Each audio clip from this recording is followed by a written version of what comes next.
A moment later, Taitu replied with a sticker. Zheng Duo glanced at it, snorted, tossed his phone aside, and grabbed a banana. Xiao Chong, your second brother isn't here either? Where'd he go? He left after eating, Cheng Huanchong replied. People in love are either nowhere to be found or come and go like ghosts. Zheng Duo was speechless. What about me? Do I look like someone in love? What do you think? Cheng Huanchong teased. You might as well have unsatisfied desire written on your face. Zheng Duo laughed. You brat. As Cheng Huanqing peeled grapes, he asked, Duoji, is Xiao Xin having a spat with Taitu Ji? Did you bring a message? Did she sneak off to see him? Oh. Zheng Duo looked surprised, then laughed. When did you learn to read minds? You're catching up to your mom. Cheng Huanchong raised his chin proudly. Who am I? I'm my mom's son. A glint flashed in Zheng Duo's eyes. He slid over. Xiao Chong, you've been in the comic scene for years and published so many books. You must know all the top creators, right? Sort of, Cheng Huanchong replied. I've been to author events and training. I can't say I know everyone, but I do know the top ones in China. Zheng Duo asked, do you know a cartoonist named XX? Sure, Cheng Huanchong replied. He's a few years older than me. Last summer, we shared a room at a conference and got along well. We've both been busy since, so we just like each other's posts now. Zheng Duo grinned. Can you get me his autograph and the latest comic collection? No problem. Cheng Huanqing pointed to the biggest bookshelf. His latest book is up there. What kind of autograph? I can ask him to sign and mail it. Zheng Duo beamed.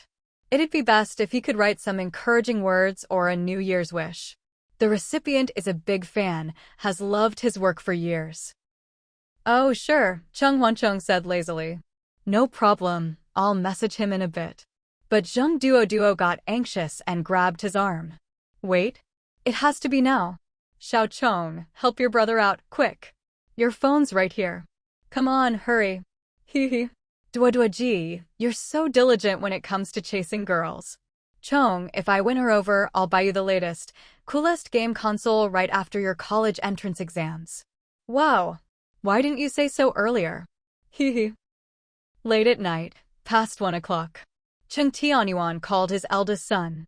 It's so late, why aren't you two home yet? His son explained they were already on the way and would be home soon. Cheng Tianyuan could hear the hesitation in his son's voice and guessed it would actually be quite a while before they got back. He probably didn't want to admit it for fear of being nagged by his dad. It's late. When you get home, go straight to bed. There's plenty of water in the thermos in the living room. Each of you drink half a cup before sleeping. With that, he hung up, set his phone aside, and got into bed. Xueling, half asleep, asked with a smile, the kids are all grown up, and you're still following after them, afraid they'll fall? Cheng Tianyuan chuckled helplessly. If it were just him, I wouldn't care. But Xiao Xin went out with him too, and who knows if they went to a crowded bar or a big party. Xiao Xin's a girl, not a rough-and-tumble boy. I can only really relax once I know she's home safe. Xueling was too sleepy and soon fell fast asleep. Cheng Tianyuan tucked her in, glanced at the clock, it was almost 2, and quickly closed his eyes to sleep. The next morning, everyone slept in. The second day of the new year is traditionally for visiting the wife's family, but Xueling's family was so close she didn't need to go, and Shanyo's was too far, so everyone just enjoyed a lazy morning, not stirring until after 9. As Xueling ate pork congee, she asked, who hasn't had breakfast yet? Oldly thought for a moment. Sir just finished. The boys haven't come over yet. Mr. Hu's family hasn't eaten either. Xueling smiled. In this cold, probably only the 3 elders eat breakfast on time every day. Right? Oldly laughed. Old Madame Lu finished and went out. She'll be back for dinner. Xueling nodded. My sister-in-law took her to pray at the temple. They'll have a vegetarian lunch before coming back. She quickly finished her congee and rice cake, then went to the front living room to wait for guests. There's supposed to be a blizzard this afternoon, Cheng Tianyuan reminded her. Text Fong and let her know, so she doesn't come back too late. Then he got up and left the living room. I'm going to wake up the kids and get them out of bed. Xueling laughed. Let it go, it's the holidays. All there is to do is eat and play. It's too cold to go out, let them sleep a bit more. It's almost 10, Chung Tianyuan shook his head. Enough sleep, no need to stay in bed till noon.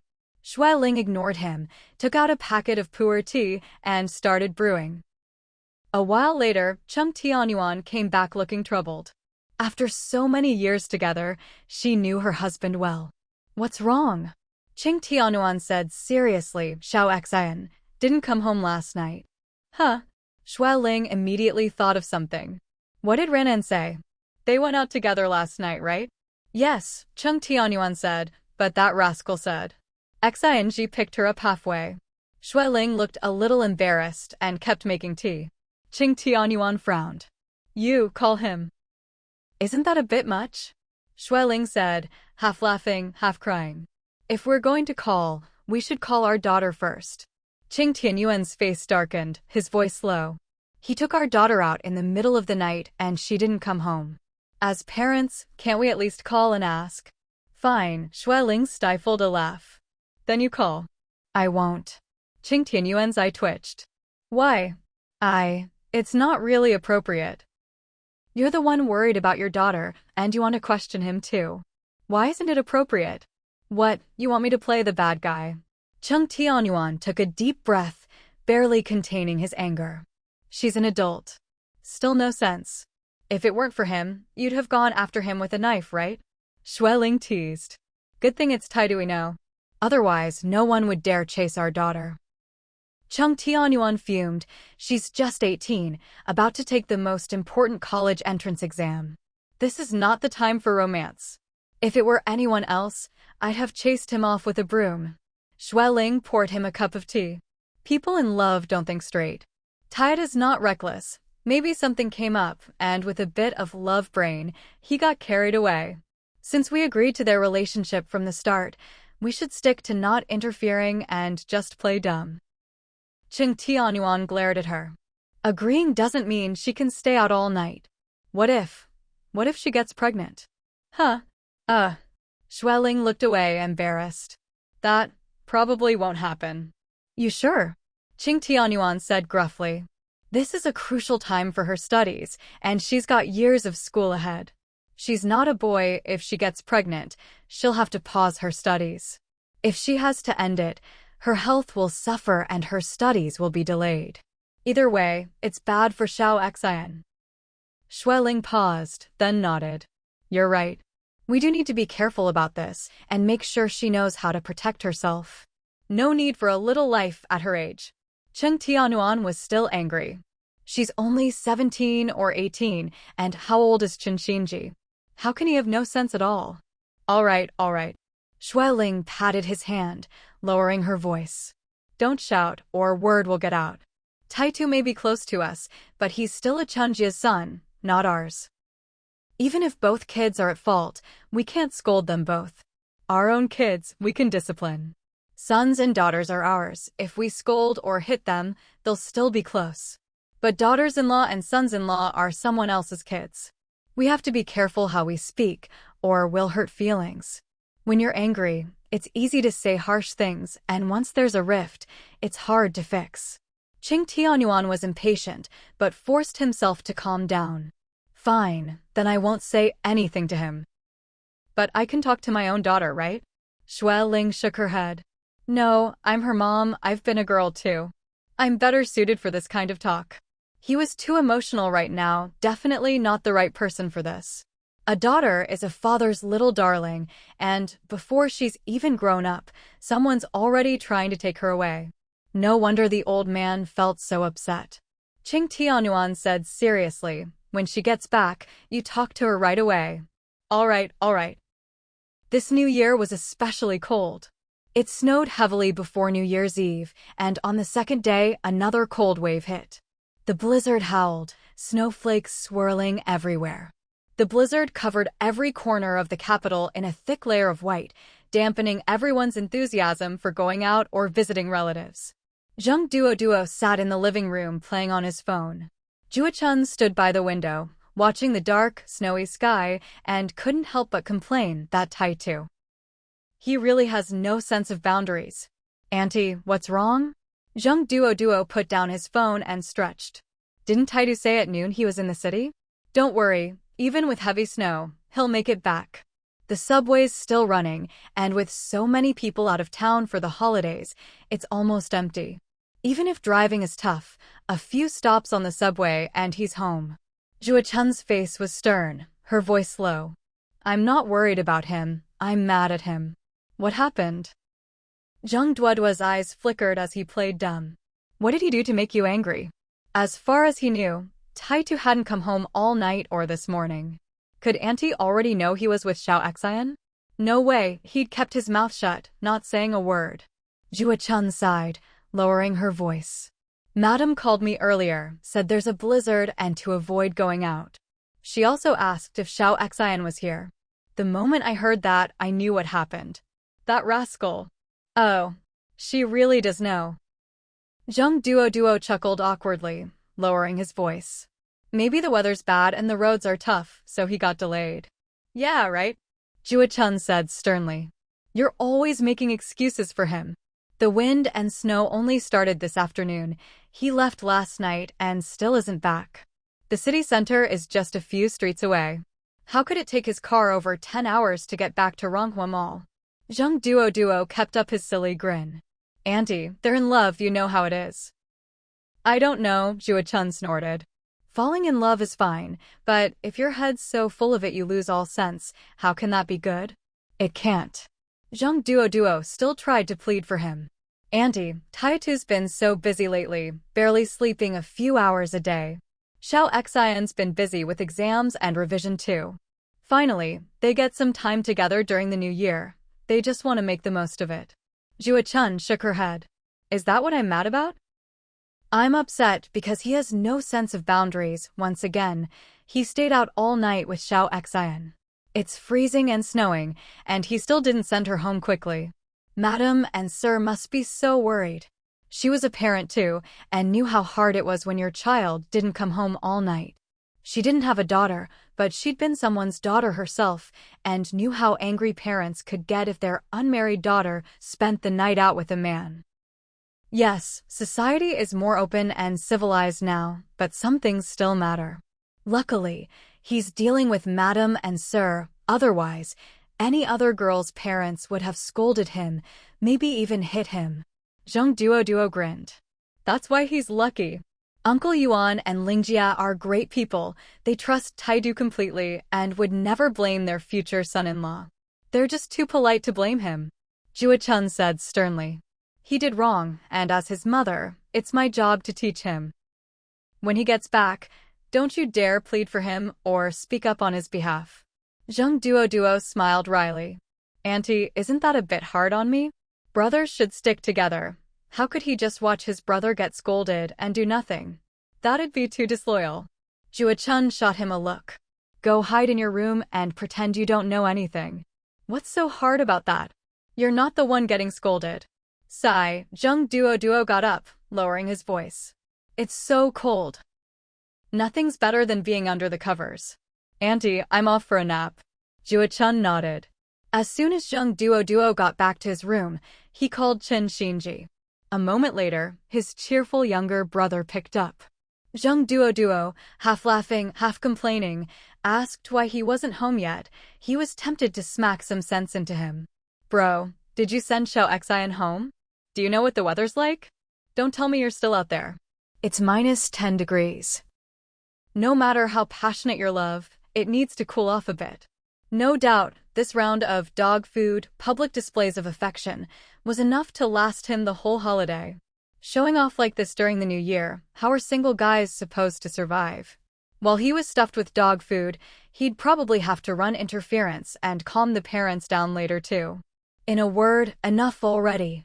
Just send her home. I'm almost at the mall, Chen Xinji replied cheerfully, a smile in his voice.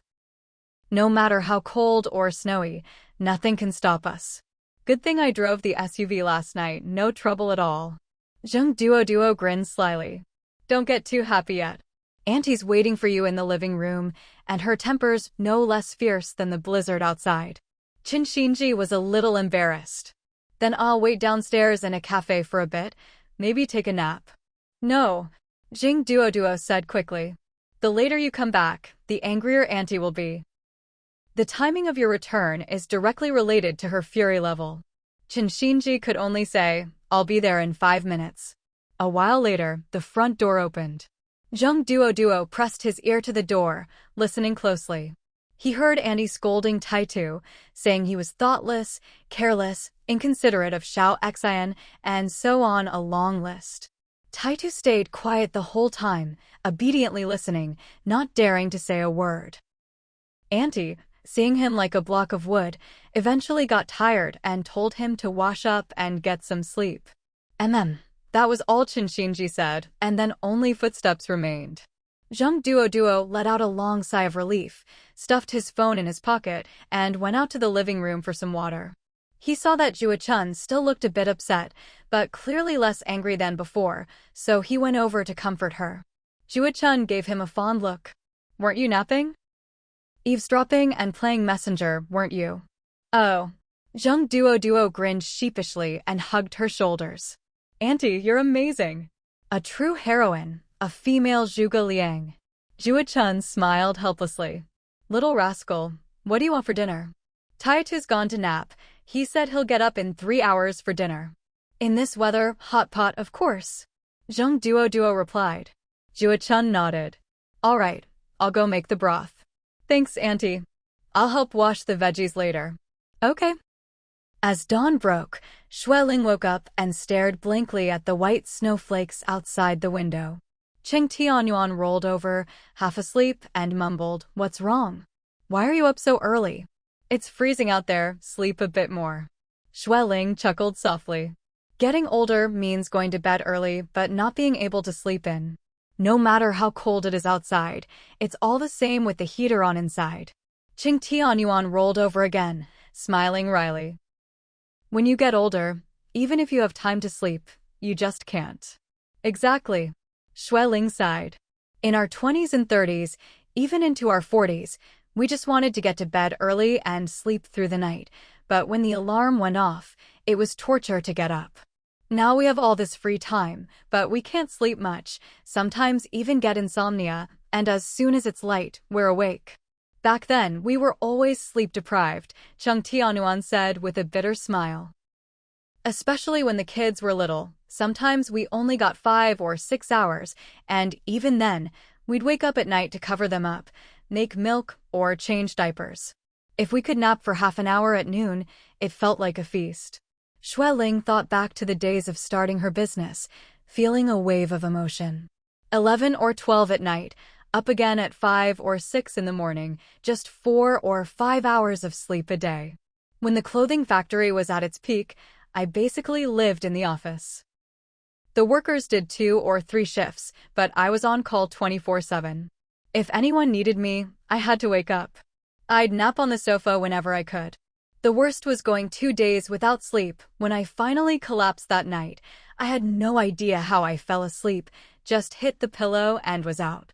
My mom said I even snored a little, and when she called me, I was dead to the world, couldn't wake up at all.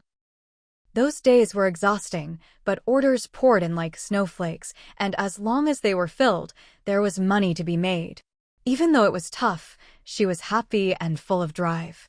If she had that kind of opportunity now, she probably couldn't seize it even if she wanted to. Age catches up, and even if the will is there, the body and energy aren't. Cheng Tianyuan murmured, when you could sleep, you never got enough, and there was no time. With elderly parents above, kids below, work outside, and family inside. Now the kids are grown, the elders don't need us to care for them, and we can finally sleep in. But our bodies don't need as much sleep anymore, any little worry, and we're up all night, tossing and turning at dawn. Xueling couldn't help but mutter, yeah, why is life so hard? Otherwise, why call it life? Cheng Tianyuan sighed with a wry smile. There are always troubles and imperfections. Otherwise, it wouldn't be called living. Xueling laughed out loud. The two of them chatted under the covers until 7, then got up to wash and have breakfast with the elders. The kids all slept until after 8, then bundled up in down jackets and ran to the back garden for a snowball fight. Little Huzi was full of energy. Seeing everyone having so much fun, he wanted to join in, but was held back. "Don't go, you can't handle the cold like they can," Wang Qing said quietly. "You can't catch a cold now or you'll infect your wife and son. One's pregnant, the other's a little kid, both have weak immune systems." Little Huzi had to give up the idea. "Daddy." Little Tiger ran over, pressed against the floor-to-ceiling window, and watched his uncles and aunt play outside, calling out in a soft voice, "I want to. I want to." Little Huzi picked him up and lifted him high, making the little guy giggle. "When you're this tall, you can go play in the snow." The little guy pouted, "When will I be tall?" "Very soon," Little Huzi replied. He pouted, wriggled out of his dad's arms, and ran to his grandparents, whining that he wanted to play in the snow. "No, no," Grandpa Hu scooped him up. "The snow's too deep, your little feet would get stuck." Wang Qing shook her head too. The little guy immediately burst into tears. Grandpa Hu quickly put him on his shoulders. "Come on, Grandpa will give you a horsey ride." But the little guy was still upset, grabbing Grandpa's gray hair and huffing, "No. I don't want a horsey. I want to play in the snow." Grandpa Hu winced, but didn't dare let go, holding his legs tightly. "Be good. Don't move around. You'll fall." Little Huzi saw this and scolded, "You brat. Get down. Don't pull Grandpa's hair." The little guy started wailing even louder. Wang Qing, distressed, scolded, "What are you doing? It's normal for kids to throw a tantrum sometimes. Why are you yelling at him? He doesn't know any better. He just wants to play. That's what kids do." Grandpa Hu, enduring the pain, muttered, "Exactly. He doesn't know." "Ow. Baby, let go of Grandpa's hair, please." The little guy kicked and clung tightly, throwing a full-blown tantrum. "I don't care. I want to play. I want to play." Grandpa Hu was struggling, but still tried to coax him gently. Little Huzi couldn't take it anymore, jumped up, grabbed his son's legs and back, and pulled him down. Little Tiger bawled, tears streaming down his face. Wang Qing hurried over, scooped him up, and comforted him. There, don't cry. Our little tiger is the best, don't cry. Grandma will take you to see the koi fish later, the pretty fishies." But little Tiger kept flailing and crying. Grandpa Hu glared at his son. "What's wrong with you? He's just a little kid. Why are you so harsh? You need patience to raise kids, not roughness." "Dad." "Mom." Little Huzi was angry too. "That's not how you raise a child. You can't just give him whatever he wants when he cries. If you keep giving in, you'll spoil him." "Spoil him how?" Grandpa Hu was baffled. What grandparent doesn't dote on their grandkids? "We're here to spoil him. You parents are here to teach him." "How would he turn out bad?" "The problem is I don't have time to teach him," Little Huzi said, frustrated. "I have to run the club and take care of my health. I don't have time." "If you're helping us raise him, you have to do both. Love him and teach him, not just spoil him." All right. Wang Qing frowned. "It's just a little thing. Why so serious? He's still too young to be taught. Why are you in such a rush?" "Exactly. It's not our first day as parents. What are you worried about?" Grandpa Hu grumbled. "We can raise him better than you." Little Huzi rolled his eyes and stormed off in a huff. After playing in the snow for most of the morning, Chung Tianyuan was worried the children might catch cold, so he ran out shouting. The children quickly brushed the snowflakes off their bodies, not daring to continue playing, and filed in through the side door one after another, coming to the living room. Ching Tianyuan waved dismissively. "Don't come in. Go back to your rooms and change out of your coats, boots, and gloves. Be careful not to catch cold, and remember to wash your hands and faces with warm water." "Yes, Dad. Yes, Daddy." The children giggled and scampered away. At this moment, Ahu came around from the other side with Little Tiger riding on his shoulders. "Hey, where did everyone go? Weren't they just coming this way?" Chung Tianyuan replied, "They were all soaking wet, so I sent them back to change. In this weather, if you're not careful you'll catch cold, and getting sick during the new year is no fun." Ahu sighed in frustration. "Still, your kids are obedient." Chung Tianyuan lifted Little Tiger down and played with him, lifting him high in the air. Ahu collapsed exhaustedly onto the sofa and asked, "Where are the godmother and the others?" Ching Tianuan answered, "Ling Ling is with them in the study watching old movies." Haha. Ahu couldn't help but tease. Getting nostalgic during the new year. Chung Tianyuan asked, "What about Wang Qing and Little Tiger?" This little rascal kept making noise last night and wouldn't sleep until the middle of the night. Ahu explained, "Wang Qing and I played with him until 2 or 3 in the morning before we finally got him to sleep. When Wang Qing doesn't sleep well, she gets dizzy easily. Her complexion wasn't good earlier, so I told her to rest."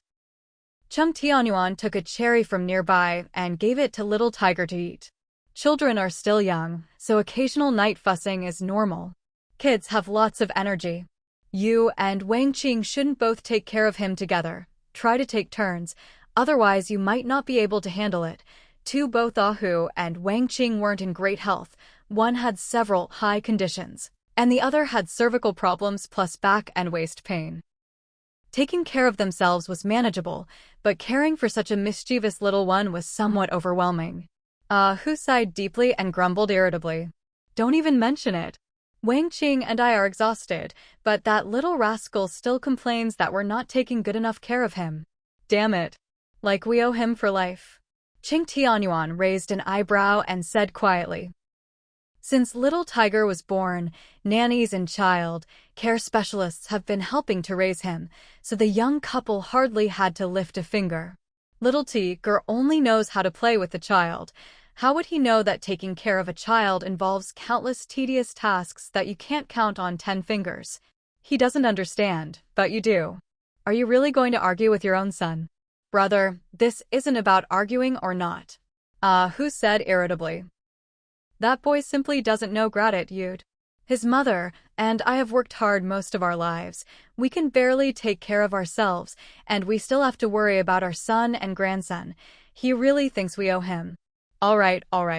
Chung Tianyuan consoled.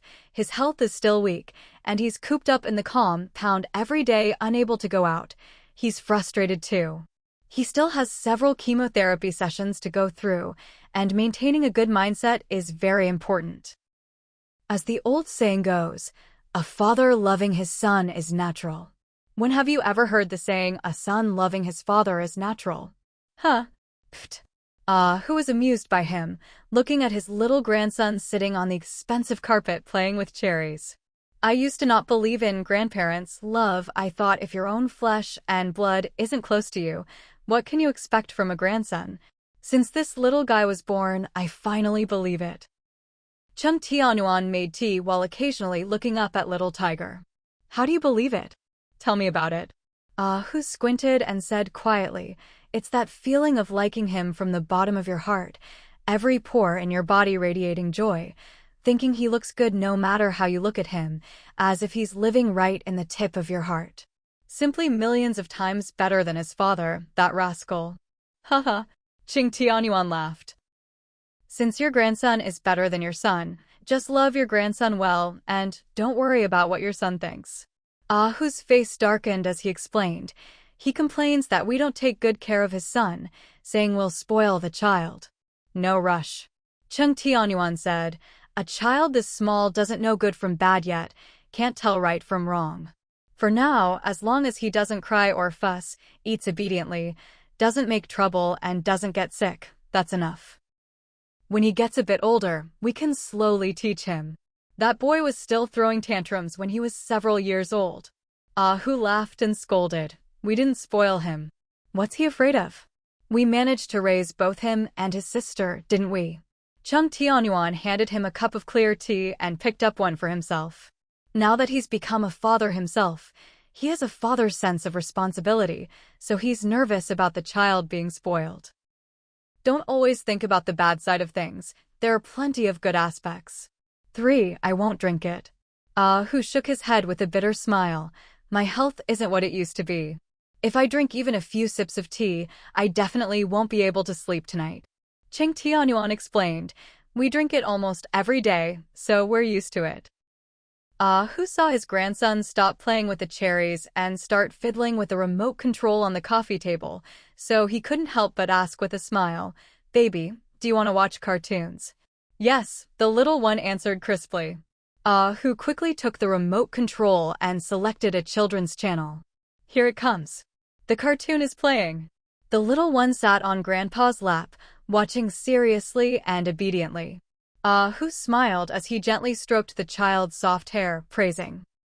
Our baby is so good. Chang Tianyuan's eyes also showed loving light, and he couldn't help but feel secretly envious, unconsciously imagining the future scene of him and Xueling surrounded by children and grandchildren, noisy and joyful.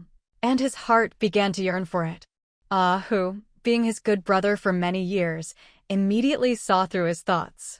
Your Ran and Yang are both older than Little Tiger. Hurry up and urge them to get married. Haha. In a couple of years, you'll be able to hold grandsons and granddaughters.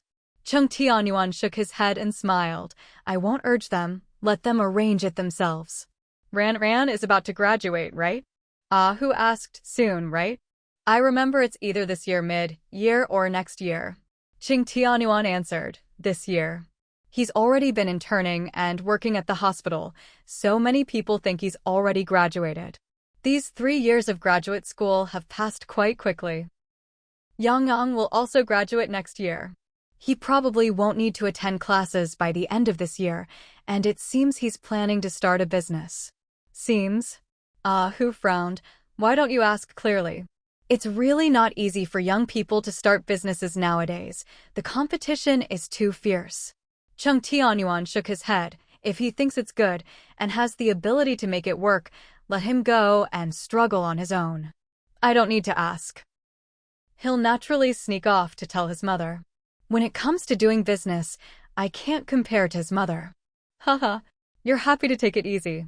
Who laughed? Cheng Tianyuan winked and said quietly, when children grow up, you have to learn to let go. I often comfort myself with children and grandchildren have their own fortune. If I don't do this, they would have given me a heart attack long ago. If you can let go, then let go. Isn't it better to be more cheerful? Hearing this, Ahu let out a long, deep sigh. Yes, getting angry at yourself when no one might even take care of you. Don't look for so much unhappiness. Learn to let go. After the cold wave passed, the temperature gradually warmed up. In a blink of an eye, it was around the 10th day of the lunar calendar. Those who worked went back to work, those who studied went back to school, and the compound gradually became less lively. Cheng Huanran was now an intern doctor at the hospital and had gone to work on the 4th day of the new year. Little Chong and little Xian were both high school seniors with no long holidays, so they went back to supplementary classes after the 7th day. Only Shuiyang was still a university student and could start school after the Lantern Festival. But he always loved to make noise and ran around all day, disappearing without a trace, only coming home at 11 or 12 at night. The compound was very quiet. The 3 elderly people weren't afraid of loneliness and spent every day revolving around the mischievous little tiger, helping Ahu and Wang Qing take care of their little grandson. Baby, come here, come here. Little treasure, come this way, this way. Little Tiger saw his son surrounded by the elderly and didn't approach, just quietly gave Xueling, who was making tea, a meaningful look. Xueling put down the teacup and quickly got up to walk outside. Little Tiger pulled her around and whispered, Auntie, my father-in-law and mother-in-law are on the 3:30 p.m. flight. Oh. Xueling nodded and asked, what's wrong? Do you need me to help pick them up? Little Tiger smiled bitterly. Yu is very worried. She says after they found out about my illness and surgery, they were very angry, saying we didn't notify them in advance and didn't respect them as elders. Originally, they planned to come settle accounts during New Year, but couldn't get plane tickets. Now that they're coming, there's bound to be an explosion. Xueling frowned slightly and asked, so you want me to pick them up and then persuade them? Yes. Little Tiger pleaded, Auntie, besides you, no one can handle my mother-in-law's sharp tongue. I still can't run around everywhere and shouldn't go to crowded places like airports, otherwise I would definitely go with you. Yu hasn't stabilized her pregnancy yet and is afraid of being scolded by her mother, so she doesn't dare go either. Xueling smiled helplessly and said quietly, all right, I'll help you block a wave this afternoon. Thank you, thank you. Little Tiger hugged her arm. Auntie, you're so good. When you and Uncle get old, I'll definitely take good care of you. Schweling laughed. I have 3 sons and 1 daughter of my own. It's not your turn.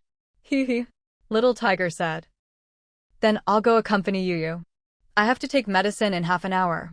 Schweling watched his thin back and felt secretly pleased. 5 Little Tiger had finally made it through this ordeal. Even more fortunately, he and Yu had found true love through adversity. Their relationship grew, stronger day by day, even more loving than before, a couple who married first and loved later. That afternoon, Schweling took a half-hour nap, changed into a sweater and coat, and rushed to the airport. Old Chin drove very steadily, just always slowly. Schweling usually left early. Around 3:30, they finally arrived at the airport. Old Chin went to park the car while Schweling hurried to the exit to wait. But the plane was delayed, and she waited over half an hour before meeting Shan Yu and Chen Shuiyu. Perhaps from often being blown by sea winds, both had more wrinkles than their peers, with drooping corners of their eyes and more pronounced nasolabial folds than before. Chen Shuiyu looked at her enviously and asked, "How do you never age? Look at you. Your face is still smooth without a single wrinkle." "Not at all." Schweling laughed. "When I smile, I'm like an old chrysanthemum with lots of crow's feet." Chen Shuiyu shook her head with a bitter smile. "I can't do it anymore. My health is getting worse and worse. I have to take medicine every day. I'm more of a medicine jar than a medicine jar." That year she was lucky to save her life, but still left with many aftereffects. In previous years, she could manage because she was young, but now that she was older, many of her body's functions and organs weren't what they used to be, and the aftereffects came rushing out, erupting from time to time, tormenting her terribly. Shan Yu touched his bald head and explained, "Most of it fell out, so I just shaved it all off. Other people grow white hair when they get old, but I don't even have white hair." Schweling patted their shoulders. "It's cold outside. Let's get in the car first and chat in the car." Old Chin drove the car over, and the 3 quickly got in. Chen Shuiyu exclaimed, "Oh, another new car? TSK TSK. So luxurious and grand, and it's a 7-seater, so spacious and bright." "Yes," Schweling explained, "this car has good supporting facilities. There are many elderly people at home, and when going out they need to drink water and use the bathroom, which is sometimes very inconvenient. I thought about it and just bought one." "You didn't sell the previous one, did you?" Chen Shuiyu asked. "This one must have cost quite a bit, right?" Schweling chuckled. "It's okay, not too expensive. The previous one is still there.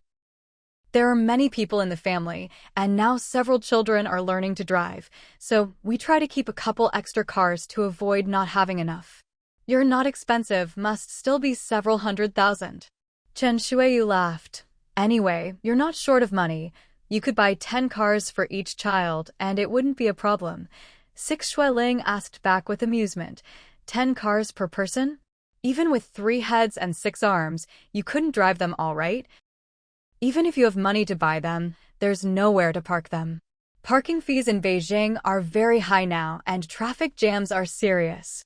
I often tell them to take buses or subways, which are sometimes much more convenient." "Ha ha," Chen Shuiyu laughed loudly. Schweling poured water and handed it to them.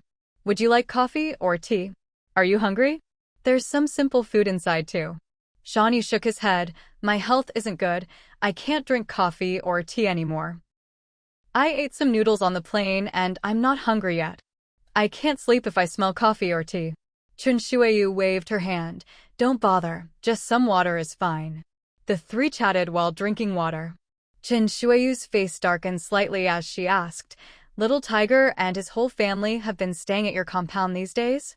"Yes," Schweling answered. "It's convenient for mutual care.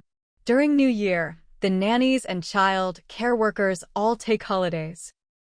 Shan Yu still has some morning sickness and can't take care of the child at all.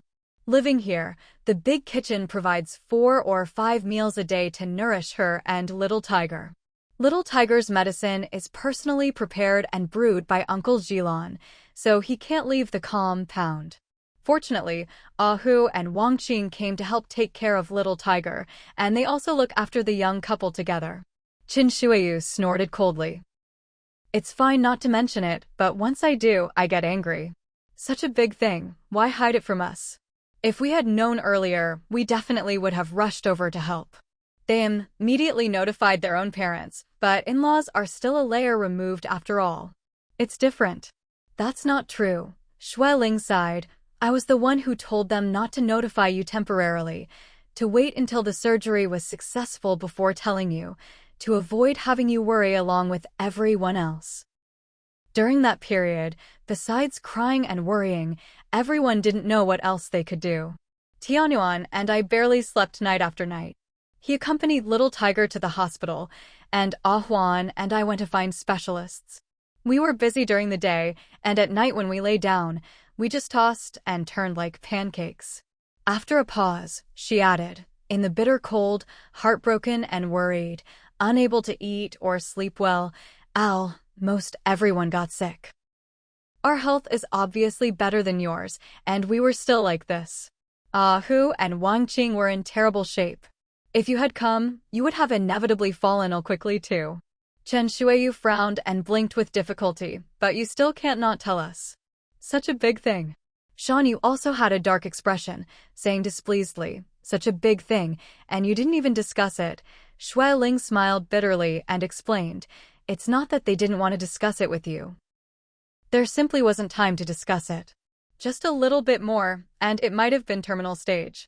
The doctor said that if it had been in a small hospital, it might have been a patient they'd give up on directly. 7 what? Qin Shuiyu asked in surprise. That's serious? Really? Xue Ling nodded. It was already at the middle to late stage. If it had been even a little slower, it really would have been beyond help.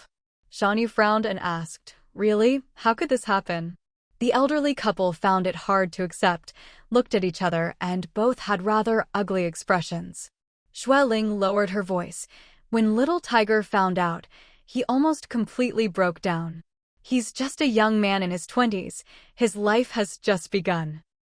His own mind was in chaos, and he was terrified inside, so he couldn't think normally at all. Moreover, time was extremely urgent then. The specialist arrived in Beijing that afternoon, and surgery was scheduled for early the next morning. If it weren't for Ahuan being a deputy director, it wouldn't have been possible to arrange it so quickly. Everyone knew that being one day earlier meant one more chance. We were racing against time. The elderly couple were quiet for a moment, then sighed one after another. After a while, Chen Shuiyu couldn't help but scold. This Little Tiger is really something. How old is he? And his health is already like this. His wife and children will depend on him in the future. If he doesn't think about himself, he should at least think about his parents, elders, and family. Young people make mistakes easily. Xue Ling sighed. They're also careless, always thinking they're young and have youth as capital. Fortunately, it's not too late to mend the fold after the sheep are lost. I hope that after going through this ordeal, he'll have a great awakening and correct his wrong lifestyle habits in the future. Then his health won't have any problems in the future, right? Qin Shuiyu asked anxiously. Lifespan and such, won't it be affected? Xue Ling's eyes flickered as she said quietly. After all, it was such a serious illness, and he had major surgery, plus several more chemotherapy sessions to come. It's impossible not to be affected. It will definitely have some impact. Really? Qin Shuiyu sighed. Shan Yu muttered quietly. Every time I saw him, he had a pale face and was so thin. I said long ago that his health wasn't good. Enough. Qin Shuiyu said irritably. What's the point of being wise after the fact? Is it useful to say these things now? If you had known early on that he had a serious illness, why didn't you say so earlier? I'm not a doctor. Shan Yu mumbled. Qin Shuiyu was still angry and said, now his health is poor, and he needs others to take care of him. Little Tiger is still a small child, but Yu got pregnant at this critical moment. These two young people really have no sense of proportion. They can't even take care of themselves. One is waiting for them to care for him, but they're still having another one. Shui Ling glanced at her and asked back, "Who can predict illness? Children also can't be planned for whenever you want them. We're all people of this age, don't we understand these things?" "I understand, how could I not understand?" Chen Shuiyu said irritably, "But now really isn't the time to have children." But Shui Ling didn't quite agree. If this child hadn't come at the right time, everyone's psychological pressure would have been greater, and little Tiger's will to survive wouldn't have been so strong. For the sake of his parents, wife, and 2 small children, he had to be strong and live on. Such Major Sir, Jerry, followed by a series of chemotherapy and medication. It's not something you can just endure casually. Chen Shuiyu pursed her lips. Yuyu is carrying a big belly and still needs others to take care of her. Little Tiger also needs care. That's why Ahu and Wang Qing stayed to take care of them. Shui Ling explained. They plan to settle down in Beijing to take care of Little Tiger's family nearby. In a couple of years, Little Tiger will need to go to kindergarten, and they can help with pickup and drop-off. Really? Chen Shuiyu frowned. Living together? That would be too inconvenient. Yuyu doesn't know how to serve her in-laws. She's not that kind of capable daughter-in-law. Don't worry about that. Shui Ling said. They're not elderly people who need canes yet, so they don't need Yuyu as a daughter-in-law to take care of them. Little Tiger bought a villa in the Beijing suburbs and also has a house in the city center. They can choose either place to live, trying not to live together to give each other space. Tian Yuan suggested they live in the compound, saying they could keep each other company. Hu and the others haven't officially decided yet. When they come, they'll only reduce Little Tiger's burden, never add trouble for them. Shan Yu nodded. That works. They can help somewhat. Wife, you should also stay to take care of Yuyu.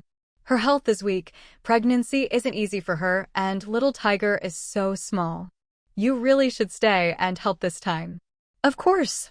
Chen Shuiyu said. I decided to stay long ago. I just don't know if the in-laws welcome me. Sigh. After all, a daughter is married out, and a son-in-law isn't adopted in. Sister Chen, you're so old now, why do you still like to fuss over these things? Shui Ling said displeasedly. You only have Yuyu as a daughter, so naturally you hope she gets the best and lives better.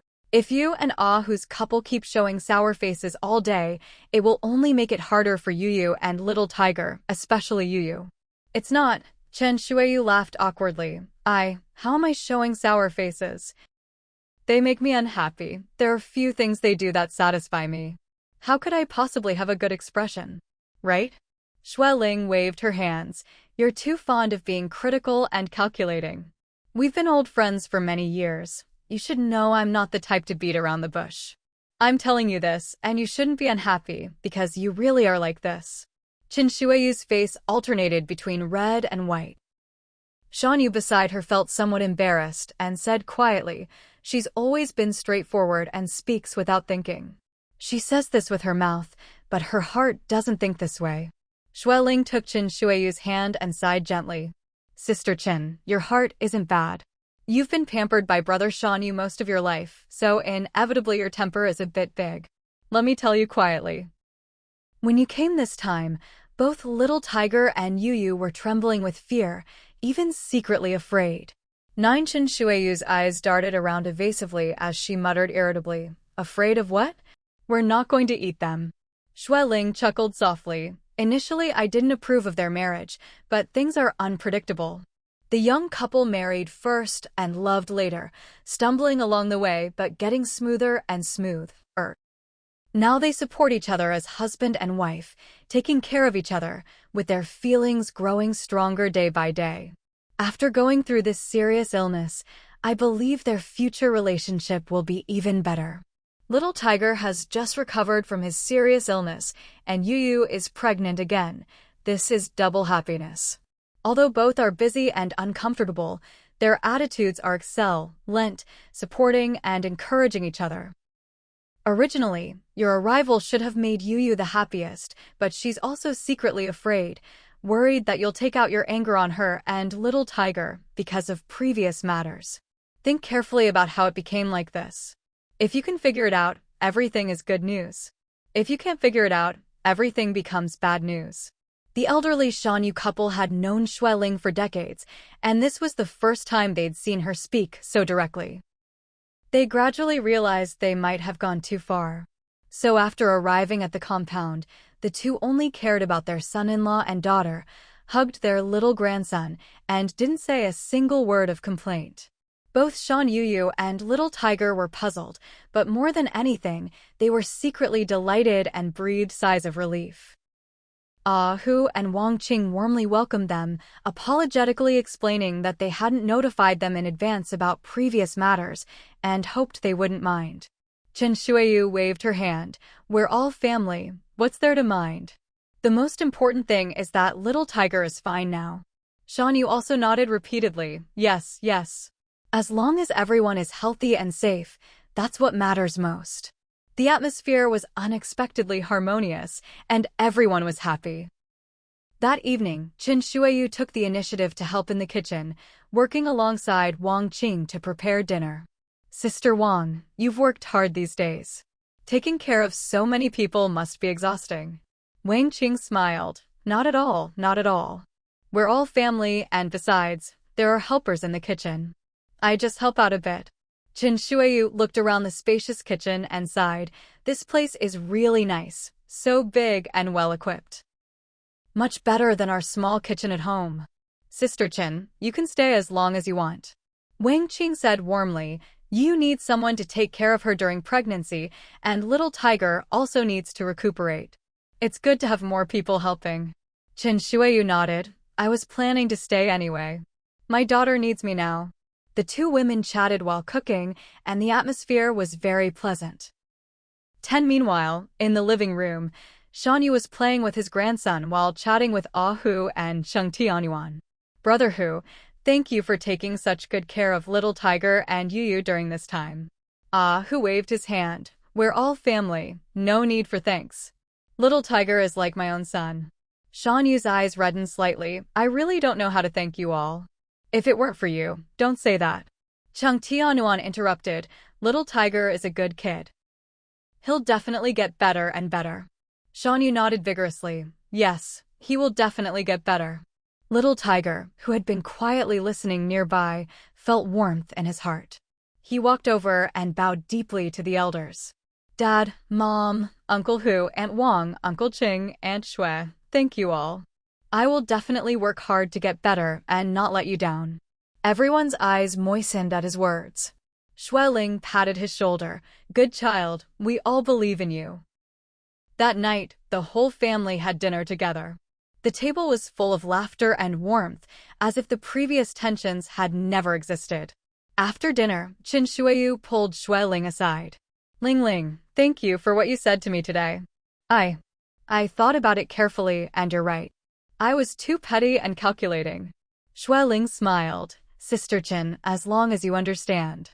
We're all getting older, life is short. Why waste time on unnecessary conflicts? Chen Shuiyu nodded. You're absolutely right. From now on, I'll try to be more understanding and supportive. That's good. Xueling said, Yu and Little Tiger both need our support now. Let's work together to help them through this difficult time. Chen Shuiyu agreed wholeheartedly. Yes, let's work together. The next morning, Chen Shuiyu woke up early and went to the kitchen to help prepare breakfast. She found Wang Qing already there kneading dough. Sister Wang, you're up so early. Wang Qing smiled. I'm used to it.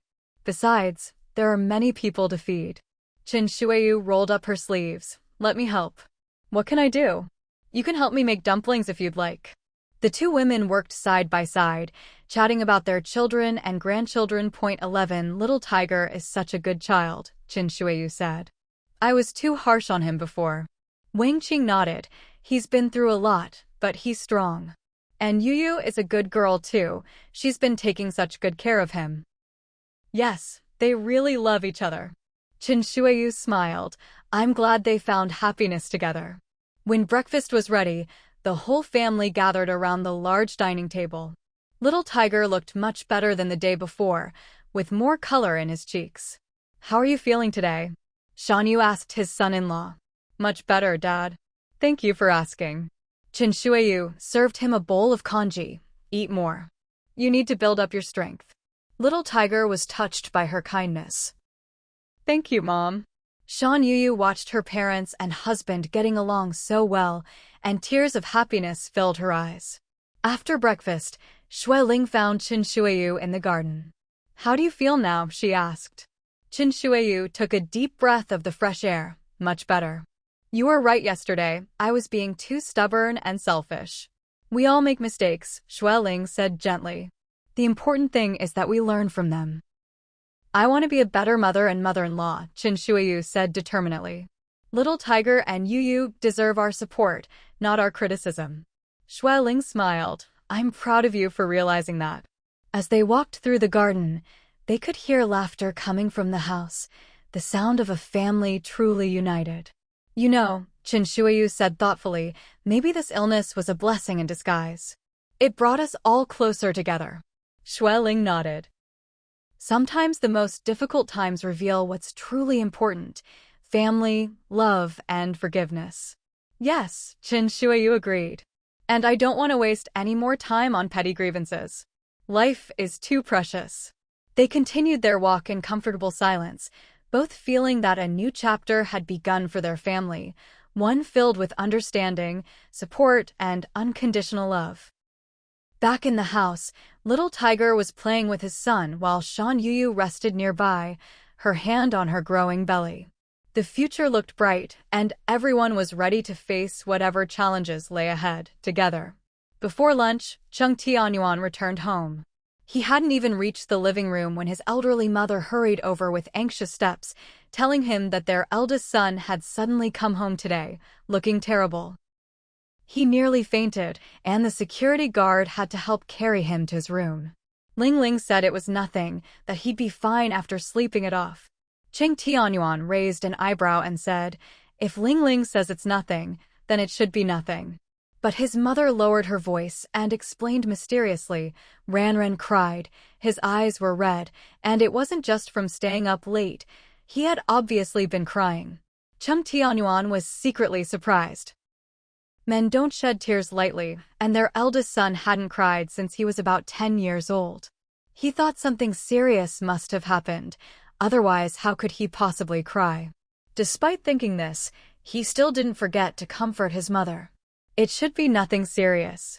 He's probably just graduating and reluctant to part with classmates he's studied with for years. If he wants to sleep, let him sleep. I'll go check on him later. During lunch, everyone asked whether they should wait for Ran to wake up and eat. No need, Shui Ling said. He's sleeping soundly. He already had a bowl of yam porridge earlier, so he won't be hungry. Hearing this, everyone picked up their chopsticks. Cheng Tianyuan still had a meeting to attend in the afternoon, so after eating his fill, he hurried out again. After her afternoon nap, Shui Ling quietly went to check on their eldest son and found his curtains drawn tightly and his door closed. Thinking he might still be sleeping and not wanting to disturb him, she simply went to the study to read. In the evening, Cheng Tianyuan came home from work. While changing clothes, he asked, "Where's the eldest?" "Still not awake." "His room is still closed," Shui Ling answered. "I didn't go in to disturb him." Cheng Tianyuan frowned and asked, "How long has he been sleeping?" "No matter how tired he is, he should have slept enough by now, at least 8 or 9 hours, right?" "2, about that," Shui Ling said. "I was also planning to go wake him up for dinner." Cheng Tianyuan went to the bathroom and said gently, "You go first, I'll come take a look at him in a moment." "All right." Shui Ling went out. After knocking several times, the door finally opened. Cheng Huanran was wearing pajamas, his hair disheveled and eyes sleepy, his complexion somewhat better, but his expression still poor, his brow furrowed into a knot.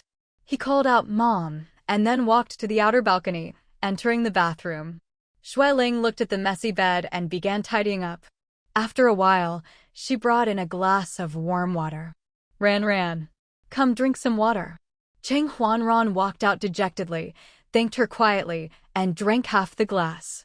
Shui Ling said, "Wake yourself up. Dinner will be ready soon in the main kitchen." "Oh." Cheng Huanran sat on the edge of the bed, his expression sad and dejected, his whole person seeming to be shrouded in shadow. Xueling sighed softly. What exactly happened? Did you break up? Their eldest son had been making rapid progress academically since high school, consistently ranking at the top. These past few years, whether during university or graduate school, he had been able to bring home a scholarship every year. Whether as an intern or resident doctor, he was always highly praised by leaders and mentors. Even though he hadn't graduated yet, his thesis had been completed by the end of last year, and his job placement had already been preliminarily decided. Xue Huan had said that with his abilities, getting into Beijing People's Hospital would be more than sufficient, and suggested he stay at People's Hospital after graduation to become Uncle Huan's right-hand man in the future. With both academics and career going smoothly, the only thing that could make him so dejected and miserable should be matters of the heart. Cheng Huanran was slightly stunned and forced a bitter smile. Mom, is it that obvious? Xueling shrugged. What else could it be? You're about to graduate, and academics have never been a problem for you. Your upcoming employment is also in the bag, so there's no need to worry about that. Besides these things, what else do you have? Cheng Huanran sighed deeply and collapsed onto the bedding. Mom, my heart feels so heavy, so heavy. Xueling sat beside him and said quietly, in my opinion, your father and I should still be considered enlightened parents. You kids and your sister who's preparing for the college entrance exam, you all have freedom and love, and your parents have never interfered even a little bit. I know, Cheng Huanran said in a muffled voice. You told us that if we found someone we liked and decided on them, we could bring them home anytime. You wouldn't ask about anything else unless we brought them home. You've been with this girlfriend for many years, haven't you? Xueling asked curiously. What's wrong? Is it because of employment issues? Cheng Huanran covered his eyes in pain and said quietly, 5 years. Since junior year, Xueling and Cheng Huanran were startled and instinctively looked toward the doorway. They saw Cheng Tianyuan with a dark expression, coldly staring at his son, his eyes filled with the fierce anger of an approaching storm. Cheng Huanran shrank back and nervously swallowed. Dad, don't misunderstand, I'm just asking Mom to help think of a good solution. I'm not really willing to go. Cheng Tianyuan said coldly, you better think that way, otherwise I'll break your legs. I raised you this big and worked hard to cultivate you, not to raise a son-in-law for someone else. If you must marry into their family, then forget it. There are billions of people in the world. Surely they're not the only family with daughters. Nothing special about them. Don't be so quick to get angry. Xueling hurried forward and took his arm. We're just discussing this, aren't we? 5 years of feelings isn't easy, and I'm easy. We're easy. Cheng Tianyuan glared at his son angrily. He's almost 28 years old. We gave birth to him and raised him for 28 years, and that can't compare to 5 years. Is being in love so great? Cheng Huanran was terrified. In his memory, his father was always the kind and amiable one, while his mother was the strict tiger mom with a stern face. In all his years, this was the first time he'd seen his father this angry, and angry at him specifically. Cheng Tianyuan said sternly. Shortly after you were born, national policies tightened, and many families only had one child. At your marriageable age, there are many only children.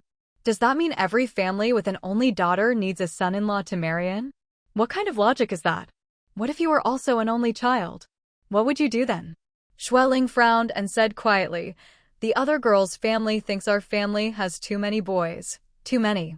Cheng Tianyuan snorted coldly and glared at his son. We had 3 pregnancies and got 4 children. Do you know how much money we were fined in social support fees by the neighborhood committee? If it weren't for Yang Yang taking the Xue surname and me having rural household registration, how could we have had? The next morning, Cheng Huanran went to work. Xueling, with dark circles under her eyes, drove him to the hospital and advised, eat well, work well, there's no obstacle that can't be overcome. Cheng Huanran looked terrible, obviously having not slept well the night before either. Seeing his mother's heavy dark circles, he felt secretly heartbroken. Mom, I'm sorry. Xue Ling shook her head. There's nothing to be sorry about. To some extent, it's us who should be sorry to you. But son, a person's life isn't just about love. Maybe in 10 or 20 years, you'll discover how naive, even ridiculous, you are right now. I hope you can be stronger. Now isn't the time to be sad and upset, because these emotions won't solve any problems. You're already a man now, you need to shoulder your responsibilities and find ways to solve problems. Cheng Huanran nodded, thinking of something. Mom, some people would go through fire and water for love, even willing to be enemies with the whole world. In many girls' eyes, that kind of love is true love. If I can't do that, she might think I don't love her enough. Xue Ling laughed, her eyes full of mockery. What kind of talk is that? All learned from those silly romantic TV dramas, right? Son, we are part of this world. Every sip of water we drink and every bite of food we eat comes from the collective labor of countless people. For love, you can be enemies with the whole world? A person will die after 1 or 2 days without water. Must you die for love for it to be true love? If that's the case, then why are there so many breakups in this world? They should all have died for love. Cheng Huanran was momentarily speechless and couldn't help but laugh bitterly. Xue Ling asked back, haven't you also experienced breakups before? Besides the initial extreme pain and regret, what happened afterward? Didn't you still eat and drink normally, still go to school and live your life, and find new girls you liked to start new relationships? Being willing to be enemies with the whole world for love, what kind of crazy talk is that? Only young, naive little girls would treat it as truth. In your mother's opinion, it's no different from foolish talk and idiotic nonsense. For love, you can't survive more than a day or 2, and then what? What do you gain? What do you ultimately become? A joke, I suppose, Cheng Huanran said quietly. Maybe I'll also become a joke in others' eyes in the future. He and Xiao Qiao had been in a stable relationship for 5 years, always getting along so well. Whether mentors, classmates, or internship colleagues, everyone was very optimistic about them, thinking they were a perfect match, equally talented and with equally promising futures, and would surely walk together smoothly and be deeply in love for life. But unexpectedly, at the final stage of discussing marriage, the elders of both families would have conflicting opinions, even willing to let them break up. Xue Ling smiled slightly.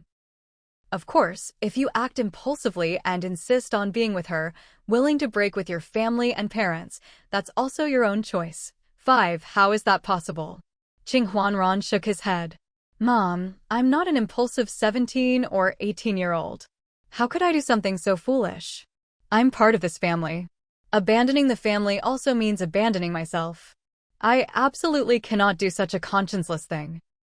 It's good that you understand this principle, Xue Ling said, gripping the steering wheel. Son, Mom understands you're very upset right now. But we're not blindly opposing this. We're still relatively enlightened parents. We're willing to sit down with the other party's parents and discuss this matter properly together, to see if we can each take a step back and find a balance point that allows you and Xiao Qiao to stand firm in this relationship. For example? Cheng Huanran asked with surprise. Xue Ling answered, for example, among the children you have in the future, you could choose one to take the other party's surname. You're obviously both career-oriented people, so you probably won't have many children. Try to have 2, with one taking her surname. Anyway, you have so many proper ties under your name. When her parents retire, you can bring them here to take care of them nearby. As long as you don't spend recklessly, your wealth is enough to support hundreds of elderly people, let alone 2 or 3 family members. This, Cheng Huanran couldn't help but ask nervously, would Dad agree?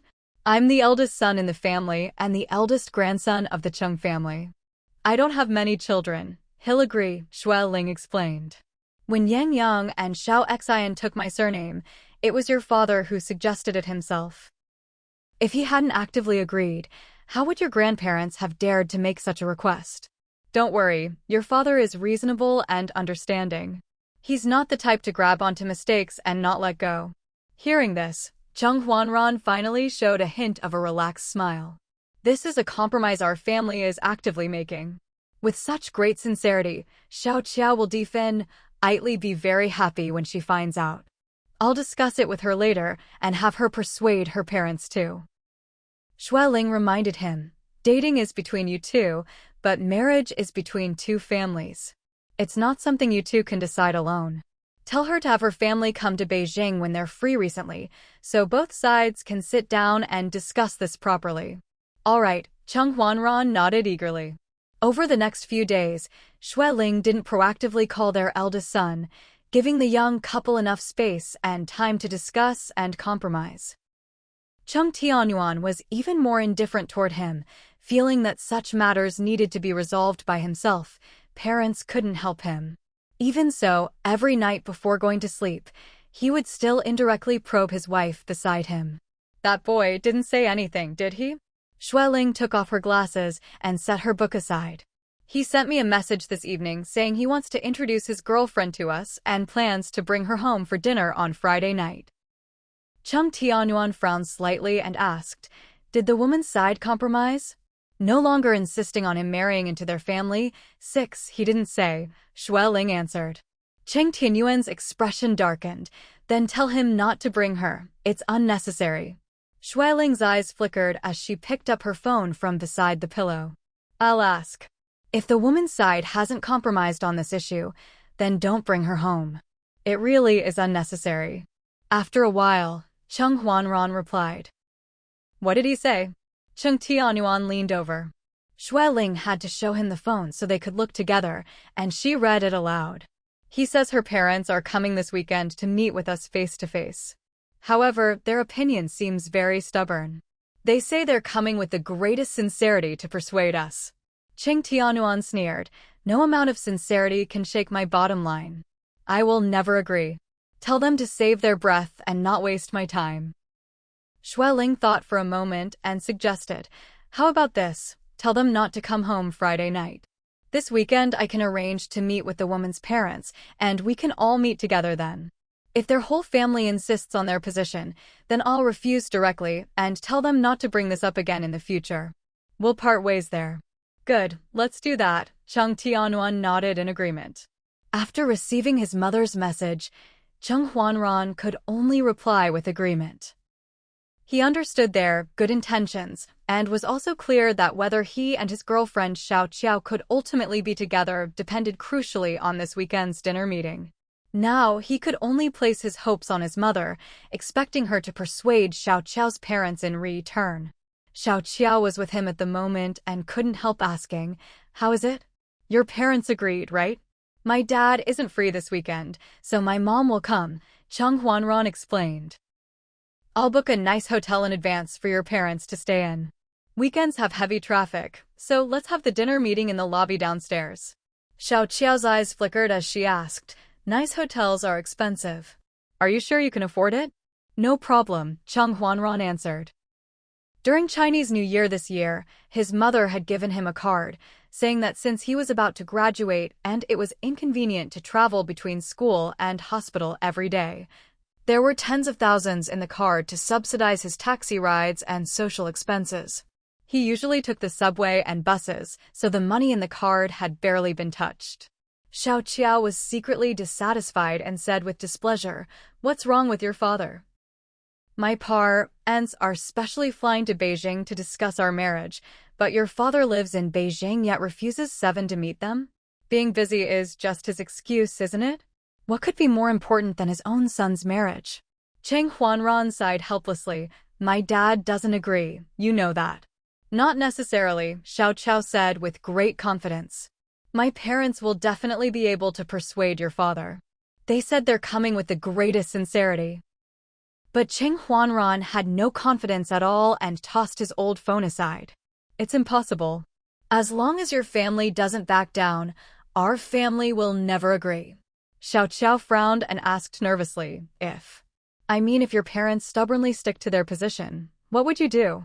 Cheng Huanran lowered his eyes, his mouth opening and closing, but the words, break up, just wouldn't come out. Xiao Qiao was secretly shocked and threw herself into his arms. Ah, Ran, you absolutely cannot give up. Do you remember the song lyrics I sent you the day before yesterday? I'm willing to follow you to the ends of the earth. I know nothing is easy. I keep reviewing and convincing myself, most afraid that you'll suddenly say you want to give up. As long as you give me one affirming look, my love will have meaning. We both need courage to believe we'll be together. Lyrics from Courage. Chung Huanran sighed softly and held her close. Xiao Qiao, I don't want to break up either. But I have to remind you again, if your family doesn't back down, my parents won't agree. You must tell your parents this again. Xiao Qiao's eyes flickered as she said quietly, Ran, if your parents oppose it, why don't you come back with me? After we get married and have a family and children, they should come around. No, Chung Huanran shook his head. I can't do that. Xiao Qiao asked with difficulty, why? I'm not asking you to ignore them, just giving them time to calm down. When they're elderly, I'll definitely be filial to them with you. Cheng Huanran frowned and explained, my family doesn't just have parents, but also grandmother, maternal grandparents, and younger siblings. As the eldest son in the family, my responsibilities to the family aren't just about being filial to my parents. What responsibilities? Xiao Qiao asked. Cheng Huanran answered, some properties my mother left for me. I also need to stay and manage them. Your mother has properties to give you? Xiao Qiao thought for a moment and asked, what kind? If it's not much, just give it all to your brothers. Let them shoulder the family responsibilities in the future, and you won't feel too guilty toward your parents. Xiao Qiao, I cannot possibly go with you, Chung Huanran said wearily, holding his head. Unless you stay, otherwise we might have to break up, ain't you? Xiao Qiao stared at him in disbelief and said excitedly, how can you have no opinion of your own? Just because your parents refuse, you want to give up? Our 5 years of feelings. 5 years. A full 5 years of feelings. How can you say give up and just give up? Don't you know this plan is best for us and also best for your family? You still have 2 younger brothers and a sister, 1 still in university, 2 about to enter university. Your parents have such a heavy burden. How could they possibly give you resources and support? Beijing's housing prices are so high. If we rely solely on ourselves, you don't need to worry about these things. Chung Huanran interrupted her, his tone very certain. As long as you and your parents back down, I guarantee you can live in Beijing's best location, in the finest mansion. Shui Yang had made a bet with him that unless he got a marriage certificate, he couldn't reveal his assets publicly. In their view, these were all earned through their parents' hard work, not obtained through their own labor, so it wasn't good to boast about them everywhere. Even to his girlfriend, he had never bragged about any of it until now. Xiao Qiao said irritably, I'm not doubting your ability. It's just that standing on my parents' shoulders to strive, we could save 10 or 20 years of struggle. A high starting point with great prospects isn't that good? Why do you always fixate on this small issue? For my family, this is a huge issue that concerns my male dignity and family honor, Chung Huanran said sternly. Xiao Qiao, stop trying to persuade me. In any case, my family's bottom line is my bottom line, don't cross it. Everything else, absolutely everything else, is not a problem. Xiao Qiao looked up at the sky speechlessly. You're really stubborn. Cheng Huanran sighed wearily. When your parents arrive, I'll accompany you to the airport to pick them up. Let them rest for a few hours, then in the evening I'll go pick up my mother, and we can talk while eating. The weekend arrived, and the city was congested with traffic again. Cheng Huanran had originally planned to pick up Xueling, but she had to attend a group meeting that day, and it was uncertain when it would end. She told him to pick up the other party's parents first and wait for her at the hotel entrance at 7:30 p.m. Xiao Qiao chatted very happily with her parents, while he sat on the side feeling restless, barely speaking. Her parents kept observing him and occasionally asked a few questions. Papa Qiao seemed to notice his nervousness and said gently, Xiao Cheng, we've talked on the phone and Xiao Qiao often mentions you to us. Although this is, Qiao's father and mother exchanged glances after hearing this, secretly feeling that the situation might be more complicated than they had imagined. The other party's father refused to appear, and his attitude seemed very resolute. After a while, Chung Huanran came downstairs to wait for his mother. Qiao's father and mother both stood up and said, "We'll accompany you." Little Qiao hugged Cheng Huanran's arm and whispered, "Don't worry, we'll all help you." Cheng Huanran frowned slightly but said nothing, leading them downstairs. As soon as the elevator door opened, he saw his mother holding her phone, standing in the lobby waiting for him. "Mom," Cheng Huanran called out. Xueling turned around, smiled slightly, then stepped forward. She was wearing formal meeting attire, tall and elegant, with light makeup that made her look noble, graceful, and dignified. Little Qiao and her parents were all stunned and didn't react immediately. Cheng Huanran approached and stood beside his mother, gracefully making introductions. "Uncle, Aunt, this is my mother, Xueling Mom. These are Little Qiao's father and mother." "Little Qiao, her name is Qiao Hui." Xueling smiled and shook hands with each of them. "Hello. You've come from far away, and I apologize for not welcoming you properly. Little Qiao, right? Very pleased to meet you." Qiao Hui looked at her with confusion, then smiled shyly. "Auntie, I didn't expect you to be so young and beautiful." Xueling explained gently, "Perhaps it's because I married relatively early. Huanran is the eldest son, and there's only a 21-year age difference between us." Qiao's father and mother came to their senses one after another and greeted her warmly. Their daughter had told them that the Cheng family's economic situation was very ordinary, so Cheng Huanran's studies were almost entirely completed through part-time work and study. They never expected that a mother from an ordinary family would be so intellectual, graceful, and dignified. People who grew up under the imperial capital were indeed extraordinary. Xueling said warmly, "I had business this afternoon and couldn't pick you up at the airport. Tonight, let me host you for a meal to fulfill my duties as a host." Then she asked her son beside her in a low voice, "I've already contacted the manager to have them prepare the dishes.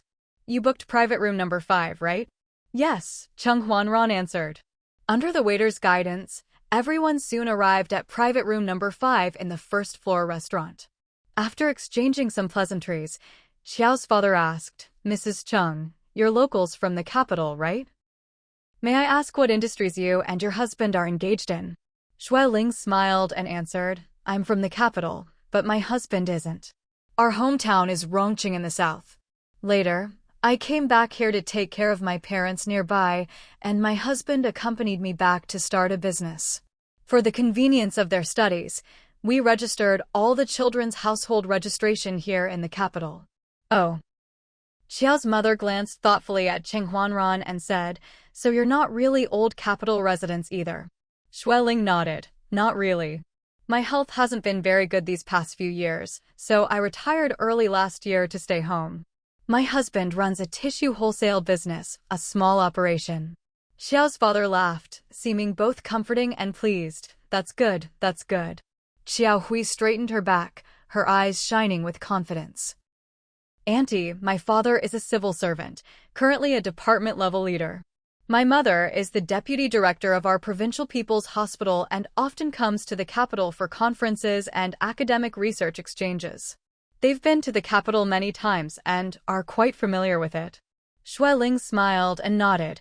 No wonder little Qiao chose to study medicine. She must have been influenced by her mother's guidance, right? "Yes." Qiao Hui secretly observed Xueling, finding that she didn't show the feeling inferior expression she had imagined, and secretly felt somewhat incredulous. "It was my mother who led me into this profession." At this time, the waiters began serving dishes. Xueling was the first to speak. "It's already late, and you must all be hungry. Why don't we eat and chat at the same time?" "Good, good. All right." As a junior, Cheng Huanran attentively poured wine and served soup. Qiao's father and mother noticed that the dishes Xueling ordered were all expensive and nutritious, somewhat surprised by her generous spending, even worried that she was putting on a show beyond her means. Later, seeing that Xueling and Cheng Huanran continued eating calmly without any surprise or amazement, they were all secretly puzzled. After 3 rounds of drinks, their stomachs began to feel full.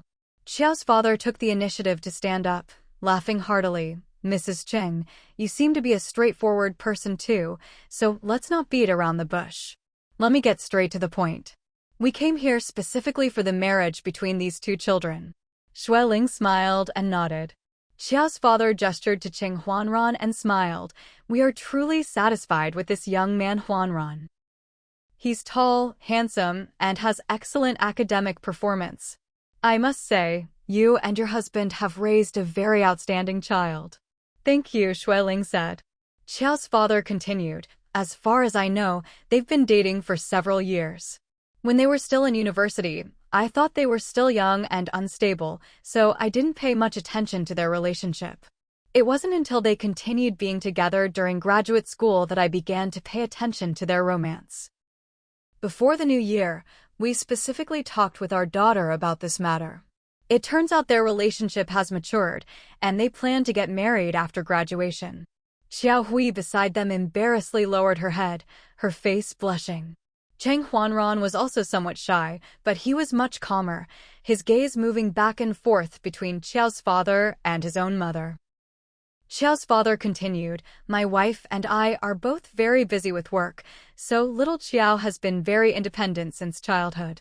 She's sensible and not the type to act recklessly, so my wife and I trust her completely.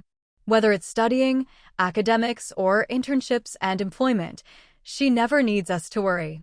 Dating is fine with us, but if it's reached the stage of marriage, we have to be more cautious. After all, this is no longer just between the two of them, but concerns two families. Exactly, Xueling said gently. Marriage choices should be more careful. Huanran told me earlier that you two came with sincere intentions to discuss marriage, and I have no doubt about that. Of course, I came to meet you today with the greatest sincerity as well. Xiao's mother couldn't help but interject, Mrs. Cheng, we're both mothers, so perhaps we should have more common ground. Almost every mother, without exception, hopes their children can achieve the greatest possible happiness and pursue the highest possible prospects. You think the same way, right? Yes, Xueling smiled and nodded. Xiao's father and mother both smiled and said one after another, fortunately, you think the same way. Actually, in our view, the two children would have better development prospects if they came back to our provincial city with us. With their education and abilities, I can guarantee they'll quickly become high-income earners, and their promotion chances will be far higher than their peers, since we've already laid a solid foundation for them in the provincial city. Not only do we have a foundation in career terms, but also economically and in real estate, plus rich network resources. For this young couple who just graduated, it couldn't be better. It couldn't be more suitable. After Xiao's father and mother finished speaking, they explained in detail. For example, the most direct issue of housing is absolutely no problem in our family. Housing prices are very high everywhere in the country now, and prices in our area are also sky-high. However, fortunately we prepared early and have already bought 2 apartments. Yes, and they're both high-end residences in upscale communities. We have our own old townhouse to live in, so these 2 apartments are for the young couple. They can live in one and rent out the other. When we're old, everything in the family will belong to them, including the old villa. Not only that, I've also picked out a car for little Hui. After she starts working, commuting will be very convenient. If Huanran comes to work there too, I'll immediately buy him one for transportation as well. Consider it a wedding gift from us elders to the young couple. As for work, I'll try my best to arrange for them at my hospital. With their education, academic performance, and learning ability, I believe within 5 years they'll definitely become the hospital's top leaders.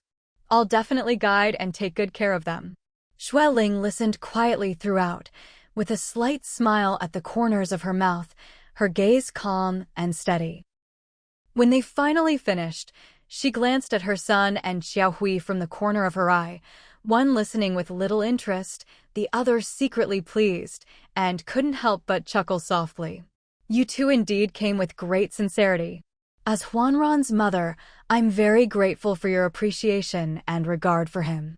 I wonder if little Xiao has told you about our family's bottom line? I think I should reiterate it to avoid further misunderstandings. Auntie. Xiao Hui was somewhat anxious and wanted to speak, but Cheng Huanran grabbed her hand. Xue Ling didn't look at her and said directly, "First, Huanran is the eldest son of our Cheng family. As the eldest son of the family, he bears greater responsibilities than the other children. He must carry the banner for the family's future business and elderly care. Second, our family firmly disagrees with him marrying into another family or moving to live elsewhere after marriage. If we cannot reach agreement on this point, I'm afraid we can only disappoint your kind intentions in coming from afar. Third, our family understands that you only have little Qiao as an only daughter, so we agree that one child in the future can take her surname. Of course, as juniors, being filial to elders is proper. Huanran will definitely provide for your old age and take good care of your later years." She spoke unhurriedly, each word clearly pronounced, her voice gentle yet decisive, leaving Qiao's father and mother stunned. They exchanged disappointed glances, both secretly surprised. The private room fell silent, the atmosphere becoming awkward and tense. Xiao Hui's expression wasn't good. She looked at Cheng Huanran pleadingly, frowning to signal that he needed to speak up quickly. Qiao's father and mother also looked at him in unison, silently asking for his specific thoughts. Cheng Huanran's eyes flickered slightly, and he coughed uncomfortably. Uncle and aunt, regarding these matters, my position and views are consistent with my family's." The three members of the Qiao family were surprised again, all somewhat incredulous. Little Qiao couldn't help but blurt out, "Huanran, how can you still? You should know that just relying on the two of us to establish ourselves and buy a house in the capital, we definitely have to be mortgage slaves for 10 or even 15 years. Our quality of life, our promotion opportunities, and our children's future growth and education would all be constrained. Why don't you think more about our future?" Xiao's father glanced at his daughter, then looked at Xue Ling. "Mrs. Cheng, as far as I know, your family has 4 children, right? Huanran has a younger brother studying at Capital University and a pair of Dragon Phoenix twins at Capital First Middle School, is that right?" "Yes," Xue Ling nodded. Xiao's mother frowned and said in a low voice, "You have 4 children, but we only have little Qiao as our daughter. You have 4, yet you still want to marry our only daughter as a daughter-in-law. Putting yourself in our shoes, your family is really being greedy." Huanran's mom, having many children isn't necessarily a good thing. If you can't help the children, it's better to let them fly freely so they can fly farther and higher. We only have her as our daughter, and everything in our family belongs entirely to her. But what about your family? Your family has to divide everything into 4 parts, and you still want Huanran as the eldest son to bear most of the responsibility for the elderly and family. If my daughter marries out, her living standard will definitely be far inferior to what she has at home. As parents, how could we bear to let her suffer in your family? She won't. Xue Ling smiled slightly. If she marries into our family, we'll love her like our own daughter. The material conditions you can give her, our family can also strive to achieve. As for the emotional aspect, we may not compare to biological parents, but we don't intend to compete. After you retire, Huanran will bring you to live in the capital. Then little Qiao will have both her in-laws' love and her parents' love, the best of both worlds. Qiao's father's face darkened slightly, and he said in a low voice, "We're native-born people of the provincial city. How could we bear to uproot ourselves?" Huanran's mom, why don't we discuss this? Let both our families take a step back. We can accept not marrying into our family, but they should come to our place after marriage. What do you think? Right. Xiao's mother nodded in agreement. Because we can provide the children with more abundant material conditions and career help. Huanran's mom, if you can take a step back, our family doesn't need any betrothal gifts and can even give your family a substantial sum of money, aunt. Cheng Huanran's face flushed with embarrassment as he interrupted her, saying in a low voice, "Our family doesn't need it." Xue Ling shook her head, "Thank you. We cannot and will not accept this money. I'm sorry, but our family cannot take this step back. I wish there were room for negotiation, but there really isn't any room to retreat." "Auntie," Xiao Hui's eyes reddened, and she choked up, "Huanran and I truly love each other. He's your son, I can't steal him away." but if he comes with us there, we'll live much better. Shui Ling looked at her with gentle eyes and said softly, don't worry. If you stay, you can also live very well. Qiao's mother said with displeasure, what can your family guarantee that they'll live well? They're only graduating officially next month, and then they'll face the most important employment and marriage of their lives. Not to mention employment without good connections, let's talk about marriage first. Marriage requires a house to live in. Renting is unstable, and they'll eventually need to buy a house. Houses in the capital are so expensive. Even remote small developments in the suburbs cost over 2 million. Can your family provide that? Houses, cars, and soon children, everything costs money, and your family still has so many elderly to support. These are all enormous expenses. These are very realistic problems. Have you considered them? If my daughter marries into your family, she'll become a house slave, car slave, and child slave. As parents, how could we bear to let her live so hard? Seeing that the other party's tone was displeased and even carried a hint of disdain, Shui Ling didn't take it to heart. Please rest assured, Huanran absolutely has the ability to give little Qiao a happy life and won't let her suffer. My husband and I, including the 3 elderly in our family, to put it somewhat immodestly, are all easygoing people. Our family atmosphere has always been excellent, with everyone loving each other. What you can provide, we can provide as well, and we definitely won't mistreat little Qiao. Easy to say, Qiao's mother's expression was very ugly. What the children earn through their own hard work versus what parents can immediately provide, can that be the same? We can give our children a solid foundation far superior to others. Can your family do that? You're making the children lose at the starting line right after graduation. How can that work? Shui Ling frowned slightly and answered, of course it can work. It's just that my husband and I have always felt that children should rely on themselves to struggle when they're young. After they've trained sufficiently, we'll appropriately hand over the family business to them. Youth only lasts 10 to 20 years. If they don't venture out and struggle, working hard, they'll definitely regret it when they're old. Of course, we'll also appropriately provide the foundation they should have, so the children won't have worries. Huanran's mom, what foundation can you give the children? Qiao's father smiled bitterly and said, please don't blame us for speaking directly. Now that we've reached the point of discussing marriage, some issues are very realistic, and we have to carefully weigh them. I understand, Shui Ling said gently. Marriage is about daily necessities. These are all very realistic problems. Qiao's mother said with a stern face, since you understand, you should let go.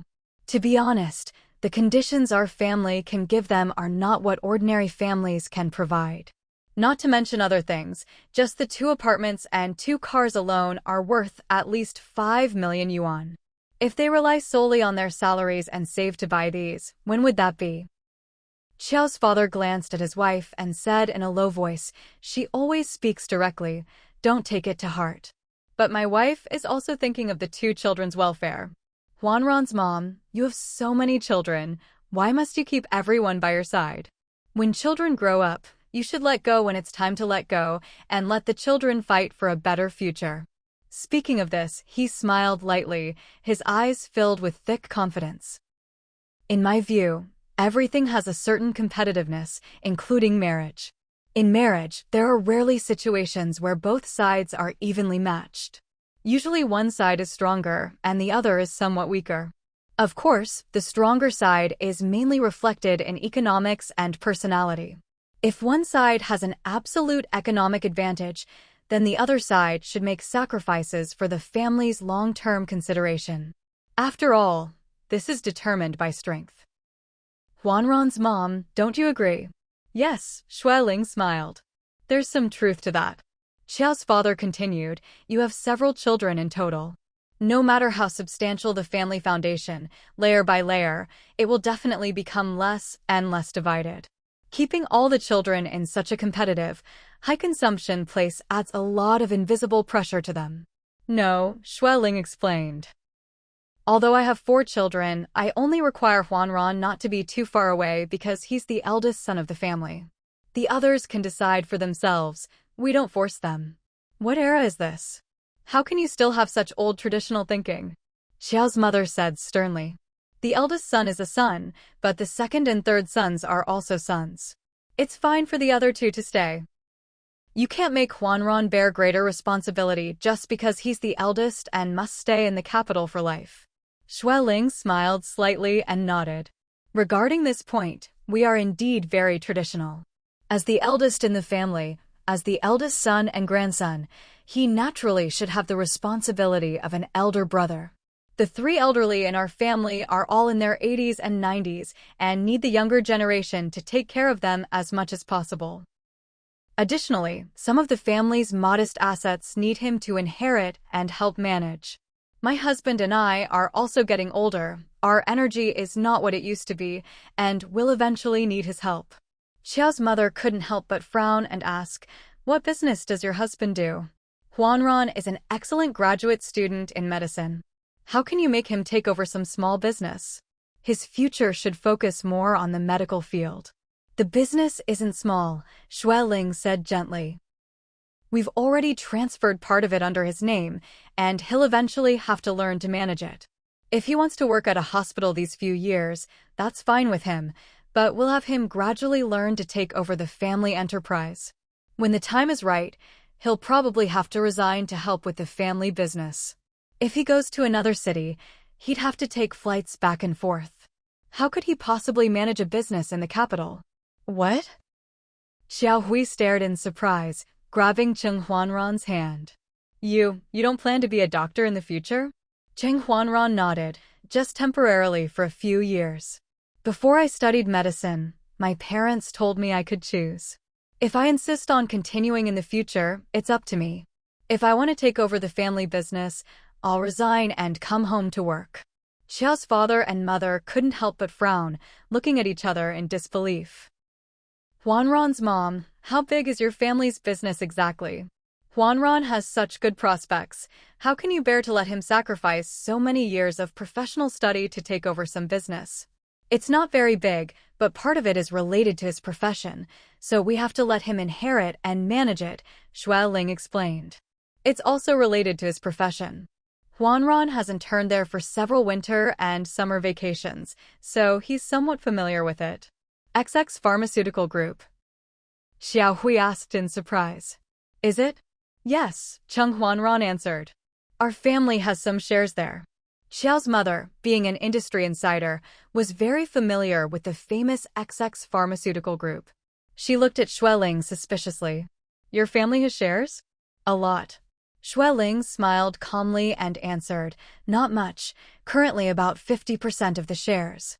It used to be 40%, then we gradually bought more. My cousin Xuehuan is the deputy director of People's Hospital.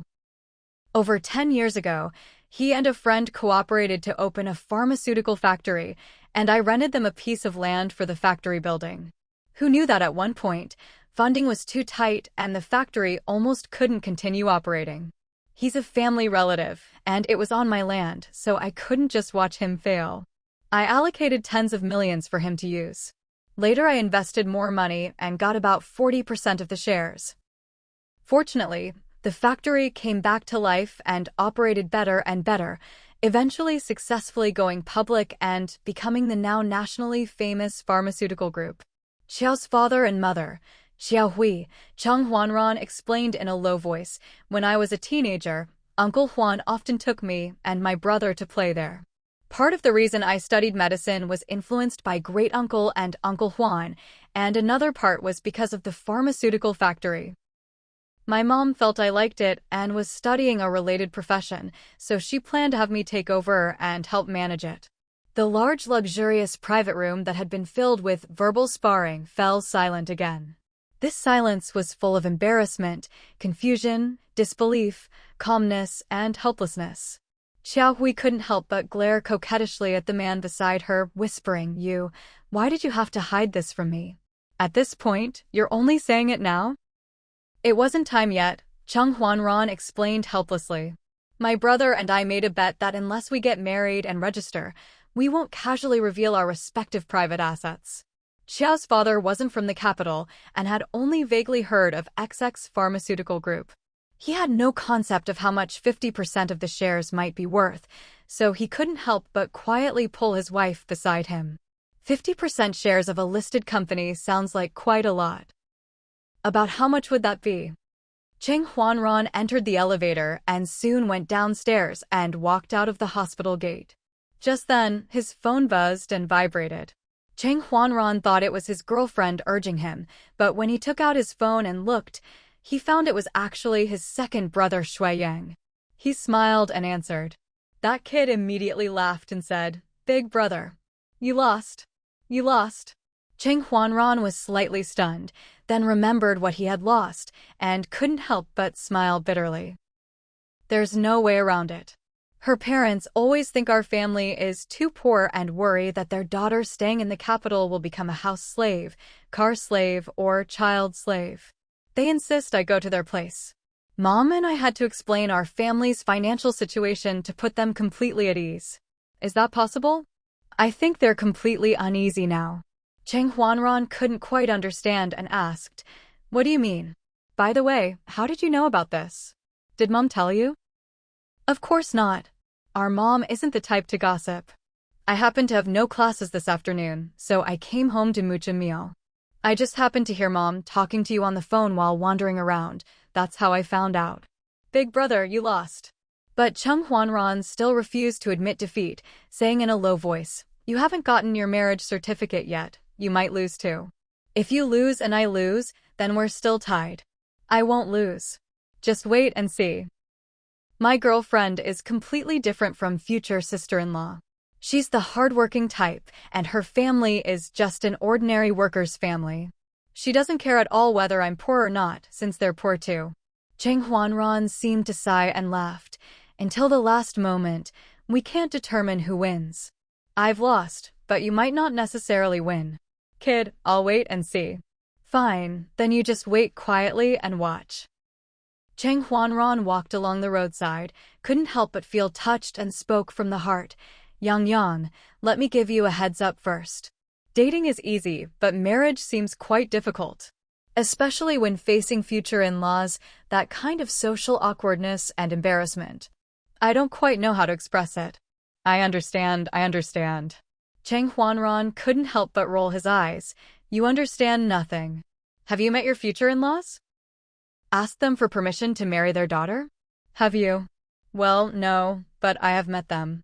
They're grateful to me because I saved their precious daughter, treating me like their family's lifesaver. I don't need to please them at all. Instead, they keep asking after my well-being with great concern. Cheng Huanran snorted and said, "When you ask them to marry their daughter, you'll discover they have another face waiting for you. Stop trying to scare me." I've never been afraid of being scared since I was little. Cheng Huanran looked around and followed the crowd across the street. Ever since Xiao Qiao and I decided to get married, everything seems to have changed. I don't know why, but ever since I had dinner with her parents last night, I've always felt a bit melancholy. Shui Yang burst out laughing and teased, "Really? A doctor who has dissected so many flesh and blood bodies with a surgical knife, who isn't afraid of dead people, why fear two living people? What a ridiculous comparison." Cheng Huanran laughed and scolded, "Living people are the most terrifying, you know?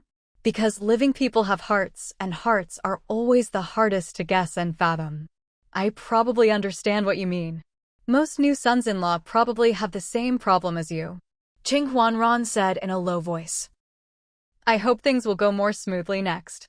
Tomorrow I'll bring them and Xiao Qiao home for a meal, so both families can sit down and get to know each other properly, and put our marriage on the agenda. Brother, I hope so. But I still have to give you a reminder. Cheng Huanran walked toward the subway station ahead and asked, "What? Tell me." Big brother, your study environment has been relatively simple, and your internship environment is also simple, so your views on some things tend to be oversimplified and idealized, including about people. As for me, I've been soaking in training grounds and swimming pools for several years, and I can say without much modesty that I've been exposed to the complexity of human hearts and human nature earlier than you. So I think I'm qualified to remind you. Cheng Huanran raised his eyebrows and asked, "Remind me of what?" "Just say it. Then I'll say it directly." I guess future sister-in-law's parents will next ask you how much property you're willing to share with sister-in-law to ensure their daughter can get security and respect from you. Cheng Huanran stopped in his tracks and asked, "What do you mean? Let me ask you first. If sister-in-law's parents ask if you're willing to share the property under your name with sister-in-law, would you be willing?" Cheng Huanran blurted out, "Of course I'd be willing in the future, but not now. What I currently own was all given by elders and parents. It's not mine alone. When I officially take over later and can create value myself, I'll naturally be willing to share with her." But in their eyes, they might think our family calculates too precisely or even too cunning and slippery.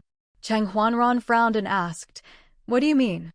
You think they'll assume Mom transferred the property to our names in advance to make it smoothly become premarital property, so the other party can't covet it?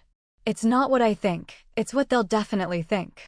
They don't understand our family situation, nor do they know our parents' character. It's human nature for them to think this way. I just want to remind you that these properties were earned through Mom and Dad's, especially Mom's, hard work. They weren't dug from the ground or blown in by the wind. The property that Mom and Dad worked so hard to accumulate for us children to inherit is because we are their closest flesh and blood, their future hope. If sister-in-law is willing to wait a few years for you until you can officially take over the enterprises and properties under your name, then slowly share with you, that would be best. If not, then you need to think carefully. These weren't earned by you, but accumulated bit by bit through Mom and Dad's hard work. Why should sister-in-law want to take advantage before she's even entered the family?" Cheng Huanran was stunned. But Shui Yang didn't stop and continued. "Brother, everyone in our family has a very good quality. We value relationships. From the elders above to us younger generation below, everyone values relationships extremely. People who value relationships are good. They easily make friends wherever they go and are easily trusted by others. But things often go too far, and because we value relationships too much, we're also easily hurt by them. But when we don't have the ability to truly control them, we don't have the right to give away the assets Mom and Dad gave us. That's what I think. Brother, what about you?" Late at night, Shui Ling got up to drink water. Thinking that the second child was sleeping at home today, she poured half a glass of water and walked toward Shui Yang's room. "Why aren't you sleeping yet?" Shui Ling knocked on the door. Shui Yang was sitting in front of the computer, his 10 fingers tapping on the keyboard. Hearing the knock, he turned around, and whether he was startled or what, he hurriedly used his body to block the screen. "Mom, didn't you all go to sleep?" Shui Ling stared at him suspiciously and asked, "What's this? Sneaking around in the middle of the night? Playing games? Hee hee." Shui Yang laughed foolishly. Shui Ling placed the water glass in her hand on the small sofa nearby and patted his arm. "Drink some water and go to sleep early." "Yes." Shui Yang nodded repeatedly. Shui Ling didn't bother with him and went back to her room yawning. Passing by the monitor, she remembered about her eldest son and touched the big screen, finding that old Chin still hadn't returned. There were only her and Qing Tianyuan's 3 cars in the garage, plus one belonging to Xiaohuzi. Strange, it was already past 2 a.m. Why hadn't he returned yet? Could it be that the eldest son took his girlfriend out to play? Forget it, never mind. Let them have fun. Tomorrow she'd ask when Qiao's father and mother wanted to come home as guests. In the room, Shui Yang tossed and turned in bed. After a while, he got up and sent his brother a QQ message. Still feeling uneasy, he sent WeChat and text messages too, before yawning and going to bed. The next morning, Shui Ling and Cheng Tianyuan accompanied several elderly people for a walk in the garden. "Madam." Old Chin clutched the car keys, looking anxious as he called from outside. Shui Ling hurried out and saw that Old Chin looked rather pale, with obvious bags under his eyes and dark circles. "Old Chin? What's wrong? Did Ranran go far away last night?" Old Chin awkwardly forced a smile and said in a low voice, "Madam, young Master Aran seems to have broken up. Last night he said he wanted to drink in the middle of the night, and I accompanied him to a bar until dawn. I was worried about him, but he wouldn't let me call to tell you." When it was almost dawn, I finally managed to coax him back home. Xueling frowned and asked, "Where is he?" "The bodyguard has already helped carry him to his room," Old Chen answered. Xueling waved her hand. "You go rest first, I'll go check on him." After speaking, she quickly rushed to the eldest son's room. Just arriving at the room door, she saw the sleepy second son helping to take care of the eldest. Cheng Huanran was drunk, his face flushed red, swaying back and forth, unable to even sit steadily. "Mom," Shui Yang called for help. "Brother stinks. Come help me change his clothes." Xueling had to hurry forward to help. After a while, Cheng Huanran finally changed into clean pajamas and fell onto the bed in a daze, mumbling incoherently. Xueling pressed the communicator in the room and asked the main kitchen to prepare a bowl of hangover tea. Soak some rice and also prepare a few bowls of plain porridge. Shui Yang brushed his teeth while leaning against the door frame. "Mom, you also need to help brother ask for leave." Xueling called her cousin Xuehuan, explaining that the eldest son was unwell last night and was still lying at home, not knowing if he needed to be on duty today, and asking colleagues to cover for him so as not to delay important matters. Xuehuan agreed and said he'd have his assistant handle it immediately. "Thank you." Xueling thanked him and put away her phone. At this time, Shui Yang had washed his face and changed clothes, hurrying back. "Mom, I still have class after 10, take leave." Xueling interrupted him, saying in a low voice, "Your brother's condition is very wrong, you stay and keep him company." Shui Yang's eyes shifted, and he said sullenly, "All right then. What's going on now?" Cheng Tianyuan walked in, frowning with disgust and scolding. "This brat has been drinking." Xueling sighed softly and said in a low voice, "Probably couldn't reach an agreement," and broke up. Cheng Tianyuan's eyes darkened slightly and he asked, "What couldn't be agreed upon?" "If they can't agree, they can talk it through properly. What's he doing making himself like this for others to see? Why torture himself? And he's supposed to be a doctor." "Dad, don't blame my brother." Shui Yang pouted and muttered, "It's all because his girlfriend's family is too greedy. My brother couldn't persuade them, otherwise he wouldn't be in such a difficult position." "Too greedy?" Xueling narrowed her eyes and her face darkened. "Second child, do you know something? You tell me." Shui Yang was frightened and hurriedly waved his hands. "Mom, I don't know anything." "Really?" Xueling looked at him with cold eyes and commanded, "Speak." "Oh." Shui Yang stammered, "Last night brother sent me a message, saying it was indeed as I predicted." Xiao Qiao's parents forced brother to show sincerity, asking my brother to put Xiao Qiao's name on the properties under his name, saying it can't all be premarital property, that this would be unfair to Xiao Qiao and make her feel insecure. Cheng Tianyuan and Xueling exchanged glances, both looking quite calm, as if they had expected this all along. "Your brother refused?" Xiao Qiao broke up with him? So he drowned his sorrows in alcohol. Shui Yang's eyes dodged as he answered. "My brother was somewhat agreeable in his heart, but he couldn't go against his conscience and ultimately refused." Xiao Qiao's parents said they were very disappointed in him, worried that their daughter wouldn't get any security in the capital in the future and would be wronged in our family. Xiao Qiao cried, and my brother felt terrible too.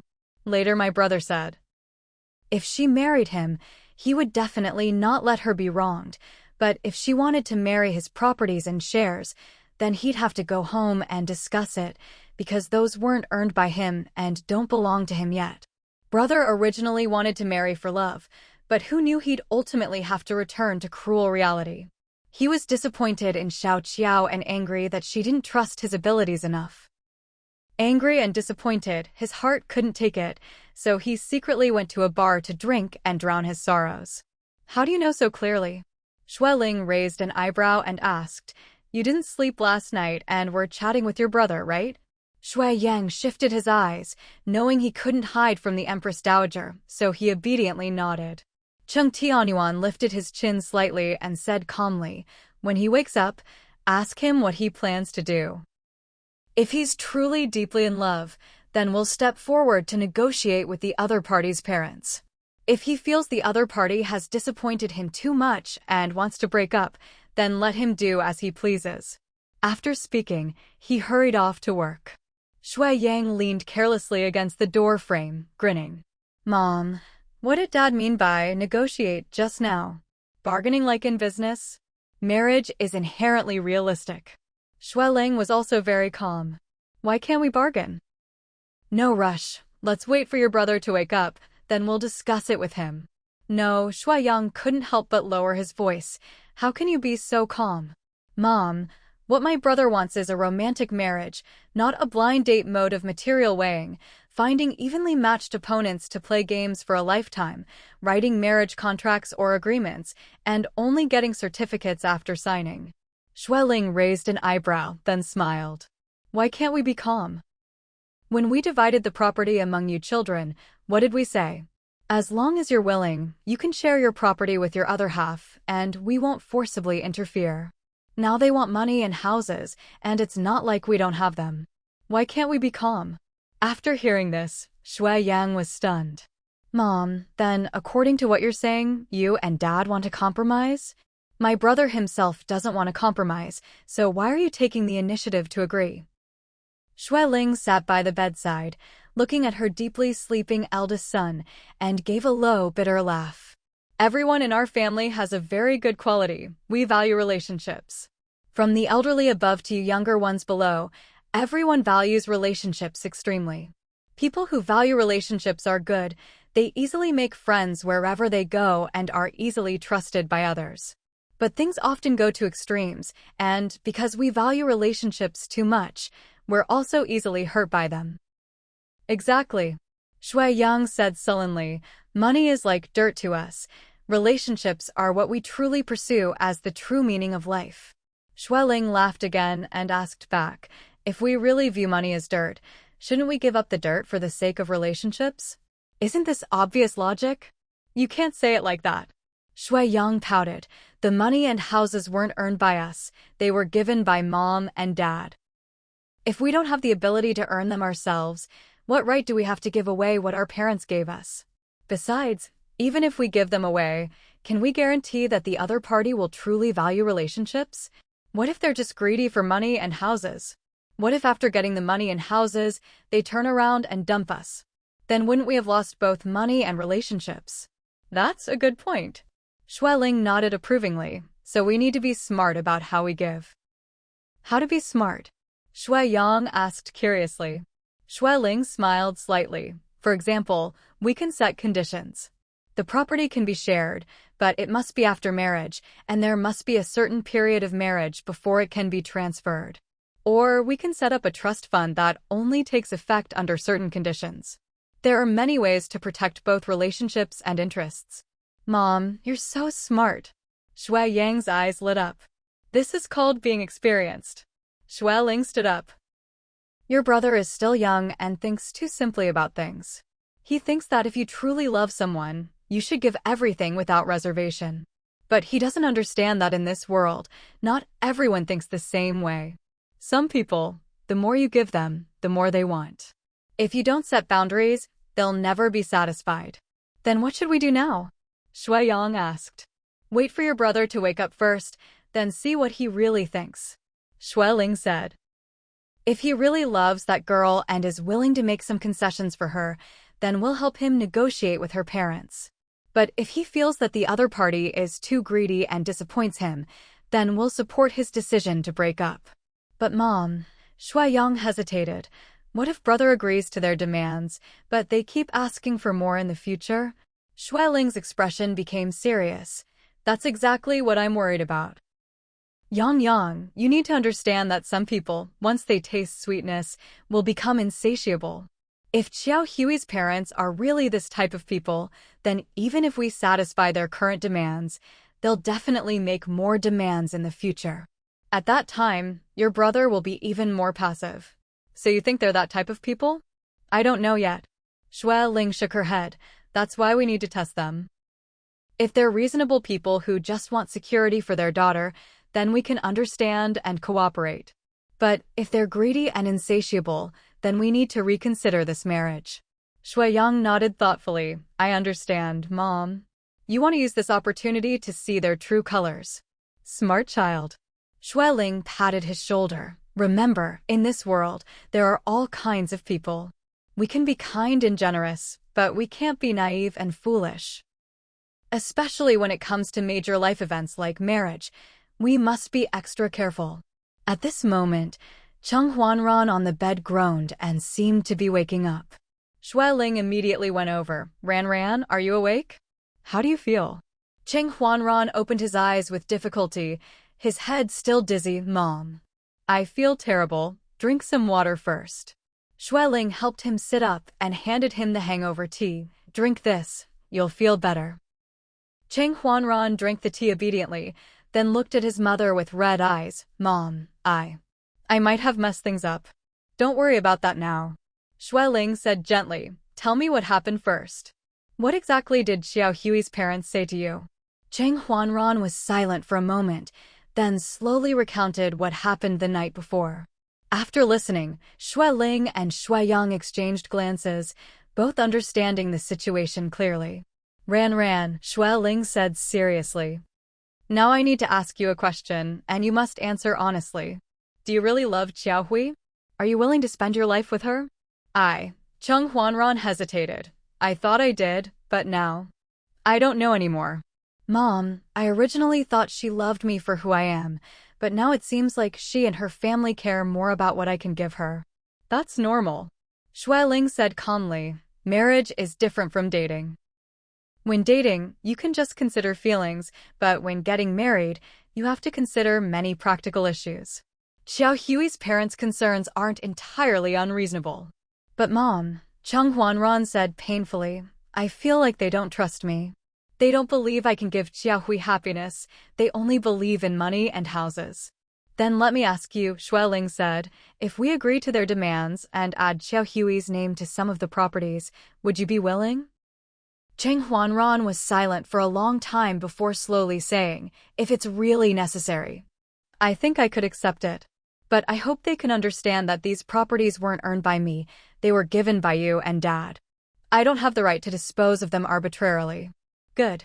Xueling nodded. Since you're willing, then we'll help you handle this matter. But I have one condition. What condition? We need to have a formal meeting with Xiao Hui's parents to discuss this matter clearly. We can't let them think we're easy to bully, and we can't let them make unlimited demands. Cheng Huanran nodded. I understand, Mom. Thank you. Silly child.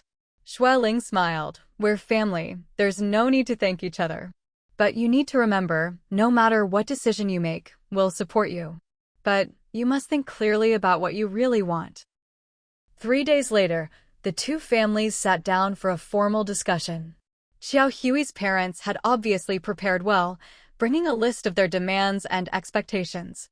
Xueling and Cheng Tianyuan listened calmly to their requests, occasionally exchanging glances, but maintaining their composure throughout. Mr. and Mrs. Qiao, Xueling finally spoke. We understand your concerns for your daughter, and we appreciate your frankness. As parents, we all want the best for our children. However, Cheng Tianyuan continued, we also need you to understand our position. The properties under Ran's name were accumulated through our years of hard work.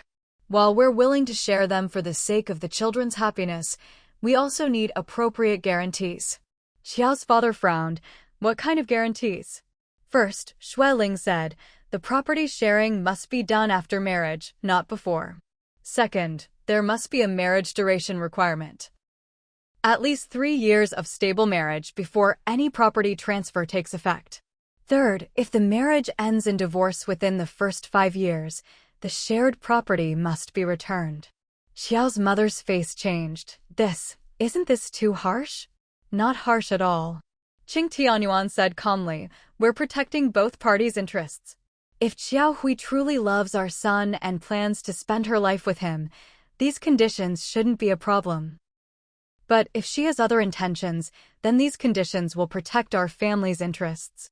Xiao Hui, who had been silent throughout the discussion, suddenly spoke up. Uncle, Aunt, I understand your concerns, and I accept these conditions. Everyone turned to look at her in surprise. Xiao Hui, her mother exclaimed, what are you saying?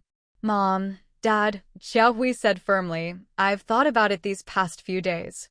If I really love Iran, then I should trust him and his family.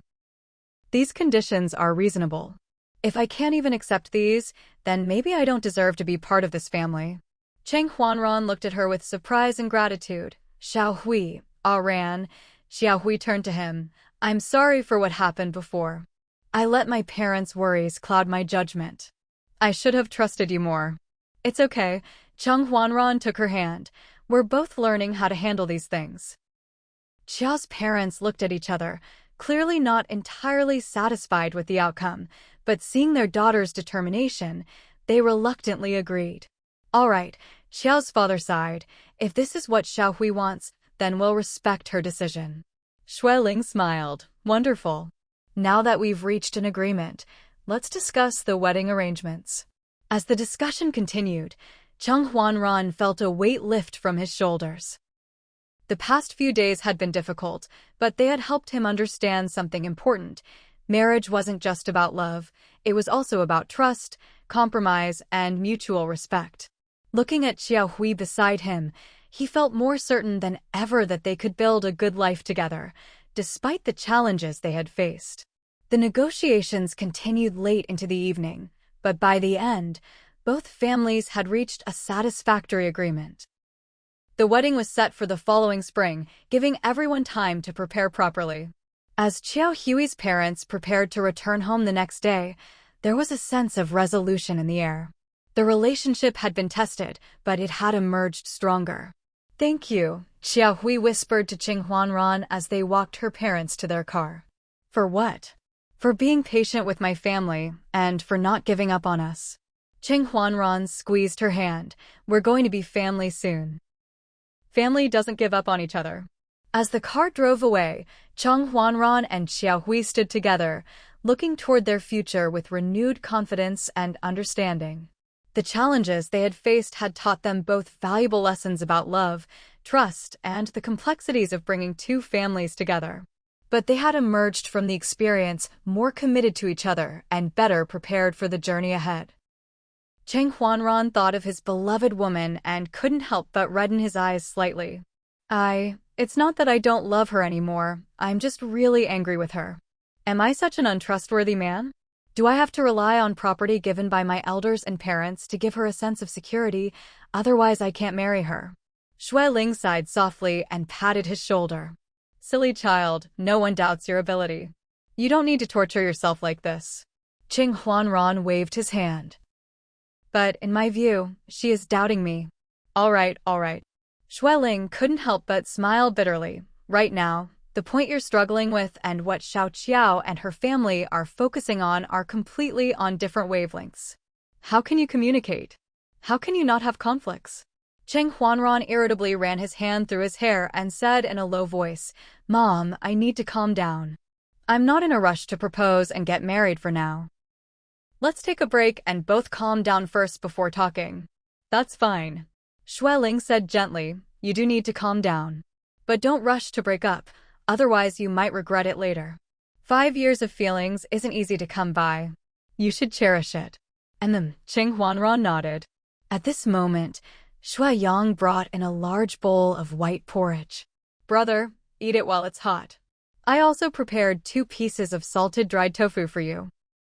Cheng Huanran's stomach had been hungry for a long time. He got up to wash his hands, thanked him, and took the large bowl, slurping it down. Shui Ling couldn't help but remind him, when your stomach is too hungry, you can't eat too fast. Fortunately, it's white porridge, otherwise eating like this without even chewing properly won't do. Mom, stop managing him. Shui Yang hugged Shui Ling's arm and acted spoiled. Brother is just heartbroken at most. When the old doesn't go, the new won't come. I'm the one who really needs care. Shui Ling glanced at him and laughed while scolding. Stop talking nonsense. What do you mean, just heartbroken? What? Do you have a lot of experience? How many times have you been heartbroken? 2 or 3 times. Shui Yang grinned. I definitely have more experience than my brother. I'm a senior. Painful for a while, uncomfortable for a while, then turn around and it's fine. No need to be too entangled. This is golden advice from a senior, remember it well. Get lost. Cheng Huanran laughed and scolded. A playboy has no right to talk to me about experience. Someone who counts being ignored by his female deskmate in elementary school as heartbreak. What kind of senior is that? What kind of experience? Haha. Shui Yang laughed loudly. Anyway, I have more experience than you. Shui Ling pinched his big face and asked with a smile, you need me to care about you, right? What kind of care? Tell me. Mom, come here, come here. Shui Yang put his arm around her shoulder and mysteriously pointed toward his room. Look, there's a surprise inside.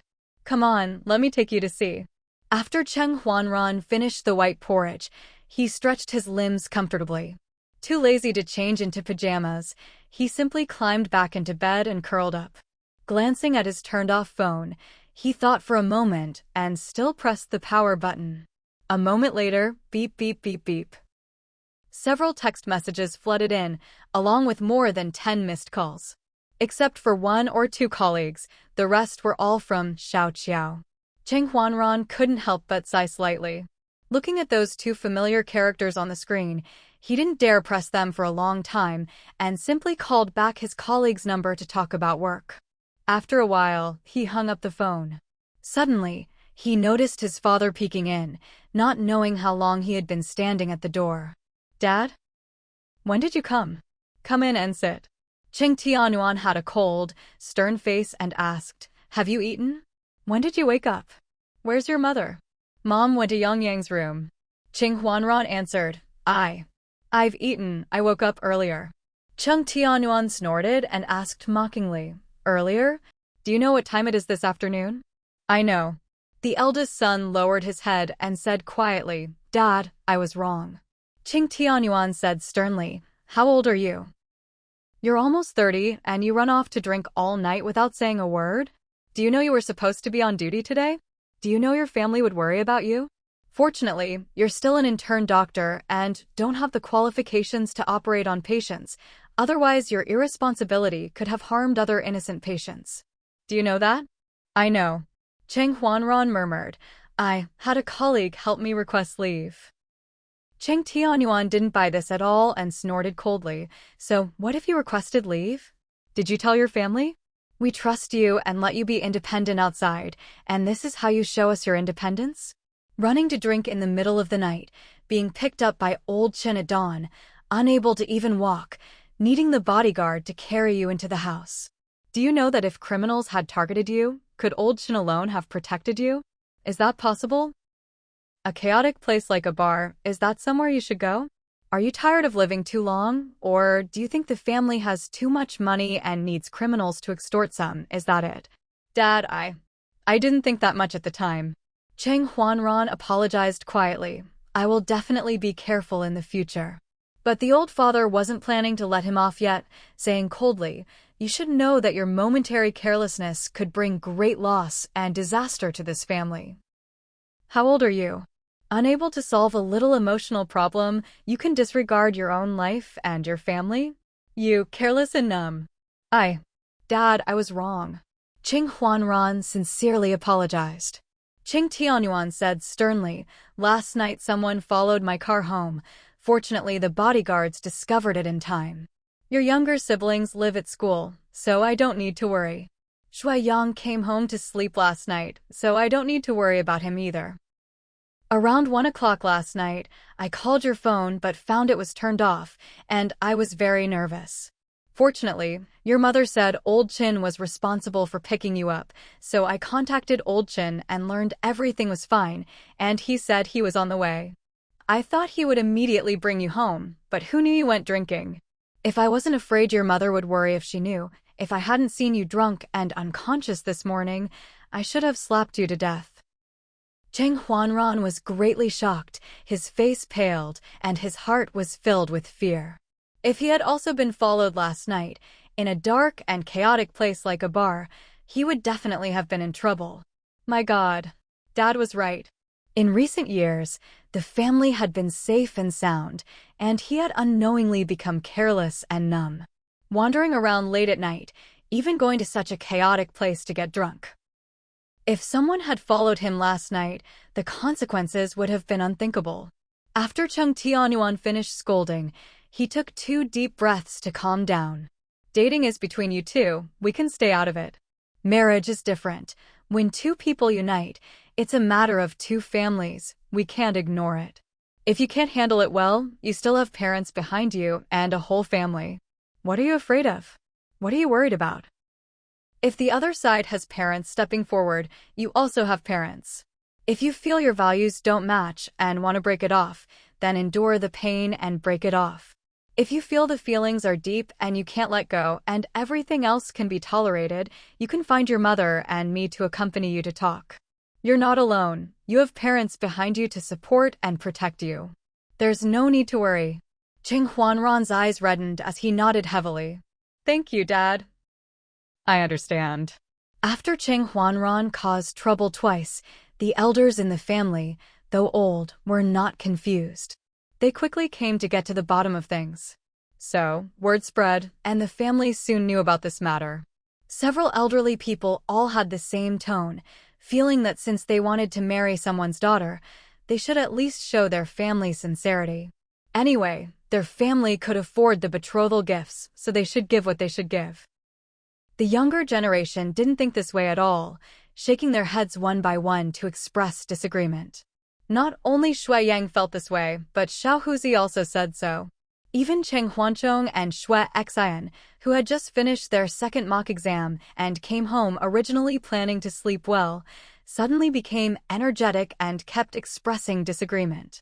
Chen Xinji, who was responsible for picking them up, was also pulled into the living room and forced to become a listener. Shui Ling handed him a cup of warm water and smiled. It's rare to have everyone together. Stay for dinner tonight. Chen Xinji thanked her, his peripheral vision glancing at his beloved sweetheart, his heart also reluctant to leave. Thinking that if he stayed for dinner, he and she could have some alone time after dinner, he nodded repeatedly. Good, I really like the steamed pastries in the garden. All right, I'll have the main kitchen prepare them, Shui Ling said. Cheng Huanran hugged a cushion and came over, saying quietly, Brother Taitu. Chen Xinji smiled slightly and said gently, Need help? No need. Cheng Huanran smiled bitterly and shook his head. It's still a mess. I'm taking leave at home these 2 days. Yang Yang has no afternoon classes, so he ran home for lunch and said he'll rush back to school early tomorrow morning for class. Each one cares more about my life's major event than I, the main person, do. I'm really so moved and flattered. Just then, Ah Hu stood up excitedly holding his little grandson. You young people have never been married and don't understand the true meaning of marriage at all. Marriage is finding someone you like to partner with for life, understand? Living life is 3 meals a day, firewood, rice, oil, and salt. You have to be realistic. They raised their daughter to such an age. Wanting a house and betrothal gifts for marriage is also human nature. Wrong. Xiao Huzi lay across the sofa, gently waving his index finger. Wanting a house and betrothal gifts is normal, but wanting too much is too presumptuous. When a daughter grows up and gets married, does that mean she's no longer part of their family? In the future, the daughter and son-in-law still have to be filial to them and support them in old age. It's not like after giving betrothal gifts and a house, they can ignore them afterward. Betrothal gifts are reasonable, but wanting a lot of betrothal gifts is selling the daughter, hurting both feelings and reason. Right? Shui Yang immediately applauded, quickly swallowing the plum in his mouth. Exactly. Marrying off a daughter isn't selling a daughter. Besides, even selling a daughter shouldn't be this expensive. Demanding several $100 million worth of property from my brother in one breath. So greedy. Even if the whole person were made of gold, it wouldn't need to be this expensive. Moreover, these properties aren't my brother's at all. They're all gifts from elders, clearly premarital property that has little to do with the couple. You can live in them and use them, but you can't own them. Cheng Huanchong on the side was tapping on a calculator, muttering, Current gold is about 480 yuan per gram. 1 gene is 500 grams, so 1 gene is approximately 240,000 yuan. Then he looked up at his eldest brother and asked, How much does your girlfriend weigh? Cheng Huanran held his head and answered weakly, 1.68 meters tall, 110 jin. Her figure is quite good. Xue Xian licked her ice cream while muttering, but she's a bit heavy.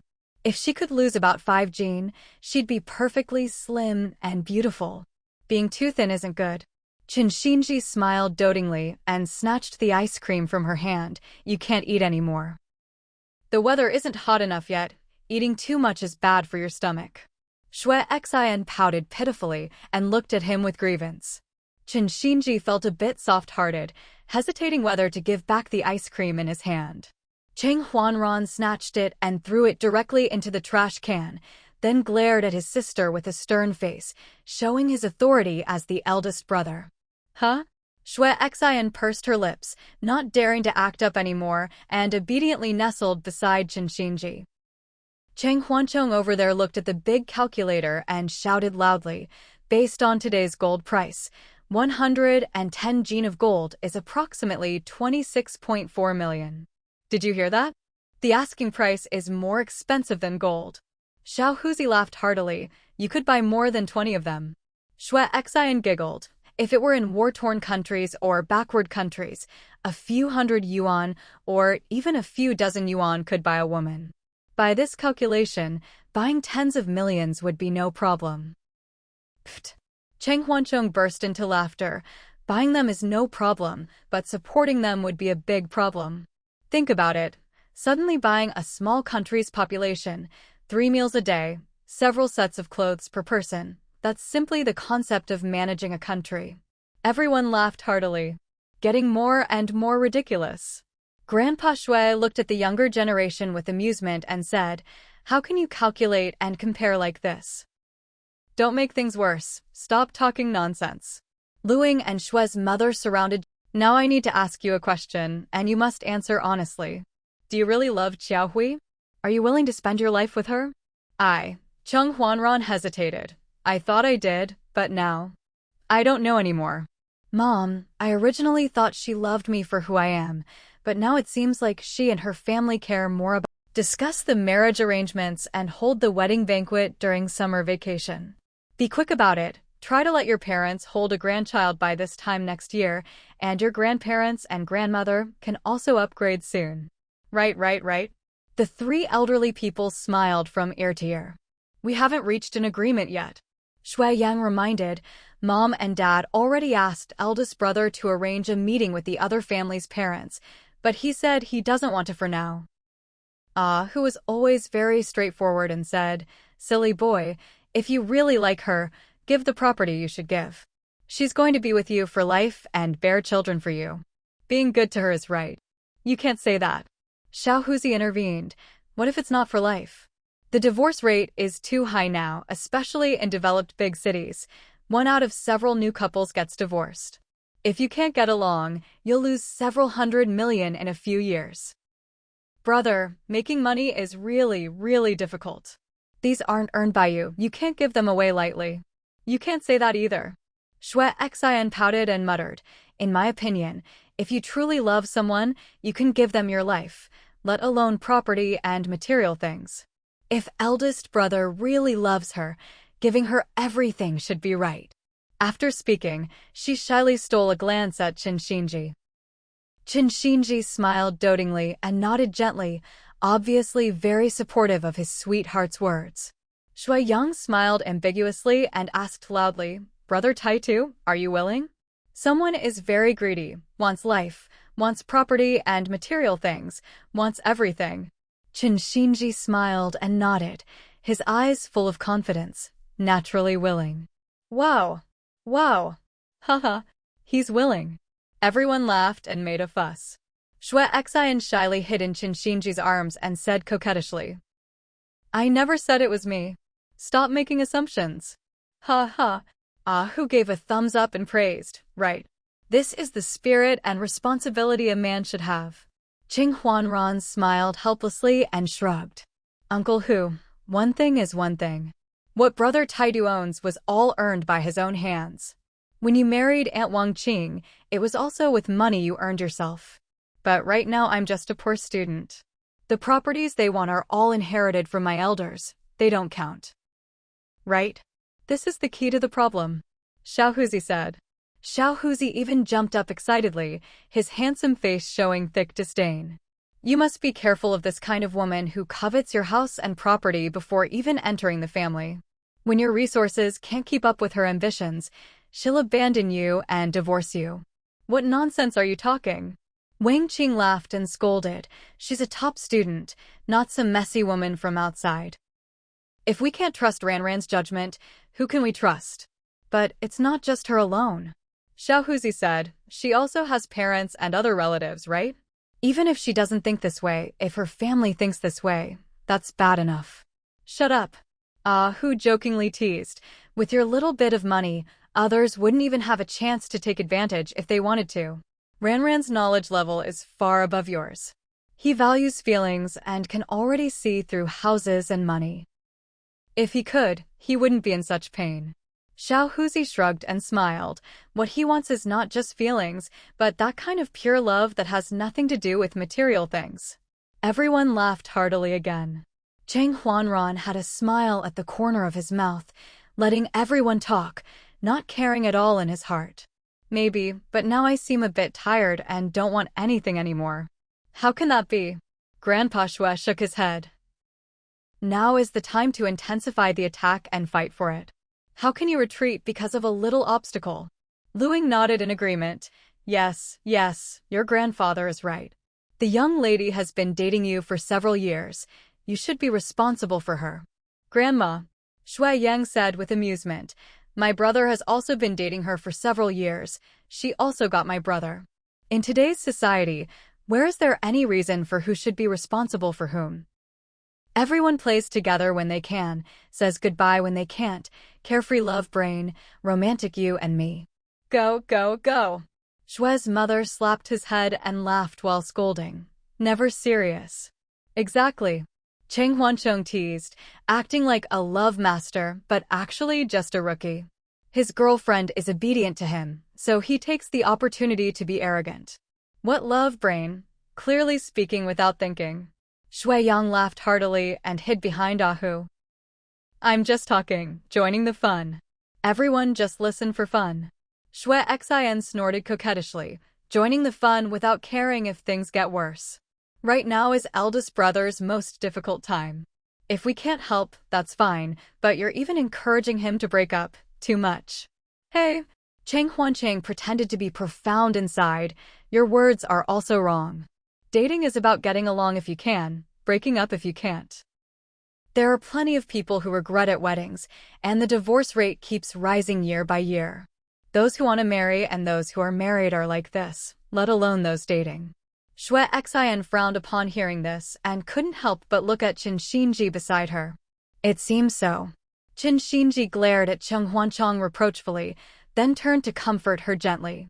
We're different. We have childhood sweethearts feelings that can withstand any test of time. Xue Xin smiled shyly and quietly. The people present were hit hard with dog food, sighing one after another. Brother Taitu, you really make us look at you with new eyes. You look quite like an old cadre, but how do you sound like an old driver when you speak? Exactly. Childhood sweethearts. When she was a green plum, you were no longer a bamboo horse. An old horse would be more accurate. Haha, what so-called test of time? How come we didn't notice?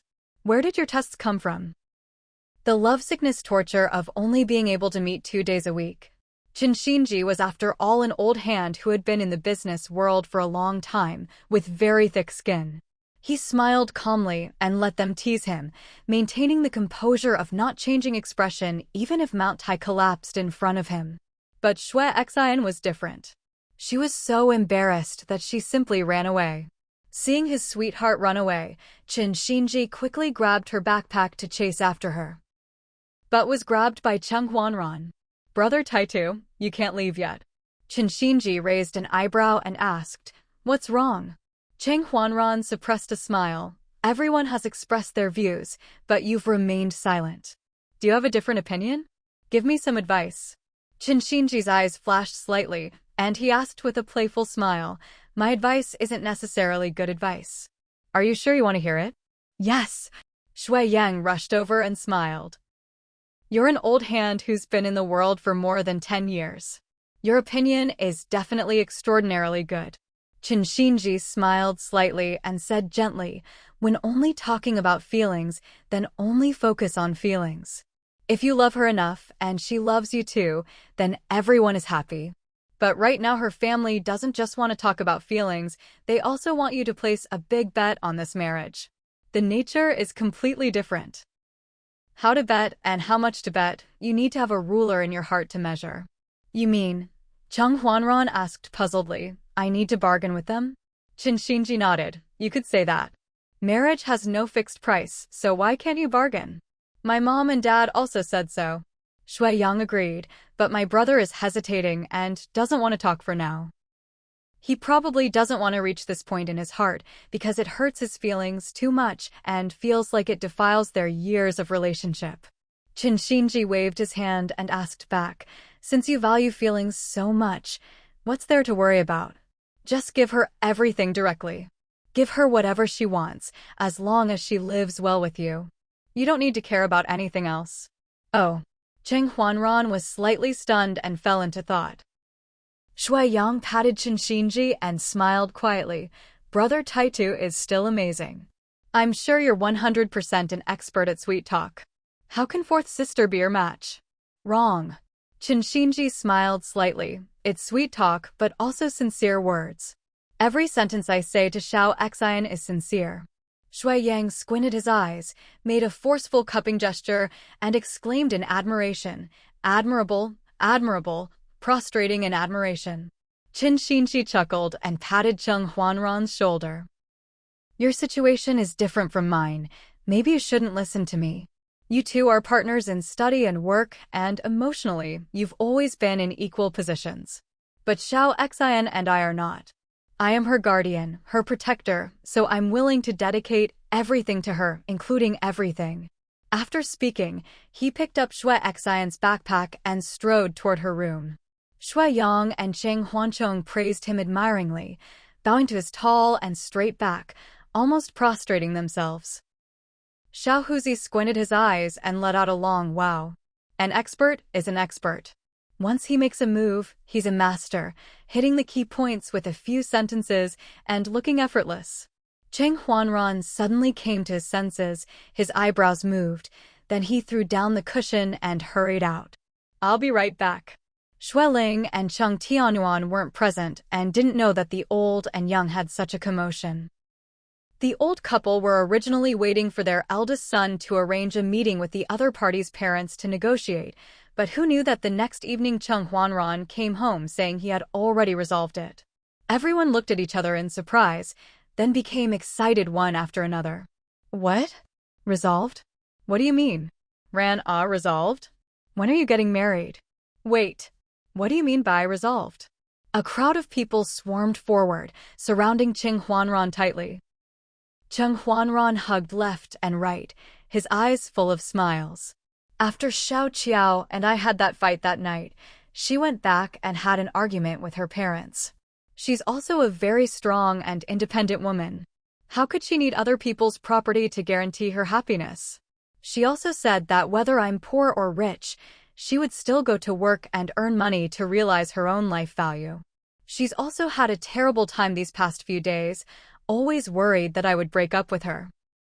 Like me, she hopes we can still get along as before, not affected by money and property. And then, Grandpa Shui asked nervously, not getting married? How can that work? Cheng Huanran smiled and continued, then we talked for a long time and decided to get married as originally planned, but we won't accept any property from either family.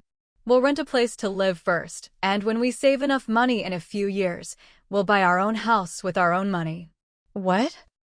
Several people exclaimed at once. You're not taking the houses we prepared for you?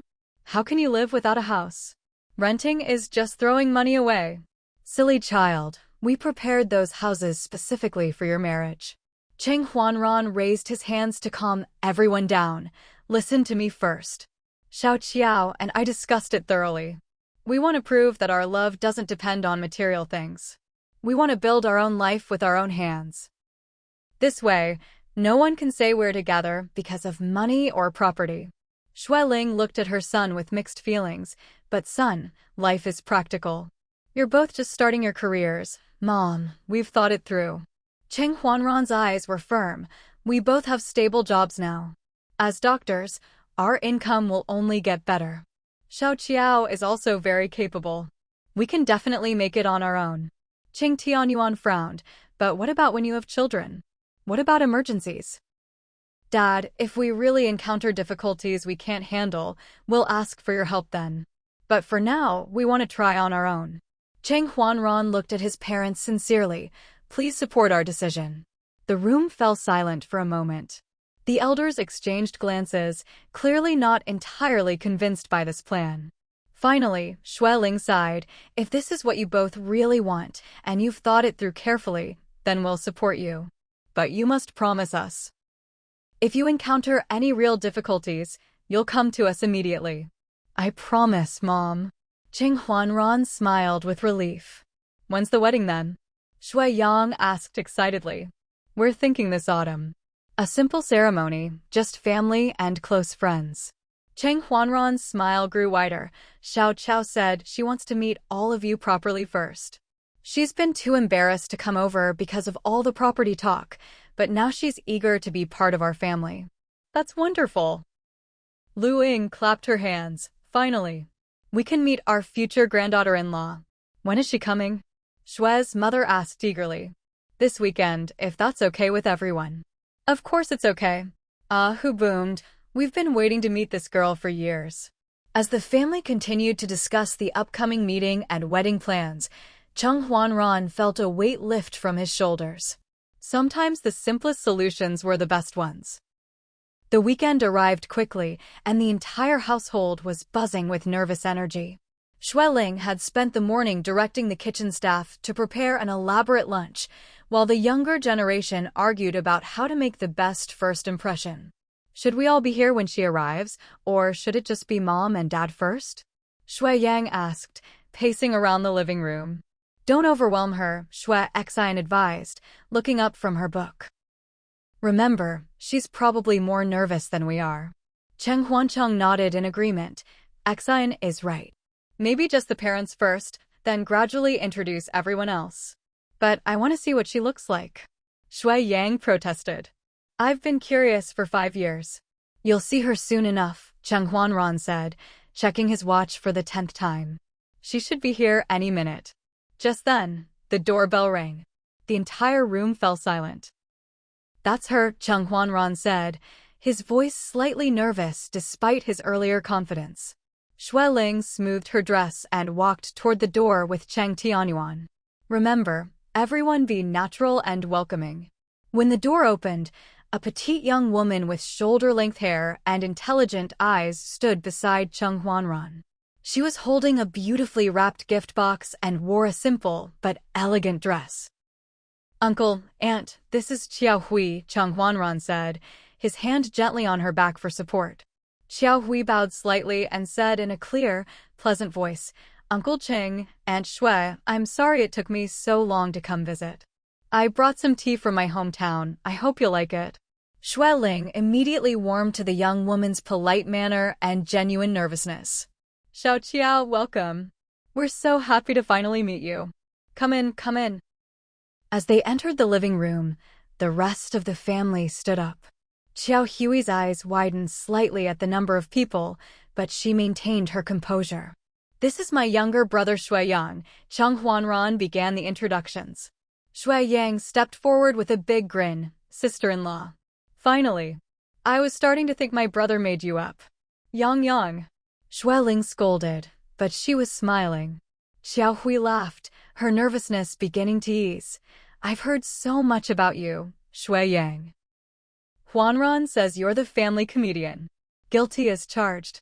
Shui Yang said proudly. The introductions continued around the room.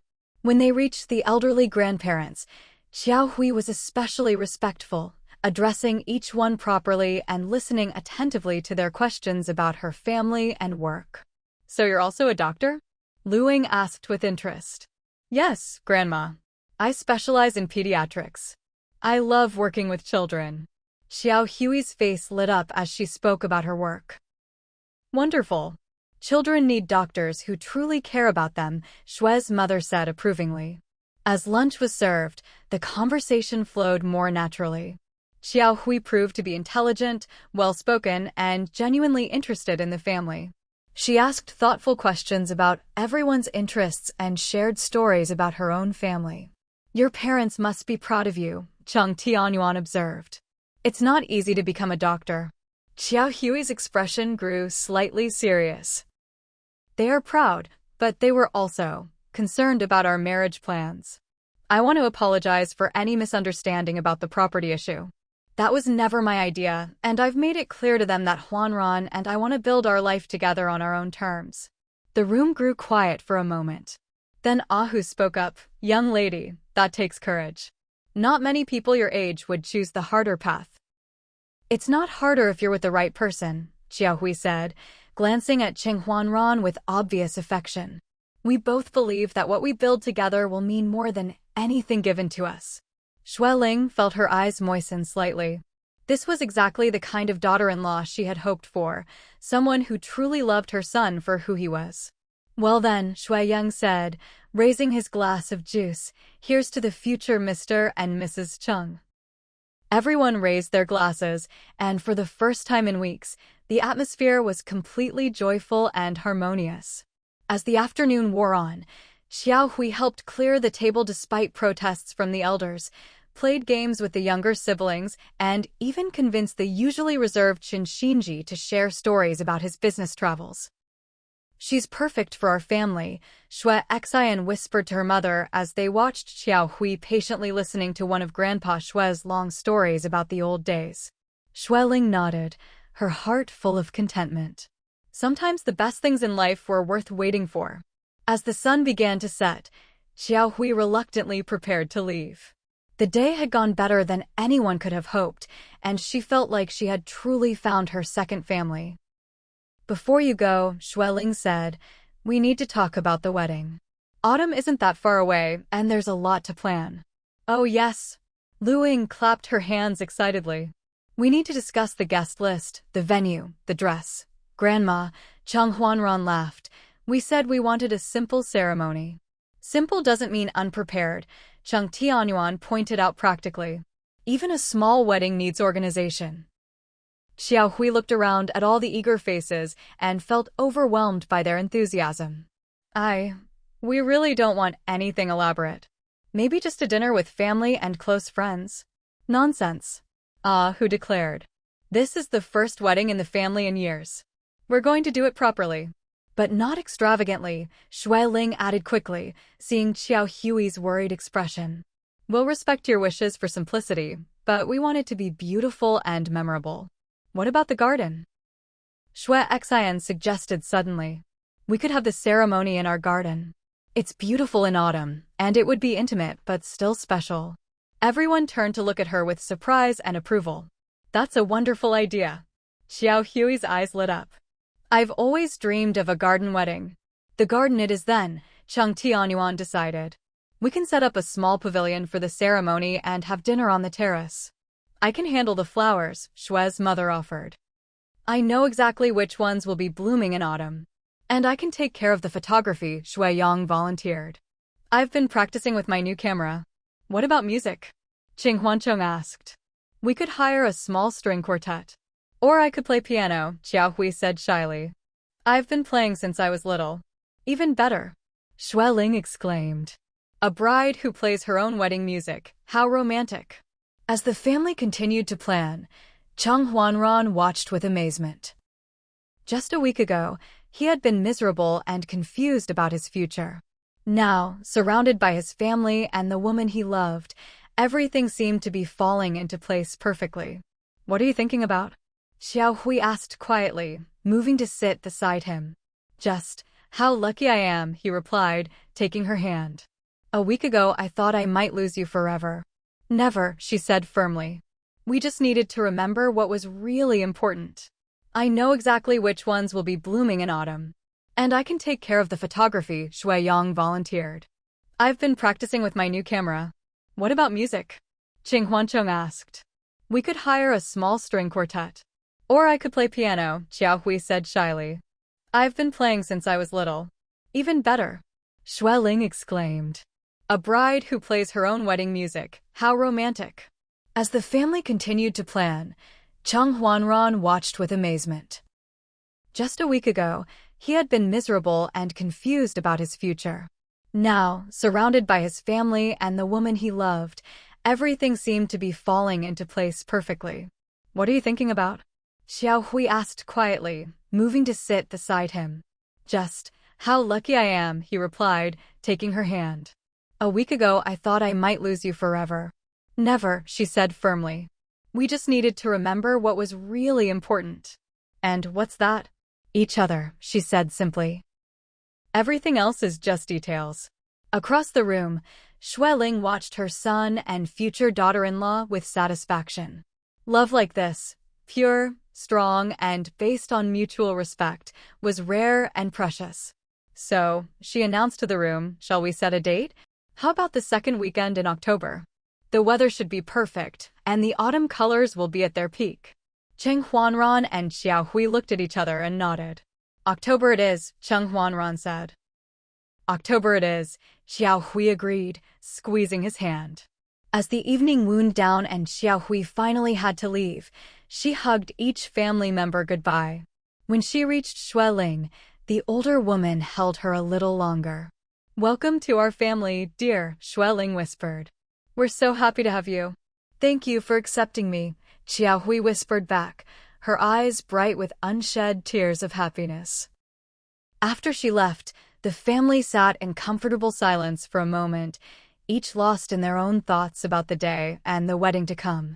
Well, Xue Yang finally said, I guess we're planning a wedding. The best kind, Xue Ling said contentedly. One built on love. And as the stars came out over the garden where the wedding would take place, everyone felt that autumn couldn't come soon enough. Chen Xian bought a courtyard house behind the garden, spending a large sum of money. He later had it renovated gradually and occasionally stayed there, but not often. Xue Ling shook her head. The two brothers have grown up. They can't keep living together forever. Sister Chun still lives in the mall area, and Duo is supposed to buy a place in a high-end community for marriage. The courtyard house behind was bought by Taitu to live in himself. Separate from each other? Qing Tianuan squinted. Those two boys probably won't want to leave her alone.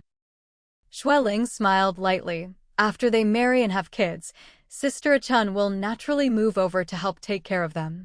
She's still healthy now and happily waiting to hold grandchildren. Qing Tianyuan was slightly stunned, his eyes showing displeasure. Before Xiaoxin finishes university, such talk is out of the question. Xue Ling gave him a reproachful glance and explained, I'm talking about Duo and the others. If things go smoothly, they'll marry by the end of this year or next year, so Sister Chun holding grandchildren isn't far off. She paused, seeming to remember something. Xiaodong seems to be preparing for graduate school. If she gets in, it'll take 2 or 3 years.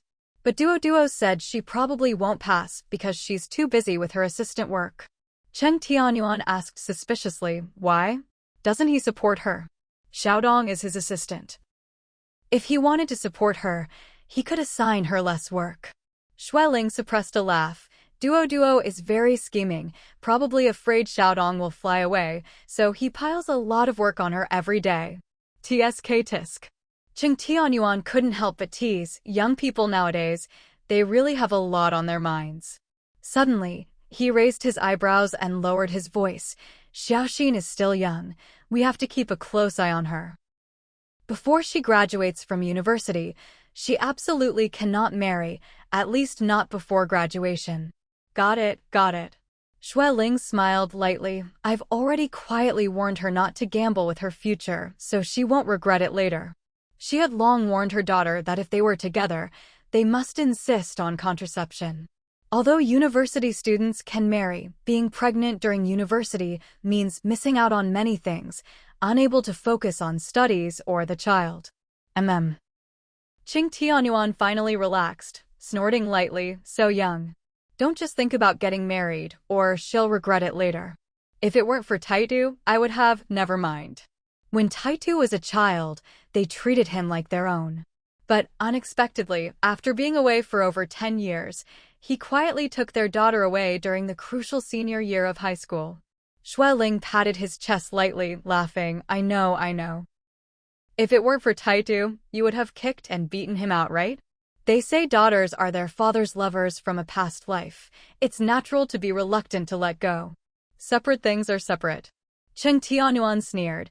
Daughters grow up and must marry, but not now. She's only 19 this autumn. Why rush? My little lover isn't even grown yet, and someone's already waiting at home to marry her. That feeling is agonizing. He agreed that his daughter should marry someone familiar and trustworthy, but definitely not now. Xueling laughed and explained, Today, Duo told me Xiaotong didn't dare tell her family about the relationship. Luckily, it's far from Rongqing, or he'd have the same worries as Taitu. Since Chen Xian and Xue Xian's relationship became public, he came to the garden less often. One reason was that Xue Xian stayed at school with heavy study tasks, so he only picked her up and dropped her off, not lingering in the garden. Another was that the future father-in-law often showed a soon-to-be father-in-law face, making him timid and not daring to come too often. Cheng Tianyuan turned over and muttered, Don't know if it'll work out, still early. It was just dating. Whether it would last to marriage was unknown. Xueling thought of their interaction style and whispered, probably very likely. Xian is a man of strong will. Once he decides on something or someone, he won't give up easily. Xiaoxin is a pure, naive girl, no match for a shrewd business fox. Cheng Tianyuan felt a bit annoyed. Although they were strict with their children, they were all raised in a greenhouse, never facing much hardship. Especially the youngest, Xue Xian, the only girl, was somewhat spoiled by the elders.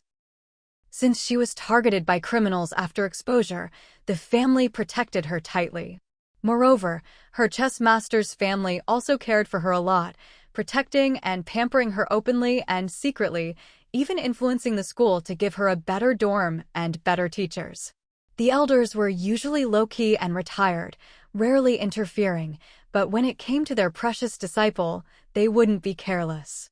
Because of this, Xiaoxin was overprotected, a typical naive and pure girl. Cheng Tianyuan sighed helplessly, You can't have both fish and bear's paw. We should be grateful she found a man who will care for her for life. Xueling reminded, Imagine if she found a boy like her, who couldn't take care of her or support her financially, couldn't hire bodyguards. Our wealth is enough for her to hire any bodyguard. Cheng Tianyuan interrupted, She can find anyone. Xueling retorted, Are you sure he can take care of her? Can he endure her? Without willpower, patience, and tolerance, can you just marry a rich, naive girl home? Eh? Cheng Tianyuan laughed as she teased, grabbing her waist. We've raised our treasure for 19 years. Is she really that bad? Xueling lazily leaned on him, laughing softly. You keep your father-in-law face in check. The future son-in-law isn't afraid of you but avoids you now. Remember, your little lover belongs to someone else. If she's still unmarried in her 30s, you might be more anxious than Sister Song, eagerly waiting for someone to marry your daughter. Cheng Tianyuan was slightly embarrassed, but reluctantly said, All right, I'll try. He reminded, Don't let them stay too long, a week is enough. Remind them to focus on painting, chess, and don't let Yangong be idle. Send him to assist Duo, so he won't just think about dating. Xueling suppressed a laugh. Okay. A father's heart is never at ease. Summer arrived quickly. Xiao Huzi finished his last round of chemotherapy. With proper care, rest, and nutrition, he was no longer weak but somewhat stronger, with a bit of flesh on his face. Since the new year, he insisted on working but couldn't stay up late, working regular hours and spending evenings with his wife and child. Fortunately, the club's foundation was good, and his absence didn't affect performance. New recruits emerged, winning individual gold and team silver in European competitions, attracting many advertisements and signing live streaming deals with booming business. Though the family liked living in Xinyuan, it wasn't their own home, so they didn't want to overstay. Xiao Huzi sold a suburban villa and used part of the savings to buy a courtyard house behind Xinyuan. Though second-hand, everything inside is brand new. The owner was a southerner who bought it as an investment while doing business in the capital, only staying a few times. He made a mistake, and the company couldn't operate, so he had to sell the courtyard house. We cleaned it up, bought daily necessities, and can move in soon. Shanyu gently touched her big belly, curious. What mistake? Gambling. Xiao Huzi explained. He said it was a capital turnover problem, but didn't dare say more. I heard from a friend. He's been in business in the capital for years, almost a local. Wang Qing asked, he only stayed a few times? His family, no health issues, right? Did you secretly check? You have to be cautious with Yu's pregnancy and Xiao Huzi being young. No. Xiao Huzi nodded. He's only in his 40s and very healthy. Who asked, what about his family? None. Xiao Huzi explained. His family is in the south, never came here. He has many women here, but no fixed one. This courtyard house is his main property in the capital. He wouldn't bring those messy women here. He's not stupid.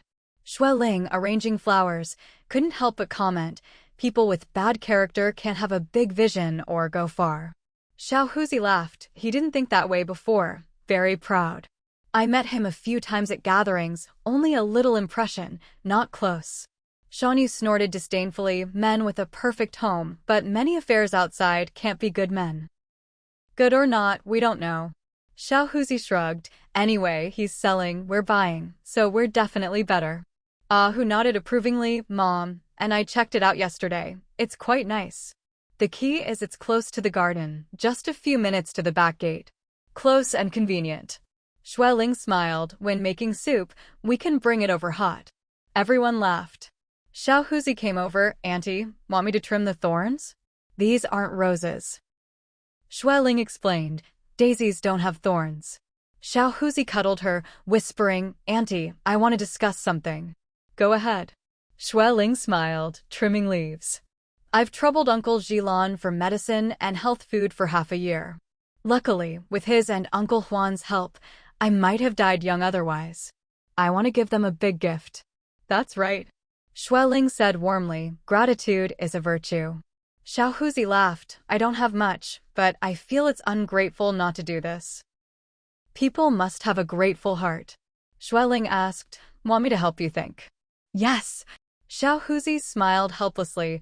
Uncle Huan is high status, capable, and rich. I don't know what to give him. Uncle Jilan lives in a high-end community, doesn't drive, but has a good pension and isn't poor. Besides chess, he has no hobbies. I plan to custom-make a precious chess set for him. Precious chess set? Xue Ling was interested. Made of what? Kunlun jade. Wow! Xue Ling shook her head. Too expensive. Xiao Huzi said, they saved my life. Compared to life, nothing is too expensive.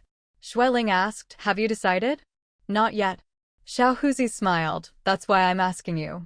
Xue Ling nodded. Okay, you decide. Since Ah Huan is Uncle Jilan's son, giving Uncle Jilan a gift is like giving him one too. That chess set is enough. Really? Xiao Huzi asked, should I buy a watch for Uncle Huan? No. Xue Ling explained, since he became deputy director, he doesn't like wearing expensive things, tries to be low-key, and doesn't want unnecessary trouble. He has shares in the pharmaceutical group and is a billionaire. He should be more cautious. How about a car? Not necessary. Xue Ling shook her head. Too expensive. Just give Uncle Jilan the chess set. I'll tell Ah Huan. Really? Xiao Huzi scratched his head. Isn't that a bit rude? Xue Ling smiled. They're father and son. No need to fuss. Uncle Jilan is the father. Giving him is enough. If you give Uncle Jilan, Ah Huan will know. They live together now. Okay. Xiao Huzi nodded. I'll listen to you. Xue Ling reminded, you can send flowers or a fruit basket to the attending doctor's office for their colleagues to share. Though it's their duty, after months of care, it's a small token of gratitude. Oh, definitely. Xiao Huzi hurried. I'll order a basket. Should I order more? A small basket is enough. Xue Ling laughed. Too much, and they won't dare to accept. Xiao Huzi laughed. Right, decided. A few days later, the courtyard house was successfully transferred. After cleaning, Xiao Huzi's family slowly moved in, becoming neighbors with Xue Ling's family again. Here is the continuation of the translation for the next chapters from 1529 to 1541. Xiao Huzi's health improved. Shanyu was about to give birth to another baby, and the family had just moved into a luxurious new home. Everyone was happy. But just a few days later, their daughter Wanun called, crying, saying she would come north to the capital in 2 days to reunite with them. Wanun had just graduated this year. Before the new year, she was interning and planned to come north after graduation in June to find a job she liked. But she kept delaying and only now said she would come. Who always doted on his daughter, was heartbroken hearing her cry and asked what happened.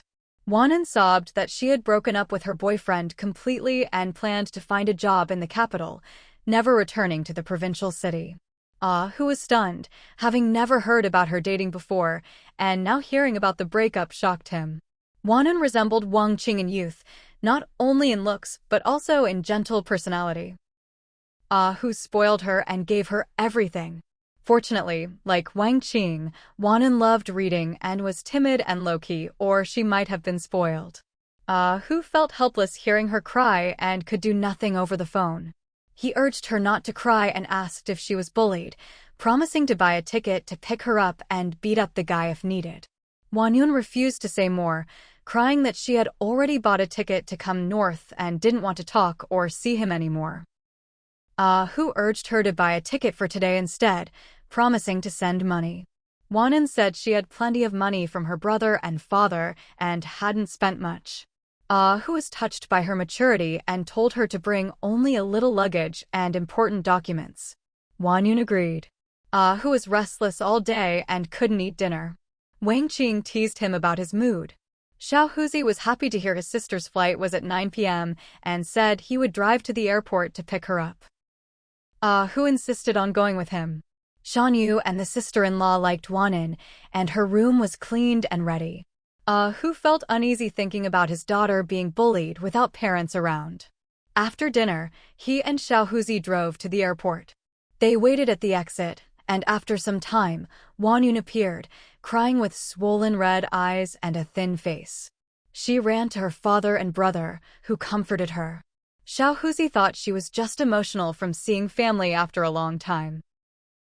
Who was angry and said the guy didn't deserve her and that any man who made a woman cry was no good. Wanun sobbed and hugged her father. Xiao Huzi asked if the guy was from her school and promised to introduce better men to her. Wanun said he was from the same school but a different major and that he wanted her to move to his hometown for work, but she wanted to stay in the capital. He was controlled by his mother, who disliked Wanun, saying she was too weak and would be a burden. Who was furious at the mother and son for their cruel words. Wanun said the mother mocked her and accused her of clinging to her son. Who and Xiao Huzi were enraged. Xiao Huzi was furious, pounding the steering wheel. Damn it. Who is this guy? Where is he from?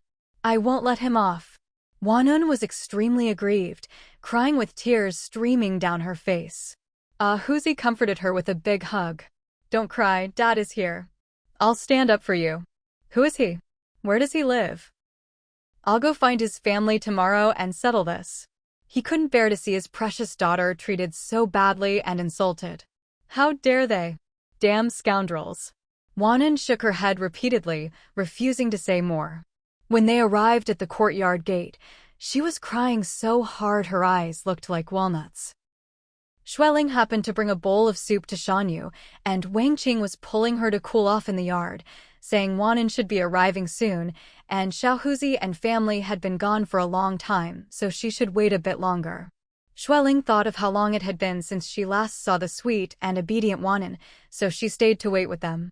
The three women happily awaited the car and the person, but when the car door opened, they were shocked to see a tearful Wanun. What happened? Why are you crying? Wanun, why are your eyes swollen? What's wrong? Wanun hid in her father's arms, her voice like a whisper. Xiao Huzi signaled the others to give them space, and they quickly avoided the topic and helped her inside. Wanun drank some soup, washed up, changed clothes, and went to bed. Though everyone was worried, they didn't press her for details. Let her rest first, Ahuzi said softly. She didn't sleep all night and cried all day today. Shuiling had heard the gist from Xiaohuzi and comforted them. Don't be angry. Wanan was wise to break up with such a boyfriend early. There are all kinds of dirty and Fine. This time, we admit defeat. Xiaohuzi had no choice but to keep quiet. Wanan was not lazy. Hearing that her brother's club was short-staffed, she went to work with him the next morning. Xiaohuzi had the finance staff train her and told her to work hard and learn well. Wanyun was obedient and quickly adapted. She went to work with her brother in the morning and left with him in the evening. Sometimes, when he had meetings or overtime, she bought warm dinner for him and took the subway home alone. Qing worried about her safety and wanted to buy her a car. Wanan said the capital was safe, and she took the subway on well-lit roads with security and police around. Still, you should buy a car someday, Qing said with a smile. You have a driver's license for years. You can't just know how to drive but never drive. Wanan sweetly replied. No rush, I have my brother and dad to drive me now. Qing gave up. Suddenly, the doorbell rang. Wang Qing called, Wanan. Go open the door. Aunt Lingling is here with a pot of Buddha jumps over the wall soup. Qing's mouth watered. That's a great dish. Wanan hurried out and opened the door. Yun, a passionate male voice called, I finally found you. Wanan froze, staring at the thin, familiar yet strange man. The man hugged her tightly. Yun. How could you break up just like that? Do you know how worried I was? I couldn't eat or sleep. You deleted and blocked me. How could you be so cruel? If I hadn't found your roommate and begged her for your location, I wouldn't have found you. You really came to the capital? Do you know how hard I looked for you? Zhang Hao? You? Wanan struggled and asked coldly, what are you doing here? I'm here to take you back. Zhang Hao said angrily. Wanan turned away, eyes red. I already broke up with you. I was clear and you agreed. No. Zhang Hao shook his head. I was just stunned and couldn't react. By the time I realized, you were gone. How could I catch a taxi with my legs? Wanan sniffled. You heard what your mom said. Do you think we should keep going? Your mom can't accept me. Why should I stay? Though timid and not very capable, Wanyun had self-respect and wouldn't tolerate being insulted. Can't you think about me? Zhang Hao said painfully. Do you know how hard it is to be caught between my mom and you? She's my mom, she raised me. Can you endure a little for me? She's an elder, she means well. Can't you tolerate her a bit? How can I? Wanan cried. I bought her gifts, but she refused. Every time I went to your house, she was cold. The first time, she complained the house was too small. The second time, she said my gifts were too expensive and that I wouldn't be a thrifty daughter-in-law. She looked at me with disdain. I endured it until I ran away. Did you ever speak up for me? My parents and siblings were there. What could I say? If I spoke, my mom would be angrier. If I defended you, she'd say I'm too soft and have no manly backbone. I didn't speak up for your own good. Is that for my good? Wanan cried. Didn't you see my eyes were red? Didn't you see me crying outside your house? Why must I consider you, but you never consider me? Zhang Hao looked innocent. I did. I brought you home for your sake. I'm a man. I have to think about our future. If you can live in my house, we have a future. I'm thinking of us, including you. Stop. Wanan shook her head. It's over. We broke up that day. Nothing matters anymore. I can't. Zhang Hao shouted. Yun, I love you. I can't live without you. I want to be with you forever. Stop. We broke up. Wanan sobbed. I stayed away to give you a chance. But you only care about your family. Your mom was cold and sarcastic. They don't accept me. You want me to please them? Did you ever care about my feelings? Zhang Hao swallowed and argued. I want the best for us. Without my parents' support, how could we marry? They are my family. You marry into my family, you have to please them. I want a good future for us. Please endure a bit for me. I'm sorry I can't. Wanan shook her head. I'm too hurt. I can't take it. We broke up. Go away. No. Zhang Hao shouted. I won't leave. I came all this way to find you and take you back. I've already talked to my mom. She's starting to change. Stop. Wanun whispered. We really aren't right for each other. Zhang Hao was angry. Not right? We've been together over 2 years. What's not right? Indeed not right, Wanun sobbed. I just feel bad. Zhang Hao grabbed her shoulders. No. We've been happy. Watching movies, going to parks, studying together. Why did you change after coming to my house? Do you think my family is too ordinary? Of course not, Wanun tearfully explained. When we dated, I didn't care about your family's situation or money. Zhang Hao frowned. Then why did you change after coming home? My family is ordinary. My parents are workers. We have one house. I share a room with my brother. But my mom said she saved some money for a down payment. We'll find jobs in the county and live in a new house. We'll work and live together forever. No, Wanun shook her head. Your mom really doesn't like me. I think we really aren't right. Don't say that. Zhang Hao defended. My mom is changing. She agrees to our marriage and will help with the down payment. We're very compatible. I love you. You're gentle and don't lose your temper. You're my ideal wife. Wanun avoided his gaze. I'm not sure. I already broke up with you. Why are you here? I'm here to find you, Zhang Hao said firmly. I don't accept the breakup. You can't say those words. I won't allow it. Wanun turned away, sobbing. I'm almost forgetting you. No. Zhang Hao held her face. No forgetting, no breaking up. Listen to me. Pack your things and come back to the county. Wanun shook her head and tried to break free. Suddenly, a cough interrupted them. Both looked toward the sound. Xueling was standing there holding a large porcelain basin, looking awkward, as if she'd been standing there for a while. Wanun pushed Zhang Hao away, shy and embarrassed. Auntie. Zhang Hao looked at Xueling, who wore casual home clothes but exuded an elegant aura. He hurriedly called her auntie. I'm Yunyun's boyfriend. I'm Zhang Hao. Xueling smiled gently. Hello, Zhang Hao. Can I call you Xiaozhang? He nodded quickly. Xueling glanced at the shy Wanun and asked, Xiaozhang, are you here to find Yunyun? Yes, Zhang Hao answered. Her family is in the provincial city. I asked for the address, but no one was home. I finally found her roommate, who tricked Yunyun into giving her location. I followed it here with great difficulty. Xueling smiled. I heard you want Yunyun to work and marry in your county, right? Yes. We've been together over 2 years. I want her to marry me and work there so we can be together. Xueling smiled. Yunyun has a good job here in the capital with a good salary. Have you found a job? Not yet, Zhang Hao blushed. My major doesn't match well. I have to wait. Yunyun's major is easier to find work, so she should find a job quickly in the county. Xueling asked, if you find a good job there, how much would you earn monthly? About 3,000 to 4,000, Zhang Hao answered. That's normal for new graduates. But with promotion, salary will increase.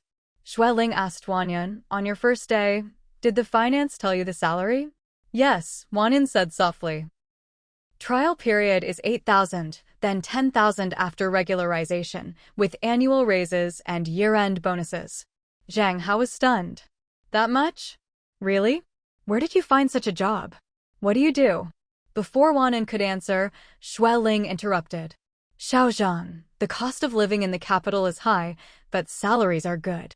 Yunyun's parents have only 2 children and probably wouldn't want her to marry far away. Are you interested in working and settling here? No, Zhang Hao shook his head. I'm the eldest son. I have to work in the county to take care of my parents. Yunyun has a brother. Sons marry daughters-in-law, daughters marry out. She should marry me and care for my parents. The capital is big but expensive. I spent a lot getting here. Even a bowl of noodles was more expensive than in the county. Wanun glanced at him secretly, but Zhang Hao didn't notice. Xueling nodded and asked, do your parents know you came to find Yunyun? Do they support you? They don't know yet, Zhang Hao smiled awkwardly. Yunyun and my mom didn't get along well. But my mom is softening. I plan to bring Yunyun back. As a junior, I'll sincerely apologize and say nice things. My mom will forgive her. Xueling looked at Wanun. are you willing to go back with him and apologize to his mom? Wanan hesitated to speak. Zhang Hao quickly answered, Yun Yun is obedient and listens to me. She will agree. I'll coax her. Xueling's eyes flickered slightly as she nodded. Oh, I see. Xiaoying, a guest should not stand at the door. Since he's here, bring Xiao Zhang inside to meet your parents.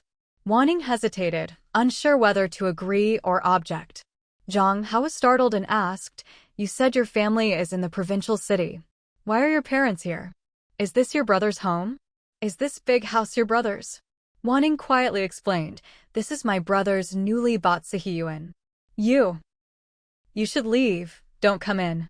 Why? Zhang Hao looked around. Since I'm here, I want to meet your parents. If you want to marry me and go back to the county, you should tell your parents first. I haven't decided yet.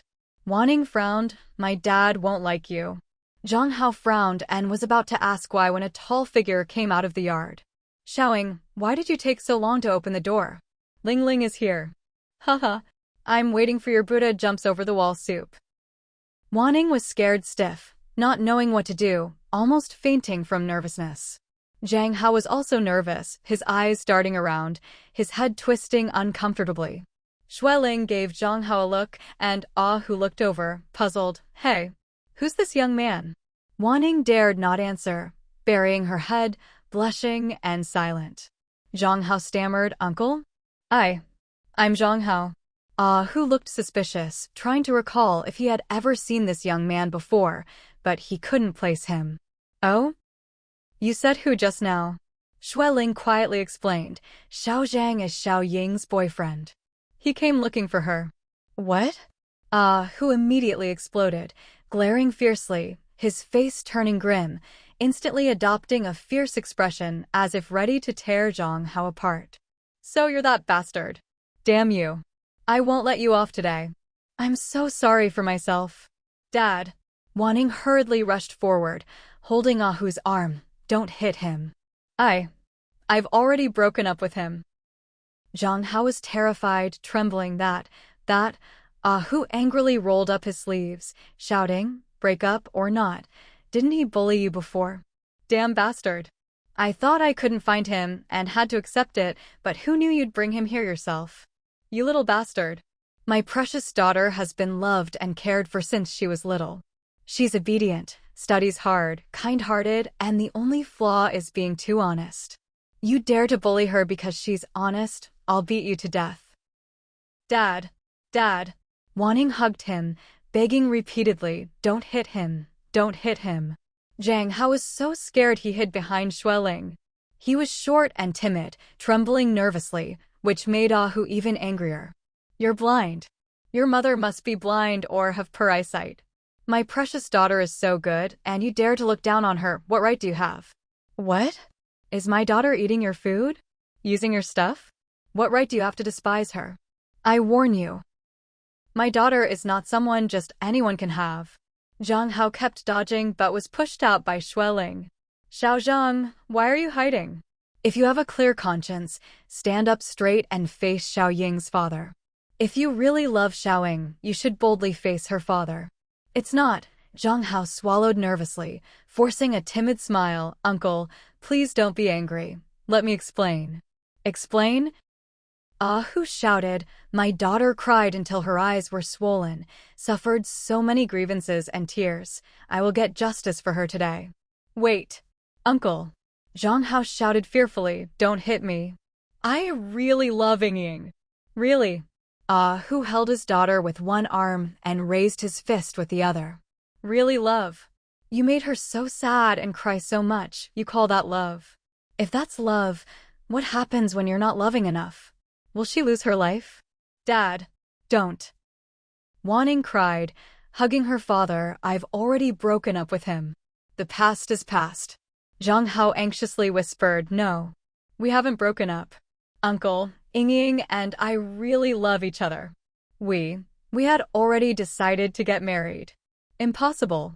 Hu shouted, You look like this and want to marry my daughter. No way. My daughter was raised with love and care and can only marry someone who truly cherishes her. A selfish, blind bastard like you, get lost. No. Zhang Hao shouted, Uncle, I really love Ying. I can cherish and protect her really. Ah Hu snorted coldly, get lost. You made my daughter cry like that. What kind of protection is that? And your mother is blind too. My daughter is slender and delicate, and she dares to say she's not lucky? Since my daughter was born, we've changed to a villa, bought luxury cars and shops. Where's the bad luck? Nonsense. Go back and warn your mother, my daughter is not someone she can despise. Zhang Hao's face turned red and white, embarrassed to the point he wanted to dig a hole and hide. Wanning recalled the humiliations and was furious, scolding, go away. What are you still doing here? I told you, we're over. Break up, break up. She cried and ran inside. Zhang Hao wanted to follow but dared not face Ah Hu's fierce look, standing helplessly. Xueling handed the Buddha jumps-over-the-wall soup to Ah Hu. All right, go inside and eat. Comfort showing. Ah Hu glared at Zhang Hao, eyes fierce, fists clenched tightly. You. Are you deaf and blind? Didn't you hear my daughter say she broke up with you? What are you still doing here? Get lost. Get lost. Don't let me see you, or I'll beat you every time. Zhang Hao swallowed nervously and ran away. Xueling watched his retreating back and chuckled softly, then gave Ah Hu a thumbs up. Good. That's how it should be. Night fell, but the summer heat lingered, everywhere hot and sultry. The only cool place was the backyard garden, where a breeze occasionally blew, scattering the heat and bringing a bit of coolness to those resting under the trees. Xueling accompanied several elders sitting under the trees, eating fruit. Lu Ying frowned, complaining, where did these apples come from? Why are they so sour? New apples are a bit tart, that's normal. Xueling smiled, Mom, how about a banana instead? Lu Ying shook her head, no, bananas give me diarrhea. When you get old, even sweet fruit tastes sour, and eating too much of anything causes diarrhea. Yeah, that's true, Mrs. Xue agreed. Mr. Xue stared at the dragon fruit, explaining, I heard this only blooms flowers. The fruit tastes bland and isn't good. Yes, Xueling replied, it's a tropical fruit that can't really grow here. It's enough to have a few beautiful flowers to enjoy. Mrs. Xue chuckled, the flowers are pretty, like the night blooming cereus. Yeah, so beautiful. Lu Ying gave a thumbs up, laughing, too bad they only bloom for a short time, not long-lasting. I think orchids are better, blooming for days or even a month. Xueling looked ahead and saw the third and fourth sons still eating, heads buried in their phones. These two have been eating for over half an hour.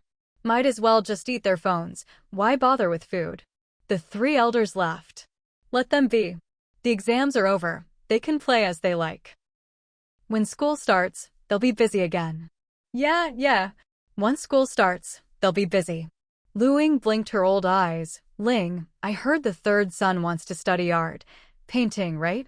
Yes, Xueling replied. He passed the art line with high scores. But the teachers think he can aim for other majors. No rush, let him choose after the results. If he loves painting, let him pick what he likes, mister. Xue said earnestly, he's been so busy with studies these 2 years. It takes a deep passion to keep going quietly. Xueling hesitated. Yuan said if he chooses art, job prospects aren't broad. But I'm okay with that. Why worry? Mrs. Xue scolded. He hasn't started yet. Why worry about jobs? Our kids don't need to worry about jobs. You and Yuan worked hard all your lives, with assets worth billions. Why can't they choose what they like? That's nonsense. Yes, Xueling laughed, you're right. No objections. They're grown, they should choose.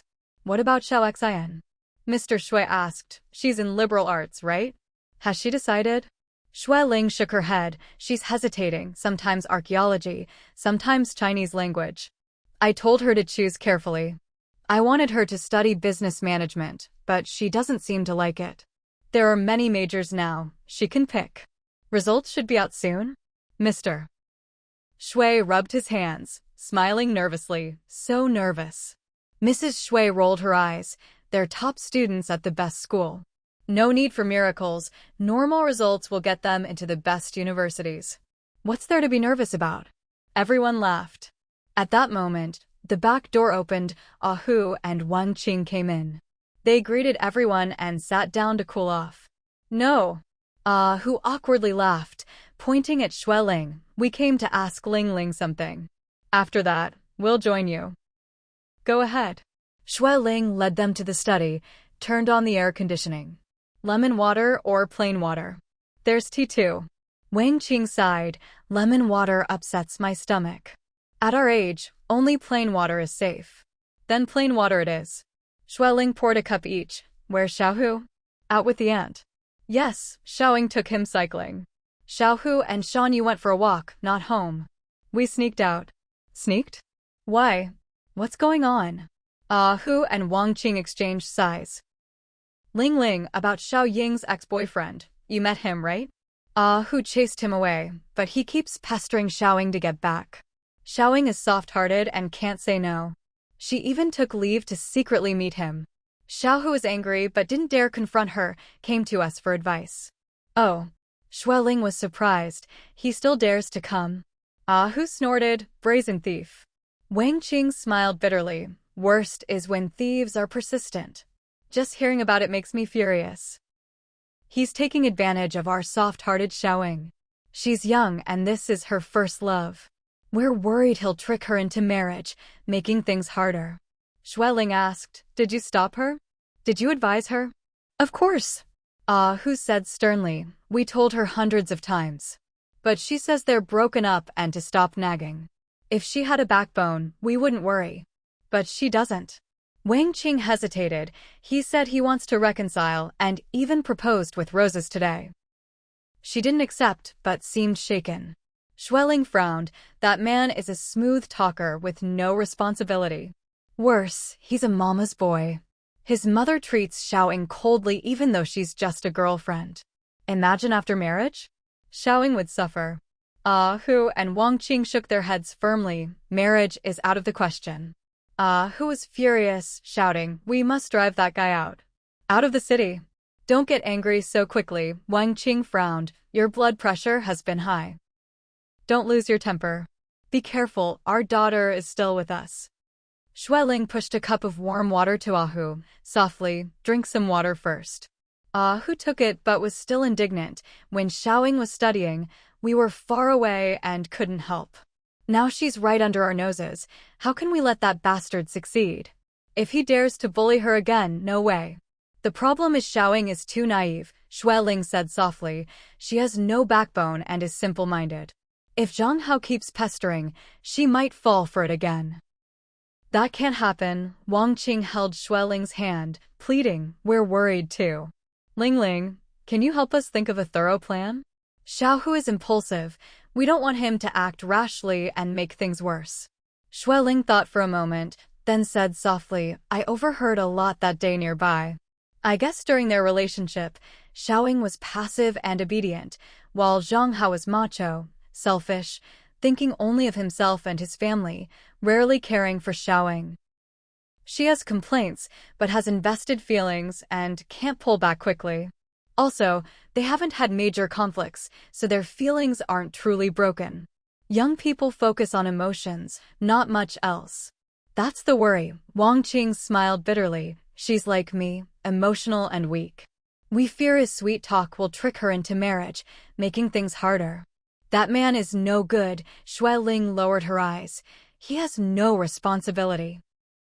Knowing your elders disapprove, he secretly avoids you and targets soft-hearted Xiaoying.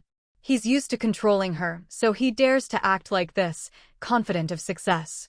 Such a man will cause losses in life and marriage, suffering and even harm. Wang Qing and Ah Hu grew more anxious after hearing this. Ling Ling, what should we do?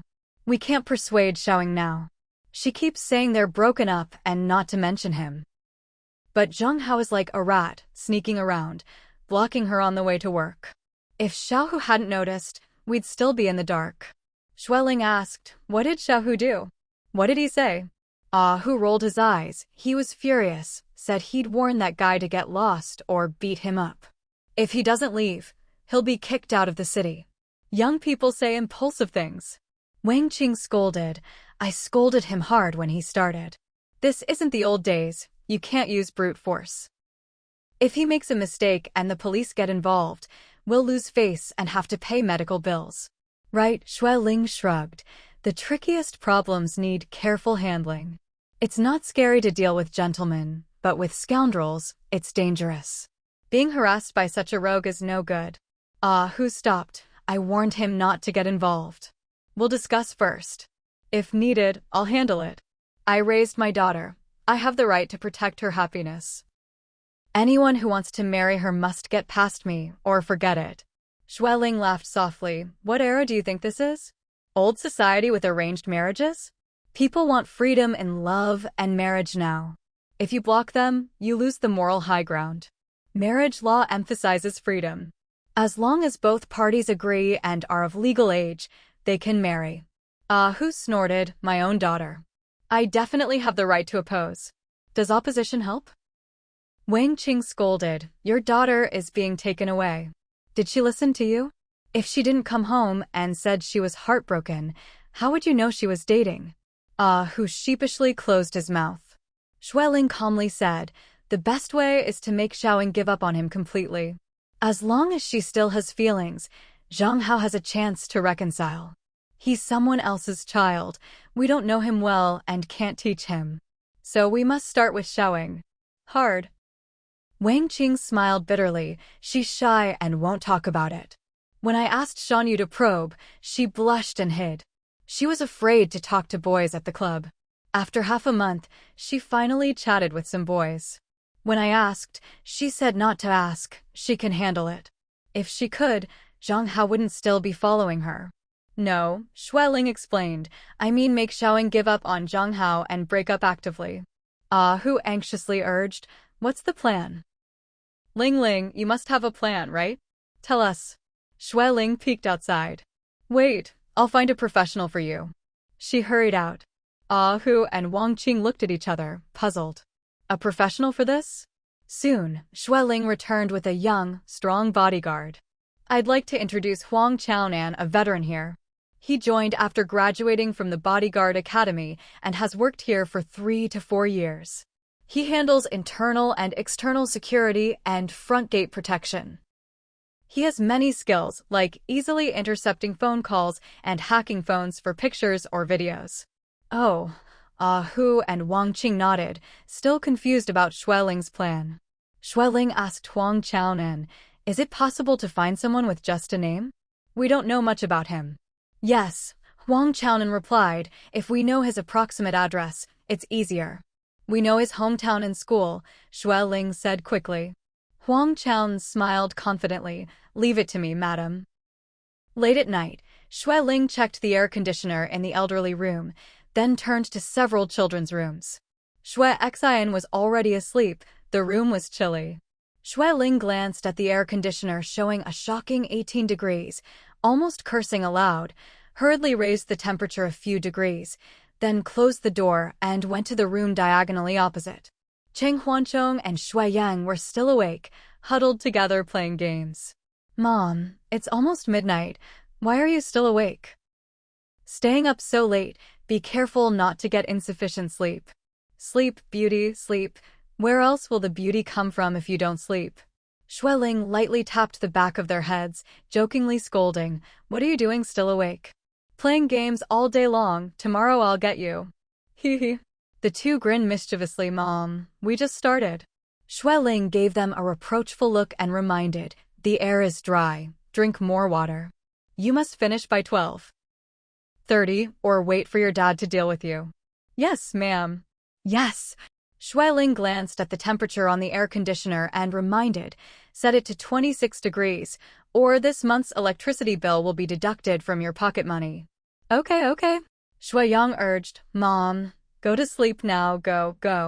Xue Ling ignored them and turned back to her room. Unexpectedly, just as she reached the door, a figure caught up from the other side. Huang Chaonan respectfully nodded, Madam, it's done. Xue Ling was slightly surprised, then smiled happily. So fast? Huang Chaonan handed her a small memory card, explaining, not that fast this time. The contents mostly are what you were looking for. Please review carefully. Thank you for your hard work. Xueling took it warmly, thanks. Rest early. Huang Chaoan acknowledged and stepped back. At this moment, Cheng Tianyuan peeked out, puzzled. Who is it? Little Huang. Xueling went inside and roughly told him about Wanyan. That boy is frivolous and arrogant, probably has many tricks behind Wanyan's back. Without some counter tricks, Wanyan might be deceived again. Sometimes, dealing with petty people requires petty methods. Cheng Tianyuan grinned, approving. Good, fight fire with fire. Xueling yawned, muttering, it's late, let's sleep soon. Suddenly, the intercom on the wall rang. Sir, madam, Mr. Xiaozi is at the back door, saying he has urgent matters to discuss.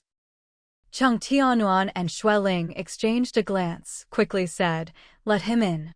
Xueling suspiciously asked, at this hour, could it be that Yu is about to give birth? Isn't the due date still about 10 days away? Let's go check. Cheng Tianyuan calmly said. They went around the back corridor to the garden's back door and saw Xiaozi approaching. He wore a white t-shirt and denim shorts, his face full of anxiety. Uncle. Aunt. Wanyan is missing.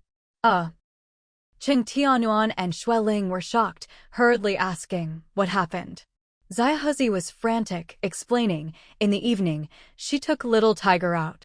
Not sure if she met that Zhang kid. Anyway, after she brought little Tiger back, she quietly changed clothes and went out.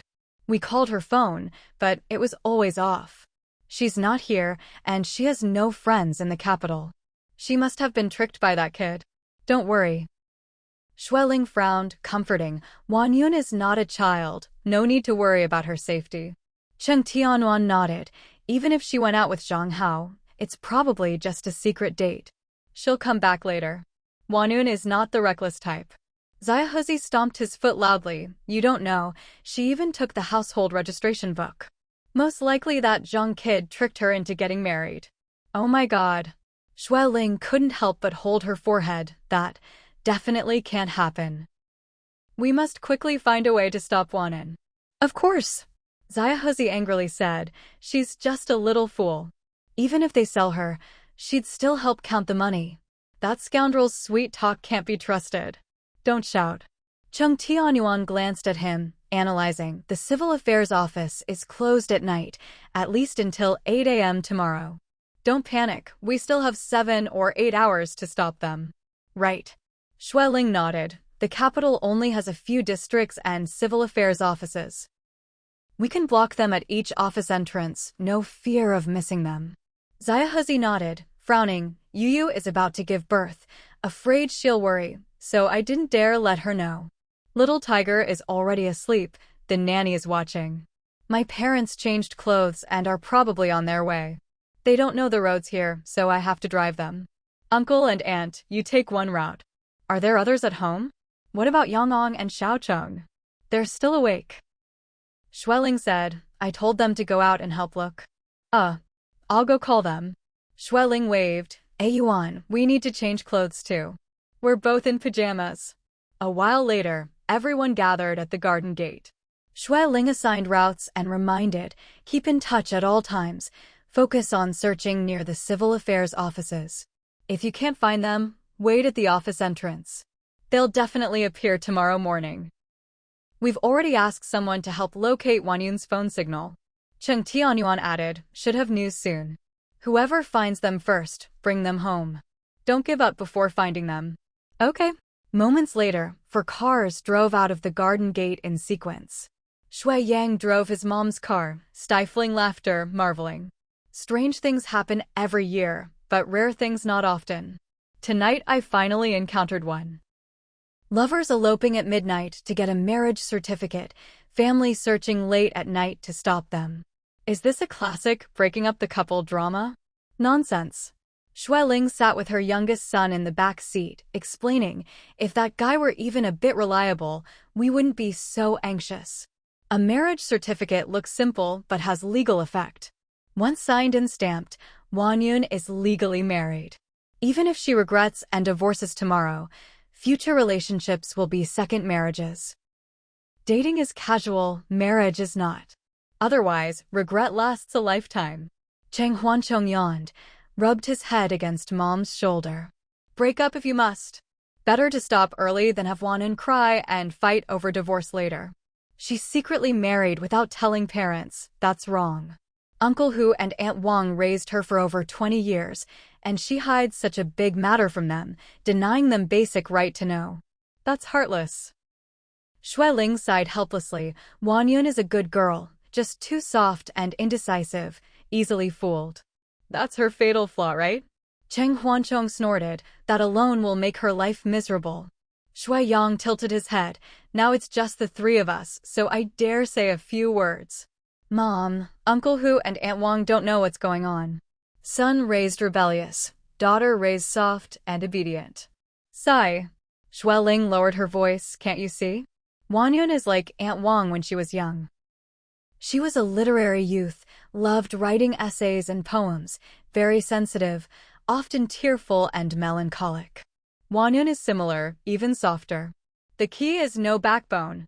Cheng Huanchong muttered. Softness is one thing, but no judgment of character? How will she live? Hiding behind parents, living under brothers' protection? That's no way to live. Shui Ling whispered. She hasn't lived well either. School was simple and pure, but now graduated, she must face a complex world. People grow up slowly, forced by circumstances.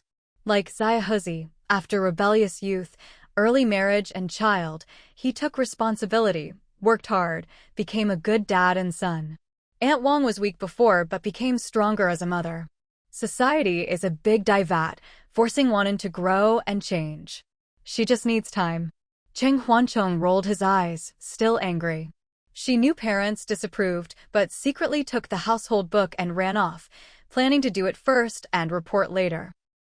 Even if tricked by that guy, how can she have no judgment? Parents raised her well, not foolish or immoral, but wealthy and experienced. Their views are worth considering. But she was blinded by love, forgetting family. Shui Yang nodded. Right, that's what I dislike most. Being blinded by love, how can there be rational thinking? Shui Ling laughed. Young people love to talk about love. They're at the age to be crazy and impulsive for love. Shui Yang pouted. If love could fill the stomach, impulsiveness would be fine. But can it? Most rely on parents for bread. Why hurt parents while enjoying their support? Wanun was too impulsive this time. Shui Ling sighed. Still too young. Cheng Huanchong shrugged, disagreeing. My youth must be calm, not impulsive. I don't understand classmates who curse or hate parents. Parents have faults, but also sacrifice a lot. They make kids study, forbid games and freedom, yet kids feel miserable. They don't realize parents may be exhausted, but keep going for family. Kids under 12 we understand, but high schoolers should know better. Shui Ling smiled, patted his shoulder. You've grown up and become sensible. Then she sighed. Many people think selfishly. If everyone could empathize, the world would have less resentment and hatred. Shui Yang stopped at a red light, turned his head. Too hard. Even saints can't always empathize. Cheng Huancheng laughed. That's why our family is up late searching the city for someone. The three laughed. Shui Yang pouted, muttering. Suddenly envy Shui Xian. That guy is sleeping soundly with the air conditioner on. Early to bed has its benefits, no midnight breaking up the couple drama. No choice. Shui Ling teased. This painful lesson reminds you not to stay up late. Haha, won't dare. Xiaohuzi drove his mother to the civil affairs office, found it empty except for closed doors and streetlights. It was past midnight, few pedestrians and cars. He bought hot milk and tea at a fast food shop, handed the milk to his mother. Mom, it's hot, wait a bit. Wang Qing took it, tiredly reminded, no cold drinks. Don't worry, I always drink hot. Xiaohuzi replied. Since surgery, he avoided cold food, ate meals on time, no raw or fried food. Wang Qing nodded, leaned back tiredly, looking very unwell. Tiger, what time is it? Almost 1. Xiaohuzi answered. Wang Qing tried calling her daughter's phone again, still off. Damn girl. Wang Qing angrily threw the phone aside, eyes red, quietly sobbing. Xiaohuzi anxious, comforted, Mom, not time to cry. I'll drive around to look. If you're tired, close your eyes for a bit. Sigh. Wang Qing sighed, I can't sleep. My mind is restless, dizzy. Never expected my daughter to be so bold, doing such things. Xiaohuzi said firmly, not Wanyun's fault, that guy tricked her. Who else to blame? Wang Qing bitterly smiled, other kids' sons we can't control. Our daughter was tricked to be a thief at home, to get married secretly. I feel so defeated. Xiaohuzi drove, looking out the window. Mom, not the time for this. The most important now is to find Wanun and calm her. Wang Qing wiped tears, choked, your dad and I loved her dearly, feared she'd get hurt, held her like a treasure. She's over 20, but your dad still calls her baby all the time. He only scolded you, never her. I think she's soft because of all the pampering. After 10 months in the womb and 20 years of love, she grew up and graduated. But now she turns her back on us, wants to marry another man without a word. Xiaohuzi felt helpless hearing his mother cry. Mom, she was impulsive, didn't really mean it. Wanyun is a filial daughter, really. Wang Qing sniffed, filial but disobedient. She listens to that guy but not us. I told your dad that guy is a smooth talker, can't protect her in front of parents, she'll suffer with him. She's not strong, not fit for that family. These are heartfelt words, why won't she listen? She'll understand later. Xiaohuzi explained, she just needs time. Wang Qing shouted, later? Later is too late. Marriage is like gambling. Even if you predict well, you might be wrong. She can't see clearly now. Once married and has kids, how many choices? Even if she regrets, future partners will see her as divorced. If she has kids, her life is tied down, maybe forever. For the kids, she might endure unhappiness. If divorced, can't give kids a complete family, sob. Enough. Xiaohuzi interrupted, Mom, don't overthink. It's not as bad as you think. Wang Qing sobbed, you don't understand, but I do. I'm a divorced woman, I know the pain. If not for your dad, I'd be miserable. Wanun is softer than me. She can't live well in a messy family, unless the sun rises in the west. As the saying goes, men fear choosing the wrong career, women fear marrying the wrong man. For most women, marriage means a new life. Choose well, life is stable. Choose badly, life is miserable. Mom, calm down. Xiaohuzi urged, your health isn't good, don't get too upset. We still have time, with so many people looking, we can stop them. Don't worry, no big mistakes. Wang Qing leaned back, silently crying. Xiaohuzi stopped at a red light, gently said, Mom, drink some warm water, relax. I can't relax now. Wang Qing weakly sighed, did your dad call? What about Aunt Lingling? No, probably no news yet. Wang Qing wiped tears, eyes blurry. Aunt Lingling is amazing, raised such excellent kids. Xiaohuzi frowned, Mom, your kids aren't bad either, very obedient. Wang Qing shook her head, different.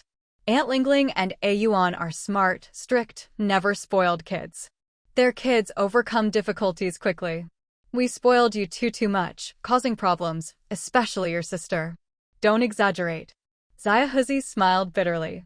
Wang Qing sighed, true, we spoiled you too much, so you have flaws. You gave us a happy home. Xiaohuzi said earnestly, that's better than anything. Kids from happy families with correct values may have flaws, but can return to the right path, willing to work for family, so their families are happy. Wanyun is kind and upright, no bad habits, no worries about her happiness. Wang Qing finally smiled a little. At least we did something right. Xueling pushed a cup of warm water to Ahu, softly, drink some water first. Ahu took it but was still indignant. When Xiaoing was studying, we were far away and couldn't help. Now she's right under our noses. How can we let that bastard succeed? If he dares to bully her again, no way. The problem is Xiaoing is too naive, Xueling said softly. She has no backbone and is simple-minded. If Zhang Hao keeps pestering, she might fall for it again. That can't happen. Wang Qing held Xueling's hand, pleading, we're worried too. Lingling, can you help us think of a thorough plan? Xiaohu is impulsive. We don't want him to act rashly and make... Aunt just got it, now busy helping us. Just then, Xiaohuzi's phone rang. Wang Qing hurried over, nervously asked, "Who?" "My dad." Xiaohuzi answered, quickly picked up. Soon he braked and turned the car. "Mom, we found Wang Hao's phone location. They're at a bar on XX Street." Wang Qing nodded quickly. "Good, found them. Don't rush, drive safely." After midnight, the group finally returned to Xian Garden. They had left in 4 teams with 4 cars, but now Xueling's car had 2 extra passengers, a heavily drunk Zhang Hao and a crying Wan Ying. Shui Yang and the security guards helped carry Zhang Hao to a guest room. Cheng Huancheng yawned and went to sleep. Xueling held Wan Ying's hand and took her to the study, instructing the guards to inform Xiaohuzi and others who were still coming. Shortly after, Xiaohuzi's car arrived. Xueling wondered why her father and Uncle Yuan hadn't arrived yet, even though they lived closer. Xueling had rescued Wan Ying and Zhang Hao from a noisy bar. When Wang Qing and Xiaohuzi arrived at the bar, they saw them leaving. Zhang Hao was drunk and shouting to keep drinking, while Wan Ying buried her head, avoiding her mother and brother. Wang Qing angrily slapped Wan Ying's face. Xiaohuzi tried to stop her but was too late. Xueling quickly took Wan Ying into her car and told Xiaohuzi to take Wang Qing home first, no matter what happened. Xiaohuzi's car was parked far away, causing some delay. Qing Tianyuan's car was even slower. Wang Qing worriedly called her husband, but Xiaohuzi pointed out Uncle Yuan's car arriving. Qing Tianyuan helped Zhang Hao out of the car. Zhang Hao looked much older, with a flushed face, swollen eyes, and poor mental state. Qing Tianyuan suggested going to the hospital if Zhang Hao felt unwell. Zhang Hao insisted he just had a headache and wanted to sleep it off. Wang Qing asked about the pain, and Zhang Hao described a throbbing headache and dizziness that started earlier, worsening now. Wang Qing cried, suspecting Zhang Hao's blood pressure spiked from anger. Zhang Hao said he would take medicine and sleep, hoping to be fine tomorrow. Xiaohuzi insisted on taking him to the hospital, and Qing Tianyuan and Wang Qing agreed, emphasizing the seriousness of his high blood pressure. Zhang Hao reluctantly agreed to go. Qing Tianyuan told Wang Qing to stay and rest, as she was also not well, and that he and Xiaohuzi would take care of Zhang Hao. Wang Qing was reluctant but agreed, asking Xiaohuzi to take care of her husband. Xiaohuzi left quickly. Shui Yang came out, wondering why Xiaohuzi's car left again. Wang Qing explained, tired and shaking her head. She lamented that if she had met Zhang Hao earlier and married young, she might not be so exhausted now. Shui Yang helped her to the guest room and offered water. Wang Qing asked where the others were. Shui Yang said Zhang Hao was settled in the guest room, and Wan Ying was in the study with Xueling. Wang Qing wanted to check on Wan Ying despite feeling unwell. Shui Yang warned her not to scold Wan Ying, as she had been crying nonstop after being slapped. Wang Qing promised not to hit her again, explaining she was too angry earlier. Shui Yang accompanied her to the study. In the study, Xueling had changed into home clothes, and Wan Ying wore a loose nightgown borrowed from Shui Xian. Wang Qing entered, and Wan Ying, startled, hid in Xueling's arms, nervously whispering, "Mom." Xueling comforted Wang Qing and told them to sit and drink water, saying they could talk more tomorrow. Wang Qing sighed and sat down. Shui Yang yawned, poured warm water for them, and then went back to sleep, leaving the women alone. Wang Qing drank some water and said to Xueling to rest early after their talk, and she would take Wan Ying back to sleep. Xueling advised her to stay in the guest room nearby to rest. Wang Qing agreed, rubbing her temples, feeling very tired. Xueling gently nudged Wan Ying, who understood and approached. "Wan Ying, are you feeling dizzy? Let me put some medicated oil on you." Wang Qing gave her hand to Wan Ying, who helped her lie down. Xueling smiled slightly, turned off the study light, and went to the next room. Wang Qing lay on the pillow, eyes closed, weakly saying it was a bit cold. Xueling raised the temperature a couple of degrees. Wang Qing said it was better. She was used to sleeping with the air conditioner at 28 degrees. Her eyes were slightly moist. Her son was carefree and never noticed such details, unlike her thoughtful daughter. Looking at Wan Ying under the warm yellow light, With her slightly red eyes and delicate skin, Xue Ling recalled her childhood. Wanning had grown from a doll-like little girl into a graceful young lady. Now that she had a boyfriend, she would have to marry and leave her parents. Thinking that Wanning almost married far away and might rarely see her family made Wang Qing emotional, and she started crying. Wanning and Xue Ling were startled and rushed over. "Mom, are you okay? Are you feeling unwell?"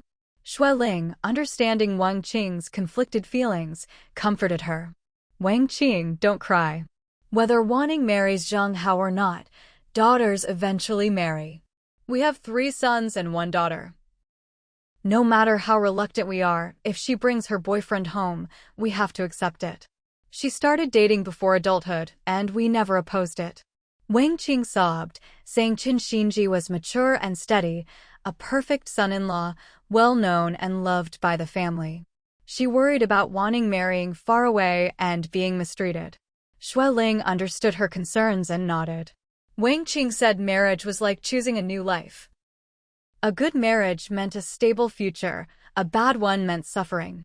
Young people only think of romance, not the hardships of life. If the man was unreliable, he would drag her into misery. Wang Qing, a former literary youth, spoke with heartfelt emotion. Xue Ling's eyes reddened as she looked at Wanning, who held her mother's hand tightly. "Wanning, your mom is right. Most people live ordinary, hard lives with little romance. Many couples are unhappy and want divorce, but stay together for various reasons. Dating is casual, but marriage is a serious gamble." Wanning nodded tearfully but remained silent. Wang Qing sighed and began to tell about her first marriage. Wanning begged her not to, saying it was her mother's painful past. Wang Qing said it wasn't really painful. Her first marriage was to a man she chose, with similar education and interests. They were happy at first. Wanning asked why they divorced and if his parents disapproved. Wang Qing said no, his parents were nice and gave them independence. They divorced because they couldn't manage their marriage. He was cold and inattentive. She got sick and was nearly left to die. Thanks to Xue Ling's timely help, she survived and divorced him. Wanning found it hard to believe. Marriage was supposed to be a lifelong bond. How could 2 people so in love end up divorced? Wang Qing laughed self-deprecatingly, saying she was weak and incapable. If not for her husband's support and her mother-in-law's help, she might have divorced again. Wanning was stunned, but finally responded. "Mom, I'm confused too. He always said we were perfect and wanted me to marry him, but I don't trust him." Wang Qing smiled bitterly. She had been confident in her marriage, but ended up divorced. He had no bad habits, but they still failed. If her own mother doubted a man, how could Wanning trust him? Wanning was speechless. Xue Ling held her hand and whispered, "You were too impulsive tonight and scared us all. Marriage is easy to enter but hard to leave. Signing papers is simple, but once married, your lives and assets are tied together, especially with children." Wanning lowered her head, embarrassed. She said she kept asking for time to think, but he pressured her, saying once the certificate was signed, her parents would have to accept it. She was scared. Wang Qing scolded her. Her parents raised her for 20 years. How could a few words from a man outweigh that? They had reasons to disapprove. Had she thought about that?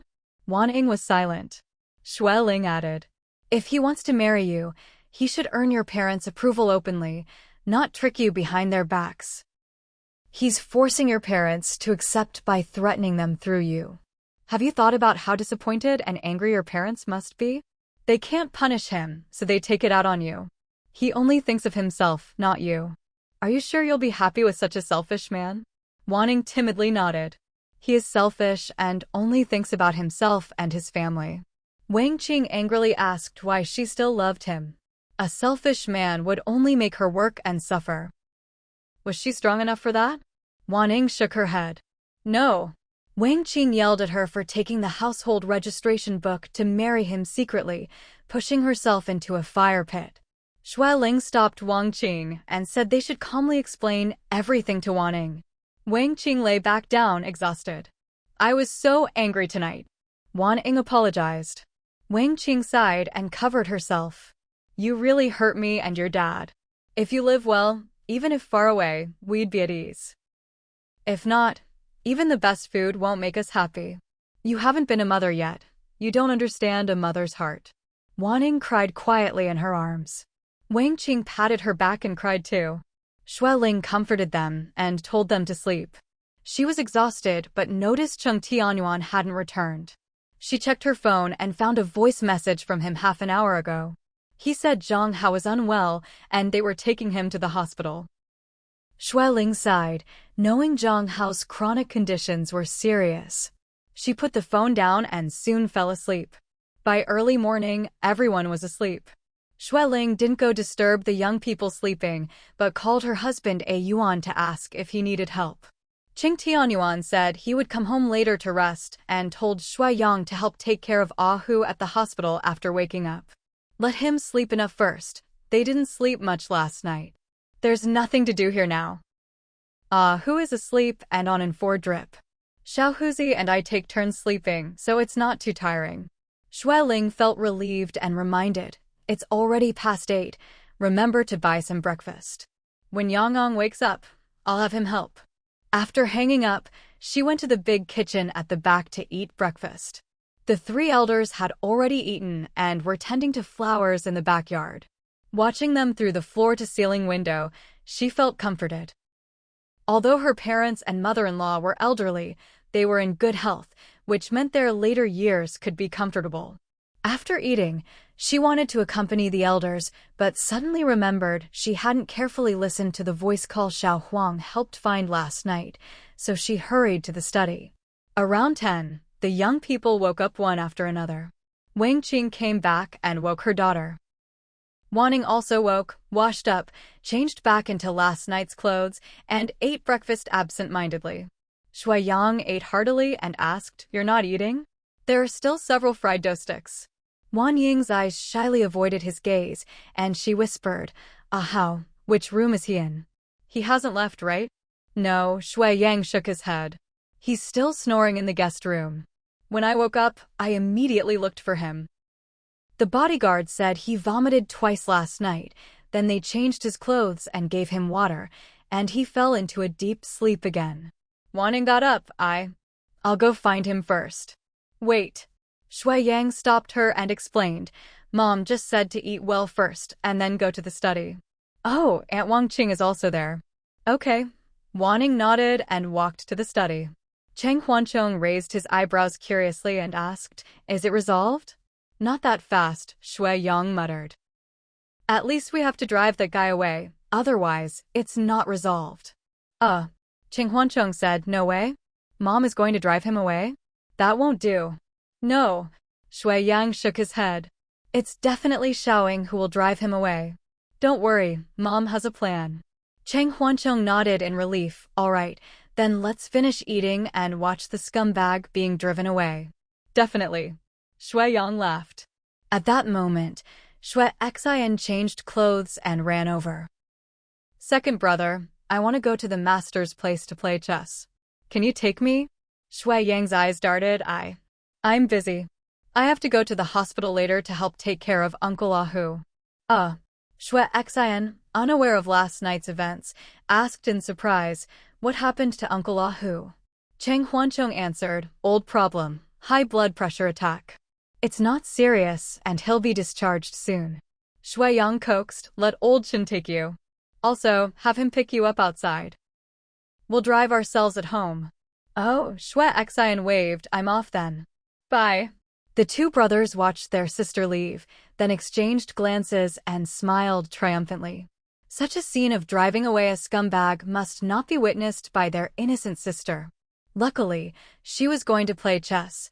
Otherwise, they would have had to find a way to keep her in the dark. Soon, the 2 quickly finished breakfast and sneaked to the study. Wang Qing and Xue Ling sat with serious faces. Opposite them, Wan Ying listened to the player and cried bitterly, her face full of grief. The 2 pressed their ears to the glass, quietly listening.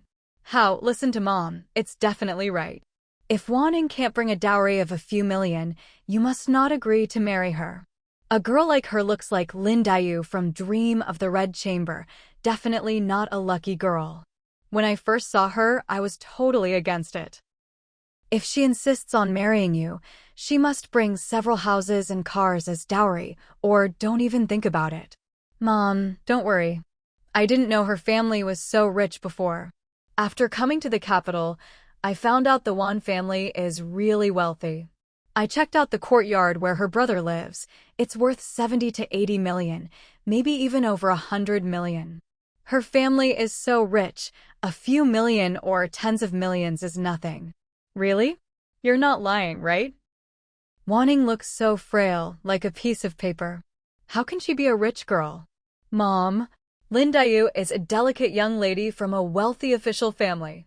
I really asked. The courtyard they live in is the most expensive in the capital. Her brother's business is good. He's a big boss. Also, their villa in the provincial city, I went to see it myself. She said that's just one of their houses. They have several in the provincial city and often rent them out. Most houses are rented out, and the agent transfers the rent to them. Her parents just wait to collect rent every day. Oh, sounds decent. Finally somewhat matching my how. Mom, don't be so stern. Xiaoying is really an honest girl, much better than those girls who only eat, drink, and play, always putting on airs. Other girls aside, Xiaoying is definitely under my control. When I say one, she never dares to say two. Once I coax her to marry me and get the certificate, let's see how her parents will oppose. Then I'll have her ask her parents for money and houses as dowry, a few tens of millions, and I won't need to work anymore. That's enough for us to live on for half a lifetime. Really? That's great. Then you better marry her. Wait. You have to talk to her parents first. If they don't agree to give a big dowry, then we definitely don't want that unlucky girl. She looks weak and can't do any housework, yet dares to marry my eldest son? Unless the dowry is high, no deal. We can't say now. Her parents are strict with her and very fierce with me. Don't worry, once we get the marriage certificate, Xiaoying will listen to me. That step isn't far. Mom, you can't tell, but her family is really rich, not just ordinary rich. Her brother has 2 cars worth several million. Rich people's wealth is beyond our imagination. I heard the richer the person, the stingier they are. Don't be fooled. Don't bring a Lin Dayu home who cries all day. Getting the certificate is fine, but make sure there's a dowry of several tens of millions. Also, have her write a certificate so she can't renege later. Shui Yang and Cheng Huancheng listened in disbelief, exchanging glances and simultaneously gagging. Wanning couldn't listen anymore and anxiously pressed pause on the player. Wang Qing was so angry she almost smoked from her ears, taking deep breaths, her face dark. My God. How can there be such shameless scoundrels in the world? So despicable. So rotten. Tui. Wan Ying's face was pale, expression blank and hopeless, eyes unfocused, sitting dazed. A man who claimed to love her and wanted to marry her for life was actually this filthy behind her back, treating her like a puppet just because she was honest and had no opinions. He kept saying his family had completely changed their attitude and would treat her well, but the change was only for her family's money. He said he traveled thousands of miles for her, risking everything to bring her back, professing deep love and unwavering loyalty. All lies. All lies to her. Wan Ying's tears flowed, sparkling and falling continuously, her heart aching like a knife. Xue Ling comforted her, holding her hand and gently patting her back. Wang Qing was furious, pointing at her daughter, scolding, "You studied so much. You have such excellent brothers and relatives around you. How could your eyes be covered with lard? Look at the disgusting scumbag you liked. I don't know where your brain is." Enough. Xue Ling frowned and glared at her, whispering, "Calm down, say less." Wang Qing's eyes reddened, shouting, "How can I calm down? If we hadn't searched the city all night, she might have already married that bastard. After marriage, if she's abused and cheated, who suffers most? Besides her, who else?" She was almost fooled. Just a little bit. After 2 years of dating, she ended up with this scumbag. What kind of taste is that? Picking from the trash. Wanning sobbed and threw herself into Shui Ling's arms, crying loudly. Wang Qing lost her mind, screaming, "Why are you crying? What good is crying? You chose that scumbag yourself, not us. You dated without telling the family, making decisions on your own. Look at the scumbag you picked. He was handed to you but still rejected, schemed against. Do you know you're just a fat target to him? Saying he truly loves you, that's his so-called love. Without this evidence, you'd still believe him. If we hadn't stopped you last night, you'd be in the wolf's mouth today." Wanning wailed, heartbroken. Shui Ling patted her back, then saw Wang Qing holding her head, about to faint, and was shocked.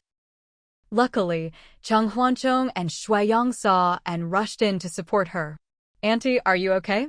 What's wrong? Auntie, sit down and rest." Shui Ling hurriedly pushed Wanning away. "Fourth brother, quickly get some sugar water. Auntie might have low blood sugar." Wang Qing had been anemic for years and sometimes had low blood sugar. She hadn't eaten well this morning due to worry. "Okay." Cheng Huanchong ran out. Shui Yang saw Wang Auntie faint and quickly laid her on a chaise lounge. Wan Ying was scared and wiped her tears, hurrying over. Shui Ling frowned, shouting, "What medicine does your mom usually take? Go home quickly and get her medicine." Wan Ying got up, "Okay. I'll go now." She stumbled out but fell at the door. Shui Yang rushed out, "Are you okay?" There was a carpet, so Wan Ying wasn't hurt. She shook her head, rubbing her knee. Shui Ling urged, "Yang, accompany your sister. Hurry." "Okay." Shui Yang took Wan Ying's hand and left. Soon, Cheng Huanchong came back with a big bowl, shouting, "Mom, here's the brown sugar water." Shui Ling helped Wang Qing drink several sips. Wang Qing closed her eyes and sighed, "I'm fine, just a bit dizzy." Shui Ling sighed, "Xiaoying is grown up, not a little girl. Though she's weak, she's not stupid. She broke up with that guy and came to the capital, showing she let go first. But it's her first love, so she's hesitant. Last night she said she was conflicted. We just need to let her know the truth about him and his family, and let her handle the rest." Wang Qing sneered, choking. If she could handle it well, last night wouldn't have happened. If she had the ability and insight, she wouldn't have ended up with such a scumbag, being played like a puppet. "Getting angry won't help," Shui Ling said. "She's young, only about 20, not like us in our 50s or 60s. She needs to grow and learn. She's a weak girl raised with love, you know that." Wang Qing paused, calming down a bit. "Indeed, we spoiled her too much, raised her wrong." Cheng Huanchong interjected, "Auntie, my mom didn't mean that. Don't misunderstand. She didn't say you didn't teach your daughter well." Wang Qing smiled bitterly, "I know. But I think that way. Auntie is too soft, and she spoiled her daughter to be weak and indecisive." "Enough," Shui Ling stopped her. "Say less. The more experience the child has, the better. She already knows she was deceived and is very hurt. As a mother, you should stand with her now, encourage her to ditch the scumbag and start anew. She's sad and hurt, and you scolding her won't help. What good will come? You'll just get angry, scare your daughter, and what then?" After Shui Ling's scolding, Wang Qing calmed down considerably. Soon, Shui Yang came in with medicine, followed by a panting, sweaty Wan Ying. Wang Qing looked at her daughter's worried, messy appearance and felt heartache, her tone softening. "I'm fine, just a bit dizzy." Wan Ying poured water and choked, "Mom, take your medicine." "Sorry, it's all my fault." Wang Qing's tears fell. "It's Mom. Too emotional. Shouldn't blame you now." Cheng Huanchong read the instructions and helped her take the pills. "Auntie, Xiaoying, now's not the time to cry. Someone's still waiting outside for you to deal with. You have to be strong." Wan Ying cried again, ashamed and angry. "Drive him away. Drive him away now. I don't want to see him anymore." "Not at all." Shui Yang frowned at her frantic look. "Just letting him go is too easy for him. If you don't make it clear or scare him off, he'll come back to bother you. He's been like a sticky plaster for over a month. Aren't you annoyed? Aren't your parents worried?" Wan Ying sobbed into Shui Ling's arms. "I hate him. I hate him so much. I trusted him so much, but he just wanted to control me because I'm honest. He never really loved me. Always lying. Shui Ling patted her back and looked at Wang Qing. Wang Qing was at a loss. Cheng Huanchong leaned back on the sofa and calmly analyzed. He took you to a bar last night to celebrate your certificate day, but he got blackout drunk and hasn't woken up. That means he still thinks you want to marry him, and your family is waiting with a big net to trap you. This low-class Phoenix man is full of lies and money-minded. We have to make him give up on his own, or he'll only get more clingy. Makes sense, Shui Yang agreed. Xiaoying is shy and soft-hearted, easy to coax. That scumbag took advantage of this. He's not easy to shake off. To get rid of him, he must lose his stickiness, or he'll only get worse. Wanning was stunned, not understanding. Yang, what do you mean? You won't help me drive him away? Shui Yang shook his head. The one who tied the knot must untie it. This is your problem to handle. We can advise and help, but you must face it or the act won't work. Act? Wanning blinked, wiping tears. I don't understand. But I'll listen to you. Whatever you say, I'll do. Shui Yang nodded. That's right. As for how to act, Old Third should have ideas. Got it. Cheng Huanchong smiled mischievously, beckoning. Come, I'll tell you. At noon, the scorching sun shone through the curtains, making the person sleeping on the bed frown.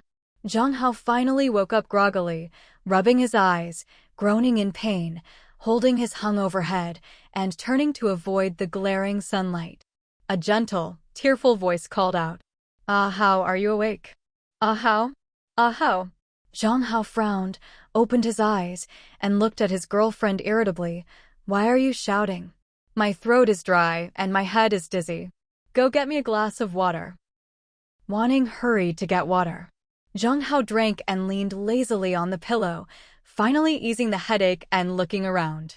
Hey, Xiaoying, where is this? He had blacked out at the bar last night and didn't know what happened. Seeing himself in a spacious, luxurious room with a beautiful garden outside, he was confused. Is this a hotel? Nice environment. Wanning sighed, shaking her head. No, this is Aunt Ling's home. I can't go home now, it's no longer my home. Zhang Hao said, and noticed her red, swollen eyes from crying. Xiaoying, what's wrong? Why are you crying? Is it because we haven't gotten the certificate? Don't worry, we'll eat and then go to the Civil Affairs Bureau. Hearing Civil Affairs Bureau, Wanning got angrier and cried harder. Zhang Hao suspiciously asked, Xiaoying, what's wrong? Stop crying, I'll feel bad. Be good, don't cry. How my parents agreed to our marriage, Wanning sobbed. They found me last night and said they agreed for you to take me away. Then they hurried home to pack. My dad and brother escaped first. Only my mom and sister-in-law are hiding here with Aunt Ling. Their luggage is packed, and they're flying south at 3 in the afternoon. How we have no time. I asked Aunt Ling to book tickets for us. I'll follow you home this afternoon. It's okay. We can get the certificate anywhere, even at your home. Zhang Hao was stunned. What happened? What's wrong with your family? Wanning wiped tears and stood. Don't ask now. We have to run immediately. When we earn money, we'll pay off the debts bit by bit. Hao, I know you truly love me and won't let me bear the debts alone. We're young, we can find jobs and slowly pay off the debts. What? Zhang Hao looked at her confused and asked excitedly, what debts? Where did the debts come from? Wanning choked and sighed, wiping tears. Don't ask. It's all my brother's fault. He secretly gambled and borrowed a huge amount of black debt. Using my dad's and my ID cards to borrow 500 million. Lost it all. Now we have nothing. Zhang Hao's face turned pale. What does that mean? When did this happen? How could this happen? Wanning pretended to be angry just half a month ago. Now everything's gone. Zhang Hao nervously asked, gone? Don't you still have many properties? Also in the provincial city.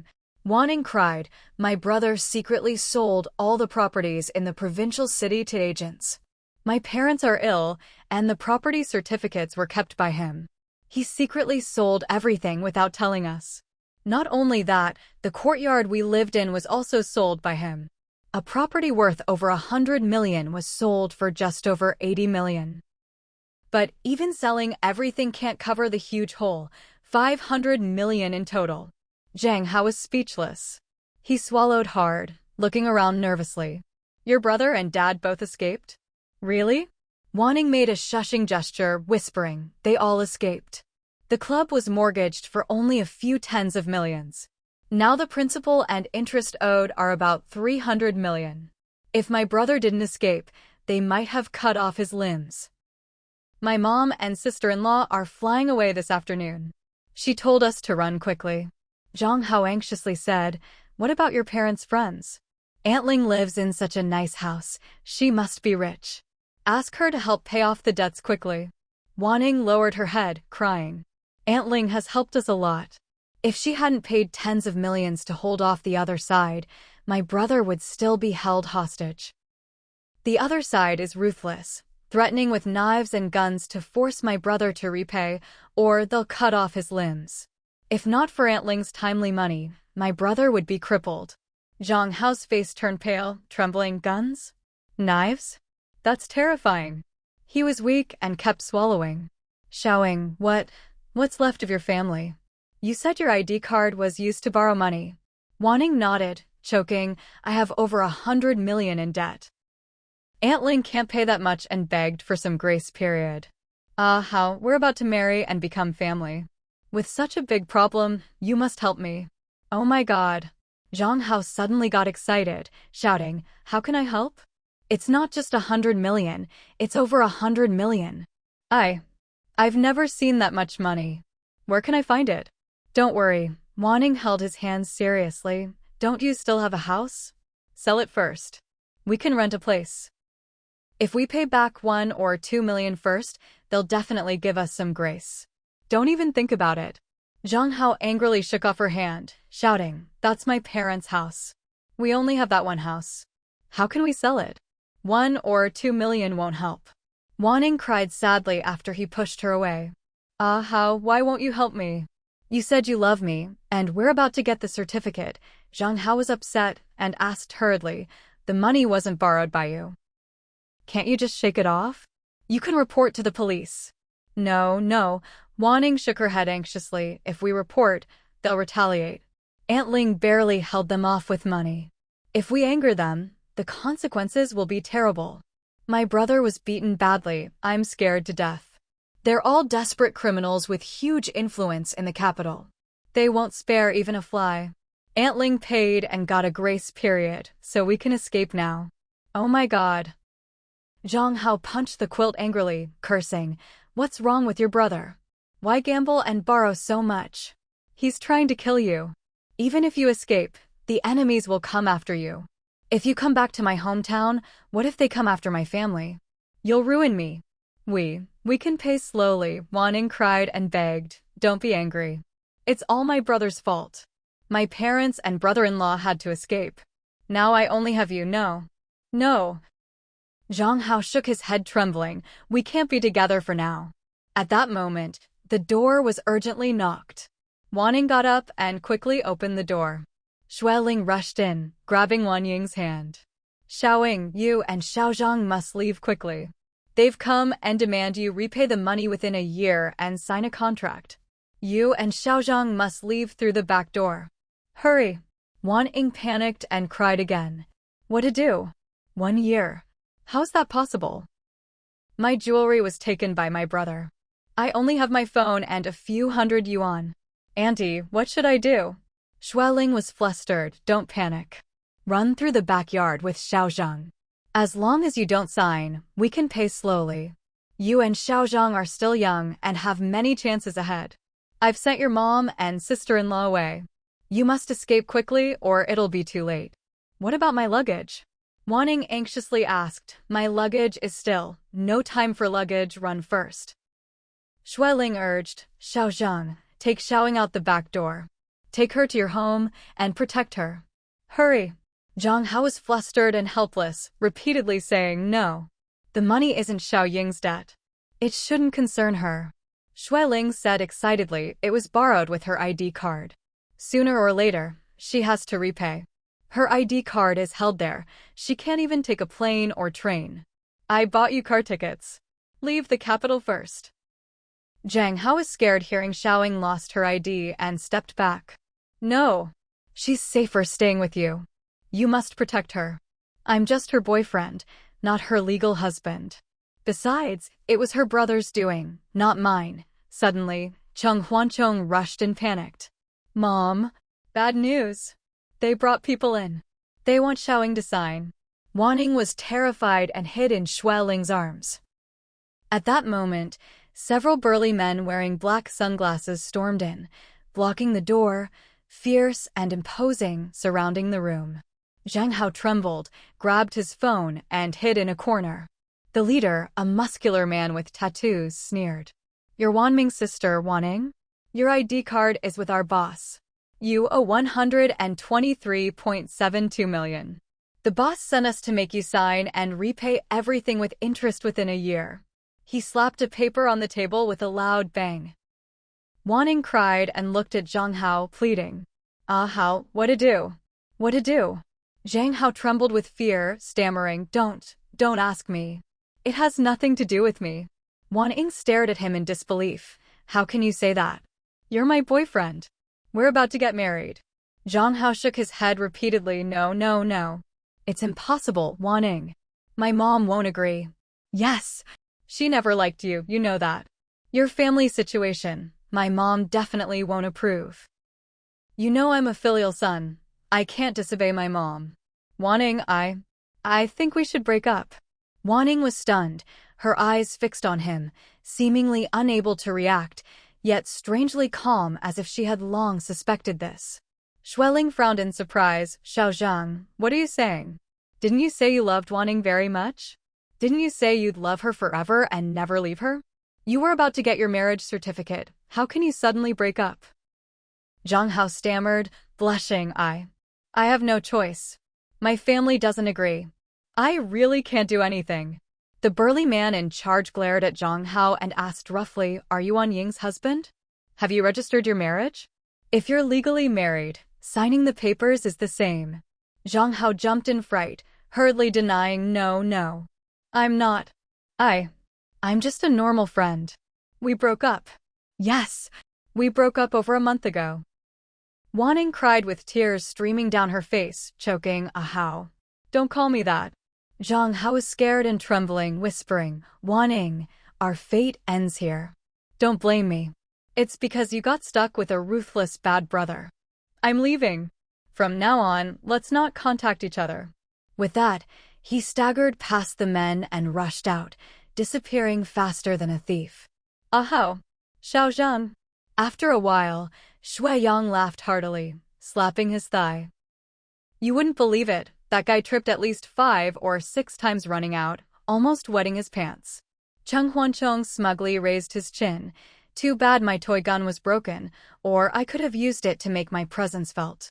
Forget it. Xue Yang rolled his eyes, laughing. If I had used a gun, that guy would have fainted from fright. Letting him sleep in the guest room for one night already required the cleaning lady to disinfect and change the bedding. No way he could stay longer. Ha. Qing Tianyuan rubbed his temples, sipping soup. Too bad I was late and missed the show.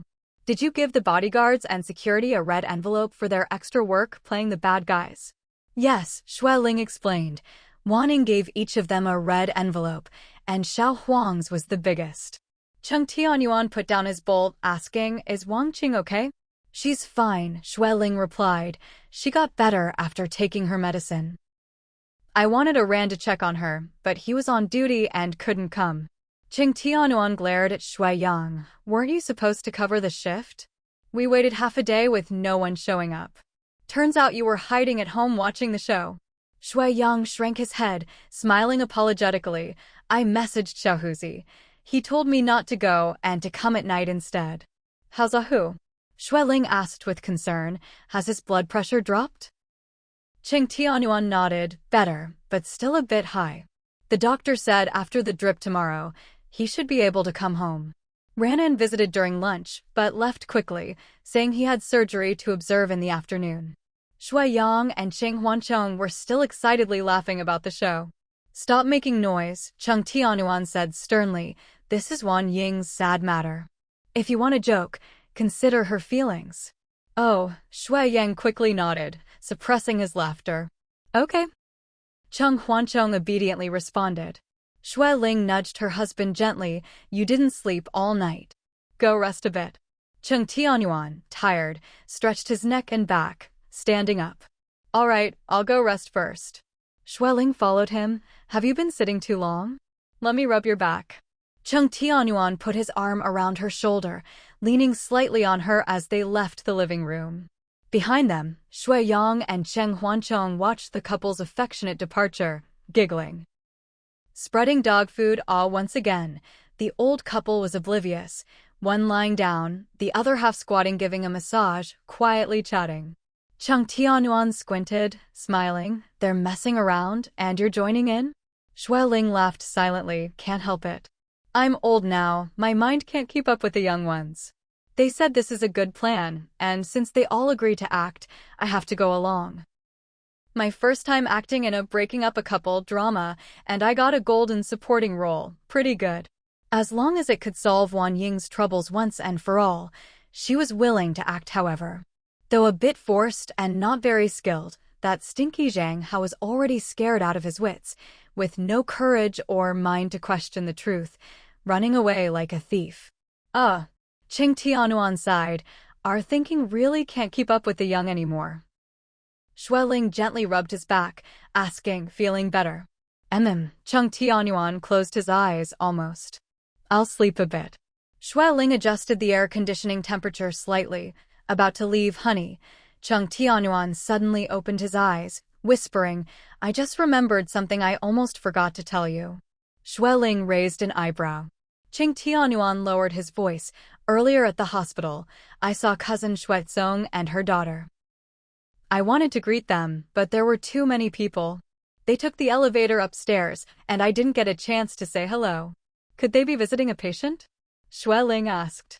Cheng Tianyuan shook his head, whispering, her daughter was wearing hospital clothes. Xue Ling's eyes flickered, softly, you rest first. I'll call cousin Song later to ask. All right, Cheng Tianyuan said warmly, after all, they're family. Xue Ling closed the door and went to the study. She sat down, took out her phone, and after a moment's thought, sent a message to Xuezong. As expected, no reply came for a long time. Xue Ling guessed she was still busy and picked up the prose collection she had been reading last night. After a while, everyone got into cars, 2 vehicles leaving the garden gate in a hurry, rushing to the hospital. Cheng Tianyuan, who had only slept for half an hour, looked dark and anxious. Xue Ling was very worried, but tried to stay calm. I heard from Ran that Xiao Xian's condition isn't serious. She was wearing a seatbelt and only had a mild concussion. A few days of rest should be fine. Old Chen's condition is a bit worse. He broke a leg. Cheng Tianyuan asked sternly, how did the accident happen? Who was the other party? Did you call the police? Yes, Xue Yang replied quickly. Bodyguard Qi immediately called 120 and an ambulance. The other party got out and was recognized by Xiao Xian, but was detained by the police. Recognized? A classmate? Why would a classmate stalk her? Old Chin usually drives slowly. How did this accident happen? Don't ask, Xue Ling said. We'll find out at the hospital. The phone was chaotic earlier. Couldn't get clear info. At that moment, Cheng Tianyuan's phone rang. He picked up and glanced at his wife, whispering, it's Xiao Xian's master. He spoke quietly, then hung up. Xue Ling asked, the master knows? Cheng Tianyuan sighed with some displeasure. The old man said the person who hit Xiao Xian is his grandson, a few years older than her. They're on their way to the hospital and called to apologize. Who is his grandson? Why was he stalking Xiao Xian and caused an accident? No details, Cheng Tianyuan said irritably. We'll ask at the hospital. Soon, they arrived at the emergency building of the People's Hospital. Cheng Huanran received the call and hurried out. She's fine. Xiao Xian is resting within 4. Old Chen's surgery is being prepared and will start in about 10 minutes. She is with him. Xue Yang and Cheng Huancheng helped escort the grandparents to see Xiao Xian. Cheng Tianyuan and Xue Ling went to see Old Chen. In the emergency ward, Old Chen lay on the bed, bandaged on the forehead, one leg bleeding and broken, pale and semi-conscious. Bodyguard Xiao Qi was beside him, blood-stained but unharmed. Qing Tianyuan called old Qin, who only groaned faintly. Xiao Qi, are you hurt? Why so much blood? Was the wound treated? Xiao Qi shook his head. Madam, I just bumped my head. Not serious. The blood is from holding old Qin. Qing Tianyuan asked, where were you sitting? Where did the accident happen? Xiao Qi, young but trained as a bodyguard, answered calmly. He explained the sequence. Xiao Xian wanted to go play chess, old Qin, and he accompanied her. Old Qin waited outside. Xiao Qi waited outside the living room. When Xiao Xian came out, she was pulling and tugging with a young man. Xiao Qi intervened and took her away. Old Qin drove back slowly, about 50 kilometers per hour, near the second half of Zhongshan Road. A blue sports car suddenly blocked the way. Old Qin braked too late, hit the sports car, then the fence. Xiao Qi dodged. Old Qin's leg was broken badly. Xiao Qi called the police and ambulance immediately. Qing Tianyuan asked if the young man was Xiao Xian's master's grandson and if he drove the blue Lamborghini. Xiao Qi nodded. She called him Wei Siyuan. I don't know much. The police detained him. He drives a limited edition blue Lamborghini, tall and slim, handsome. I've seen him twice at the old master's place. Xueling frowned. Has the old master arrived? No, Xiao Qi said. 2 nurses came in to take old Chen to surgery. Qing Tianyuan and Xiao Qi helped push him out. Honey, Qing Tianyuan called, asked Xiao Huang to help care for old Chen and notify his family. Xueling hurried. Okay, I'll go now. She quickly called and went to the ward to see her daughter. Everyone crowded around the bed, worried. Zheng Duo and Zhua Chun also came, looking concerned. Zhua Chun, eyes red, choked. How could this happen? So scary. Tai Tu isn't here. Xueling held her hand, soothing. It's okay, just a scare, no serious injury. The elders held their granddaughter's hands, asking when she would wake. Cheng Huanran reassured, she's just dizzy and resting. She'll wake tonight. Everyone spoke softly, worried. Xiao Xian has always been healthy, rarely even catching colds. This must have been a bad hit to cause unconsciousness. That reckless driver scared Xiao Xian and hurt old Qin. Zheng Duo quietly hugged Xueling's shoulder and led her out. Lin, should we tell Tai Tu? He was supposed to come back next week. I think this is serious. Maybe he should come back quickly. If he knows, he'll take the first flight back. If no tickets, he'll fly. Not urgent, let's wait, Xueling whispered. Xiao Xian is only slightly hurt. No need to disturb Tai Tu now. He has many things to handle. We can take care of Xiao Xian for now.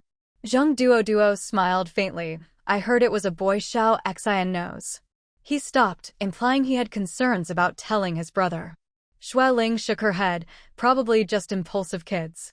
The other party is the master's grandson, a familiar person. The master is Xiao Xian's respected elder. This can't be made a big deal. Tai Tu would be on the opposite side. Better not tell him yet. But Zheng Duo smiled bitterly. He'll know when he comes back. I'm afraid he'll get angry and maybe hit me. Xueling calmly said, if he gets angry, just say it was my decision. Good. Zheng Duo sighed, smiling. With your words as my immunity, I'm at ease. Xueling rolled her eyes, teasing, you little fox. After a while, the master arrived, followed by several well-dressed men in their 40s and 50s. The master walked in with a cane. Hello everyone, I'm here to see Xiao Xian. Everyone made way.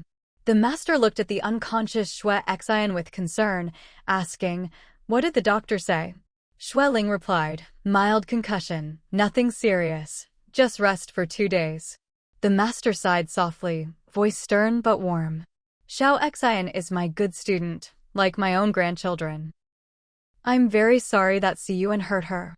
It's our fault for not educating well, causing trouble for Xiao Xian and your driver. We feel very apologetic. Xueling smiled slightly. Young people are impulsive. No need to take it seriously. Mistakes can be corrected. Xiao Xian is kind-hearted. If you punish your grandson severely, Xiao Xian will feel guilty. You care for her, Please be lenient. The master gave his daughter a cold look, then smiled apologetically at Xueling. Mrs. Ching, sorry for the trouble. My daughter is good but spoils Siyuan too much. Don't mind her, I have my plans. He left with his cane. The lady known as Chi Sanjie approached.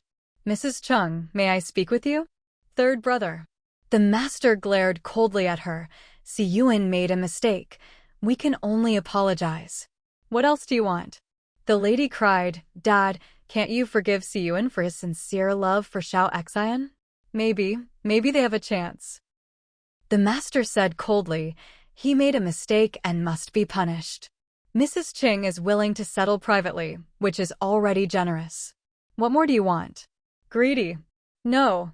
The lady shook her head. Siyuan was impulsive, but has repented.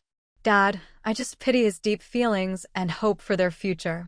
Xueling and Zheng Duo exchanged awkward looks, pretending not to hear. Chi Sanjie introduced herself, Mrs. Ching, I'm Siyuan's mother, the third sister in our family, called Chi Sanjie outside. Nice to meet you. Xueling shook her hand, smiling, I've heard a lot about you. It's a pity to meet under such circumstances, but an honor. Chi Sanjie sighed, then smiled. Mrs. Chung, though we haven't met, I'm familiar with your cousin Xue Kong.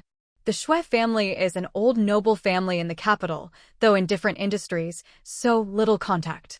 Your name is well known in the business world. Sorry for the abrupt meeting, but I hope you hear me out. Xueling nodded. Go ahead. Chi Sanjie looked into the ward. Actually, many in our family have known Xiao Xian since she was a child. She's smart and sensible, favored by my father, who took her as a student. Siyuan often visited the old house, so he and Xiao Xian grew up together, like childhood sweethearts. As they grew older, Siyuan developed feelings for Xiao Xian, but unfortunately, she already had a boyfriend, which made him quietly sad for a long time. Xueling smiled softly. Xiao Xian is a bit weak and indecisive, but emotionally mature. She chose her boyfriend herself. We parents didn't interfere and let it develop naturally. Is the other party really the one Xiao Xian is sure about? Chi Sanjie frowned, lowering her voice. Our family is very determined once they decide. Xiao Xian is still young and naive. Could she really have settled on him? Is there any hope between her and Siyuan? The child was so sad and impulsive today. Xueling was at a loss. Qin Xinji and Xiao Xian's relationship wasn't long but very good. But nothing is certain. Xueling smiled bitterly. Chi Sanjie, your question puts me in a difficult spot. Xiao Xian is still young, not ready for serious love. The future is uncertain. I have no special skills and didn't strictly discipline my children, giving them freedom. Xiao Xian chose her boyfriend herself. We parents don't interfere. Chi Sanjie, clever as always, guessed Xueling's attitude. This is a daughter's matter. As a mother, she can't answer for her. Chi Sanjie sighed, looking at the master. My father loves Xiao Xian very much. He was furious when he heard about her injury and severely punished Siyuan, planning to send him abroad for training. Siyuan's health isn't strong enough for harsh training. Xueling understood and didn't want to embarrass them. She bowed slightly to the master. Master, this is just two immature kids acting out. Young people are impulsive. We elders should treat it lightly, not make it worse. Mistakes can be corrected. Xiao Xian is kind and gentle. If you punish your grandson harshly, Xiao Xian will feel guilty. Please be lenient. The master gave a deep look, then smiled apologetically. Mrs. Ching, sorry for the trouble. My daughter spoils Siyuan too much. Don't mind her, I have my plans. He left with his cane. Chi Sanjie looked troubled, apologizing softly, then hurried after her father. Zheng Duo stood behind Xueling, watching the dignitaries leave politely, admiring. Big shots are big shots. Such demeanor and grace make one admire and respect. Xueling smiled softly. That's why they're big shots, and we're just ordinary people. Yeah. Zheng Duo whispered. Old Master Qi personally handled this, showing his care for Xiao Xian. My brother, who loves Xiao Xian dearly, even if angry or upset when he returns, won't act rashly. Xueling nodded. This won't stay hidden. When Taitu returns, we'll explain everything clearly. Zheng Duo chuckled. Now I dare to tell him. Sis, don't worry, I'll handle this. Xueling looked at him fondly, teasing, now you dare? Look at you, such a coward. Hee hee. Zheng Duo hugged her shoulder, whispering, with family, you have to be humble and yielding. Family means I can do anything, even be torn apart. Xueling laughed, you sly fox. How's it going with Xiaotong lately? Okay. Zheng Duo raised an eyebrow proudly. She's busy studying for the graduate exam. I sometimes help her review and bring her late-night snacks. I can't wait for the exam day to come, hoping she fails quickly and gives up. Xueling. She glared at him disdainfully, mocking, President Zheng, what nonsense are you talking? Is that even human language? Zheng Duo smiled, acting cute, sis. Can you bear me being lonely for 3 more years? I'm already in my 30s. If I wait longer, I'll be an old leftover bachelor, then a late father. Xueling. She couldn't help laughing, pinching his ear. You old fox, are you scheming to keep Xiaotong too busy to study? Zheng Duo laughed innocently, I'm her boss. Assigning tasks is part of my job. She gets paid by the company, so she must work. Xueling shook her head, smiling bitterly. How did Xiaotong end up with you, the old fox? Zheng Duo grinned, because of you, the matchmaker. Sis, I plan to propose to her at the end of the year, then take her to register our marriage. She'll be mine forever. Even if she passes the exam, she must stay in the capital city, never leaving my sight. Xueling gave a thumbs up, approving good. That's very young and overbearing CEO style. Zheng Duo laughed, clasping his fists. Sis, after our wedding, I'll give you a super big red envelope, the matchmaker's red envelope. Xueling hurriedly waved her hands. No. Absolutely not. Why? Too big. With you, the old fox, I worry Xiaotong will suffer. My conscience can't bear it. Ha ha. Xiao Huzi looked pale and worried. Auntie, is Xiao Xian okay? Xueling shook her head. Not serious, just hasn't woken up yet. Xiao Huzi scolded softly. Why didn't you tell us? If it weren't for Yang coming to cover the shift just now, I wouldn't have known. We're all in the same hospital. How could you keep it from us? Xueling smiled wryly. Your dad is still in the inpatient ward. Better not let him worry. Besides, Xiao Xian's condition isn't serious, just a mild concussion. But we can't be careless, Xiao Huzi said, frowning at the unconscious Xiao Xian. Even a concussion needs careful treatment, or there could be lasting problems. A friend of mine had a head injury as a child, and his family thought it was just a bump, so they didn't take him to the hospital for a thorough check. Later, he kept having dizziness and nausea even in his 20s. Juachun, worried, said, they already checked, said it's nothing serious, just rest for a few days. Don't scare people, Xueling said affectionately. She was wearing a seatbelt and was in the back seat, just a bump. The doctors did the most advanced brain scans. That's good, Xiao Huzi gently stroked Xiao Xian's hand, murmuring, poor girl. He looked at her beautiful face and couldn't help but comment, Xiao Xian is just too pretty, otherwise she wouldn't have gotten into such trouble. She's not fully grown yet. In 2 years, it'll be even more serious. We'll have to get her more bodyguards, 24/7 protection. Xueling laughed, bodyguards don't come cheap. Chen Xiang is rich. Xiao Huzi teased, he asked for her, so he must be able to afford it. Such a stunning beauty, he must be willing to spend everything to protect her, or she won't marry him. Juachun and Xueling both laughed. You should go rest, Xueling said kindly. You didn't sleep last night and have been taking care of your dad all day. Go rest, we are here. Xiao Huzi ruffled his short hair. I caught a few hours nap on the sofa this afternoon, so I'm not tired. Yo-Yo is about to give birth. It's the hardest time, Xueling reminded. Try to spend more time with her. For your dad's discharge, let Ran help tomorrow, and you can pick him up. Okay, Xiao Huzi said gratefully. Suddenly, his phone rang. To avoid waking the others, He answered outside and gestured to Shui Ling and Zhuo Chun to wait. But he soon returned, looking anxious and panicked. "Auntie, bad news. Yo-Yo just called, her water broke." Shui Ling jumped up, quick. "Don't just stand there. Go pick her up, no, call 120 for an ambulance. Don't let her give birth on the road." "What?" "We're at the hospital. There are plenty of ambulances here." "Plenty?" Chen Huanchong, half asleep, sat up and frowned. "Who needs an ambulance?" Xiao Huizi rushed forward, excited, ran go. "Wake up. Yo-Yo's water broke. She's about to give birth." "What?" Chen Huanchong finally woke up, about to give birth? Shui Ling hurriedly explained, "Sometimes childbirth happens suddenly and unexpectedly. You can't drive to pick her up. If she gives birth on the way, what then?" Ran, call your colleagues to send an ambulance to pick Yo-Yo up. You and Xiao Huizi go together. Hurry." "Okay." Chen Huanchong, being a doctor, quickly calmed down and took out his phone to call. Xiao Huizi followed hurriedly. Qing Tianyuan was woken up, confused. "What's going on?" Shui Ling worriedly said, "You and Achun take care of Xiao Xian, I'll go help." Qing Tianyuan, tired from no sleep and a long day, was about to follow but was stopped by Zhuo Chun. "It's Xiao Huizi's wife about to give birth. They are going to get an ambulance." Qing Tianyuan finally understood and smiled wryly. These days, everything happens all at once.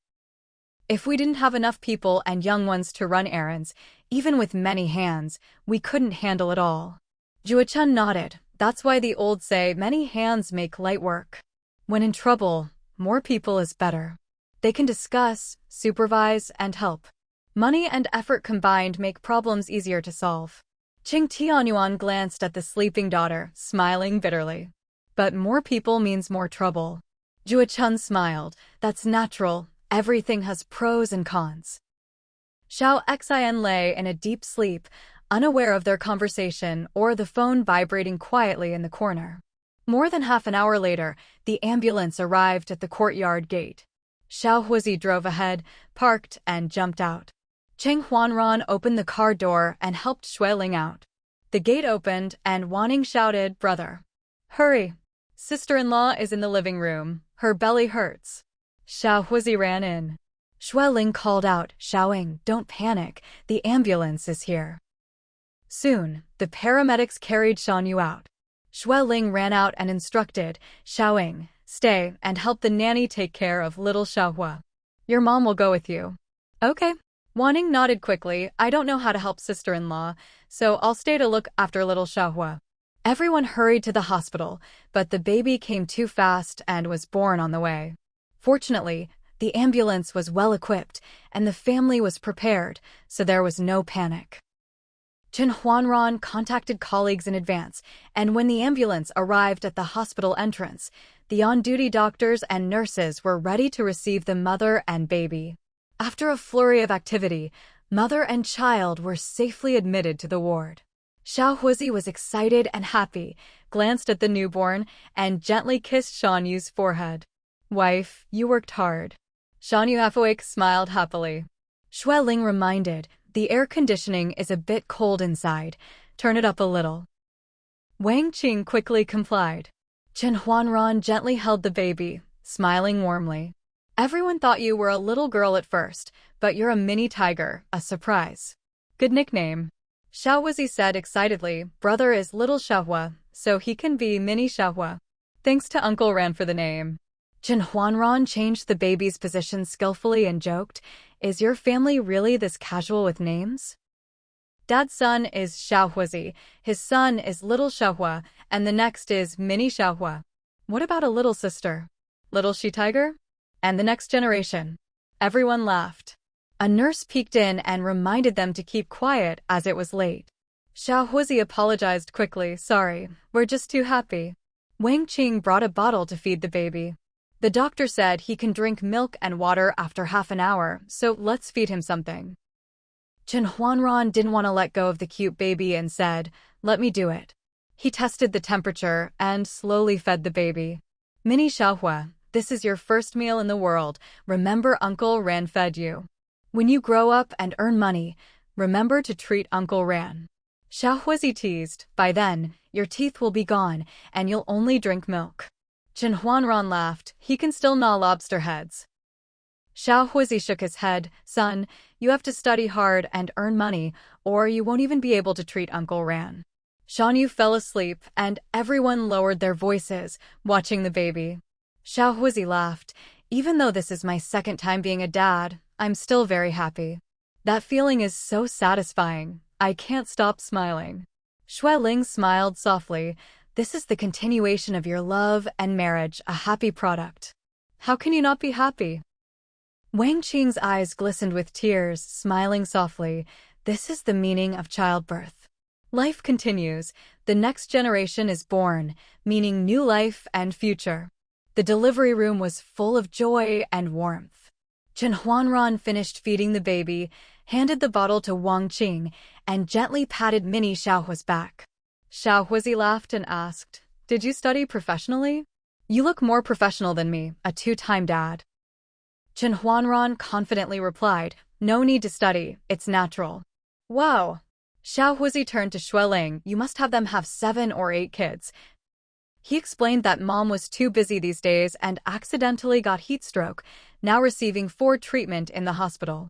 We're all here taking care of mom and we'll be home in a day or 2. Xiao Tong looked at Cheng Tianyuan's pale and tired face and couldn't help but advise, Uncle Cheng, you look terrible. Why don't you rest on the nearby bed for a while? We're all here, and Aunt will call you as soon as she wakes up. I'm fine, Cheng Tianyuan murmured, holding his head. I can't sleep now anyway. Cheng Huanran stepped forward and supported his arm. Dad, you're not Superman. You've been busy looking for Xiaoyun and taking care of Uncle Ahu for 2 or 3 days without sleep. Mom has fallen ill, you can't afford to get sick too. We still need to be strong to bring Xiao Xian back. Right, Shui Yang helped. Dad, lying down and resting your eyes will help. Your eyes are all red from staying up. Cheng Tianyuan couldn't resist their persuasion and lay down on another bed.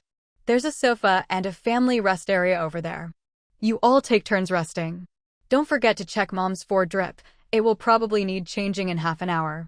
Don't worry, we'll watch it, Cheng Huanran said softly as he helped him lie down. If mom wakes up, we'll tell you immediately. The ward was very quiet.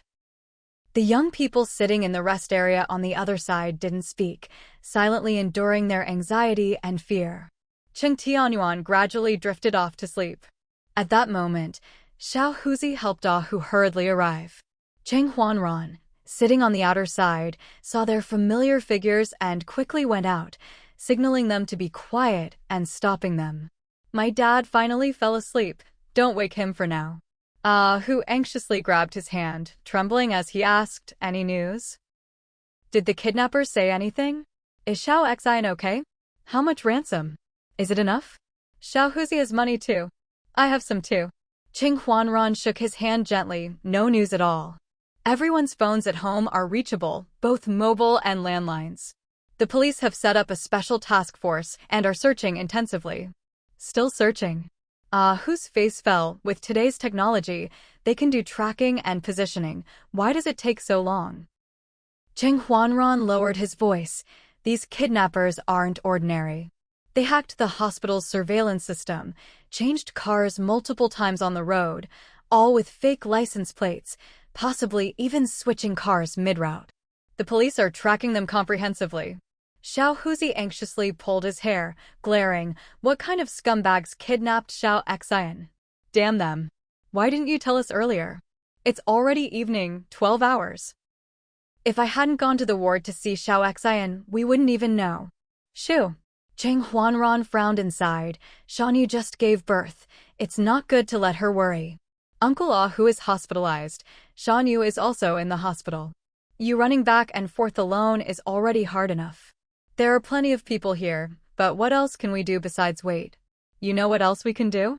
Just be scared and worried. Better to let you take good care of Shan Yu. Who's straightened up? I'm fine now, discharged, everything's done. Xiao Huizi hurriedly added, Shan Yu was discharged this afternoon too. I arranged a car from the confinement center to take her and the baby. My mom and Xiaoyun are accompanying her there. She has professional nannies, no worries about meals or snacks. My mom and Xiaoyun are taking care of Minnie who at home, no need to worry. Cheng Huanran nodded in agreement. My mom is sleeping drowsily, and my dad just fell asleep. When we go in, don't talk, just sit in the rest area. The two men quietly entered and sat on the corner sofa. The air conditioning was a bit cool, so Shui Yang swapped seats with Ahu. Xiao Huzi sat next to Zheng Duo, noticing him tapping on his phone, and asked, "Did you tell your brother? Why haven't I seen him?" "He's on the plane, almost here," Zheng Duo whispered. "He borrowed a plane and a full crew from a friend. He has a car at the airport parking lot and will come here directly after landing." Xiao Huzi was stunned. Airport parking fees are so expensive, almost forgot. He's not short of money. Besides, what time is it now, Sai?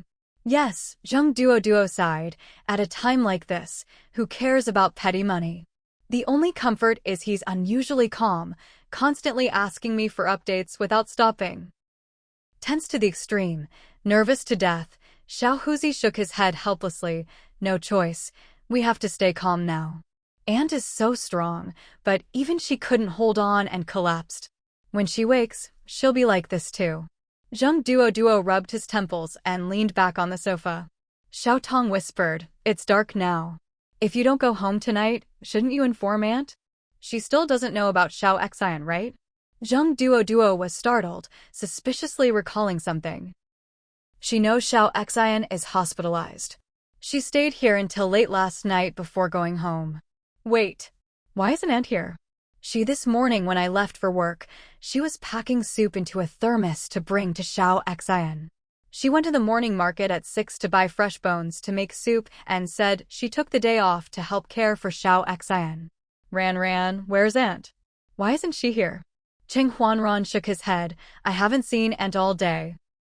Zheng Duo suddenly stood up, hurriedly grabbed his phone. Unexpectedly, the phone didn't connect. The tone indicated it was turned off. Zheng Duo frowned deeply, a bad premonition rising in his heart. He quickly called the home landline, but no one answered for a long time. Seeing his strange expression, everyone asked what was wrong. Zheng Duo shook his head. "Aunt said she'd come to the hospital this morning, so why didn't she? She was here late last night, so she must know the way. But it's already evening." He quickly checked the home surveillance footage. "No one is home now. Aunt never returned." Shui Yang squeezed over. "Did you check the morning footage? Look at the records." Zheng Duo adjusted the time and explained, pointing at the phone screen. "This is the surveillance before I went to work. Aunt was making soup. Later, I had breakfast and went to work. Aunt was packing soup in the kitchen, washing and cutting fruit. Then she took a bag, put her phone inside, and left with the thermos and fruit." Xiao Huzi reminded, "Did she return? Check other time periods." Zheng Duo adjusted several times, finding the living room and kitchen quiet with no one coming or going. Cheng Huanran shook his head suspiciously. "I've been here since last night. I saw Aunt take a taxi away last night, and I haven't seen her since this morning." Zheng Duo anxiously scratched his head. "She left around 9. If by taxi or bus, she should have arrived here within half an hour." "God, it's already evening." "Don't panic," Ahu held his arm. "Maybe someone called her downstairs for work? Maybe something came up and she couldn't come here." Xiao Tong frowned and comforted. "Don't rush. Think carefully. Maybe Anne had something else to do, something urgent. She has her phone. If anything happened, she'd contact you immediately.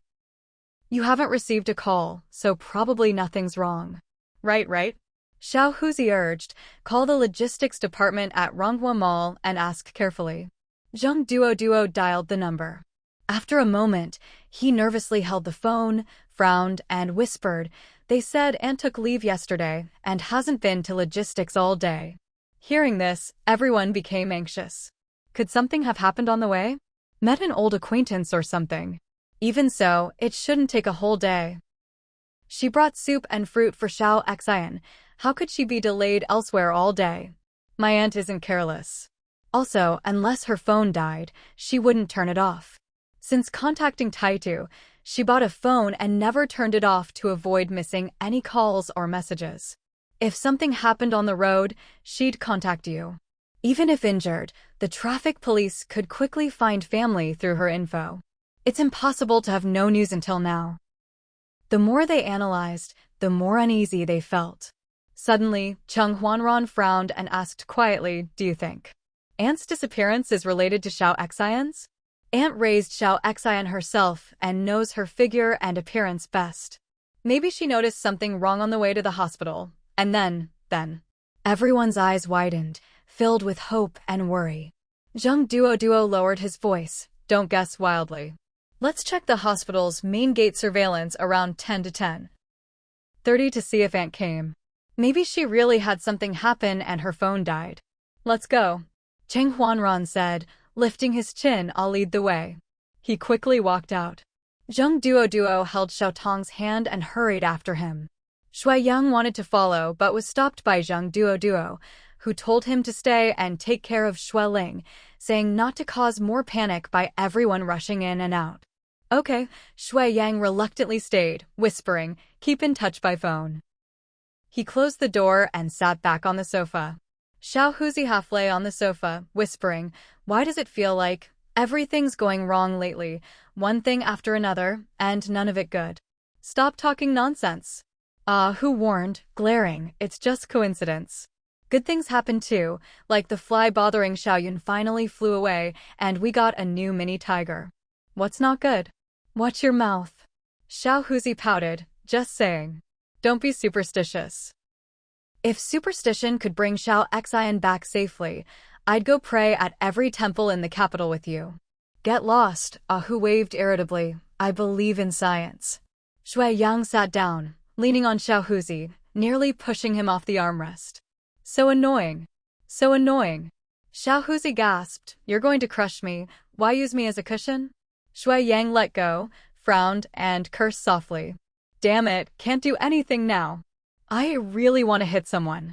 Xiao Huzi sighed and put his arm around him. "Brother, don't be like that. We can't rush now.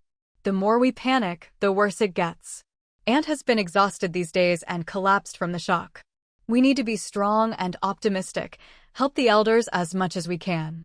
Shui Yang took a deep breath and nodded heavily. "I know.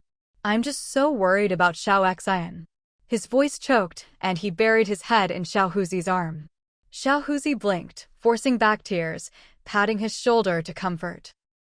Hu, older and more emotional, turned away quietly, wiping tears. Time passed slowly. After more than half an hour, Zheng Duo and Cheng Huanran still hadn't returned. Meanwhile, Chen Xinji flew directly from Wenwu to the capital, arriving at the hospital with 2 tall bodyguards.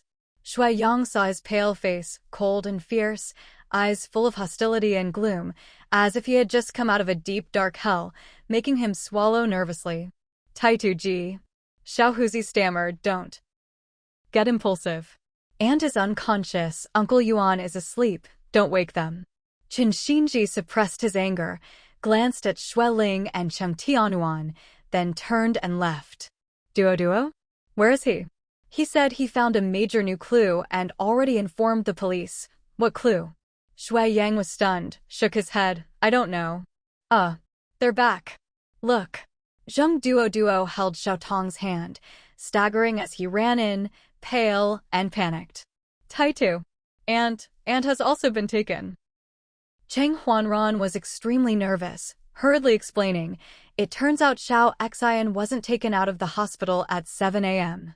The kidnappers created many false appearances, small cars, big trucks, all fake."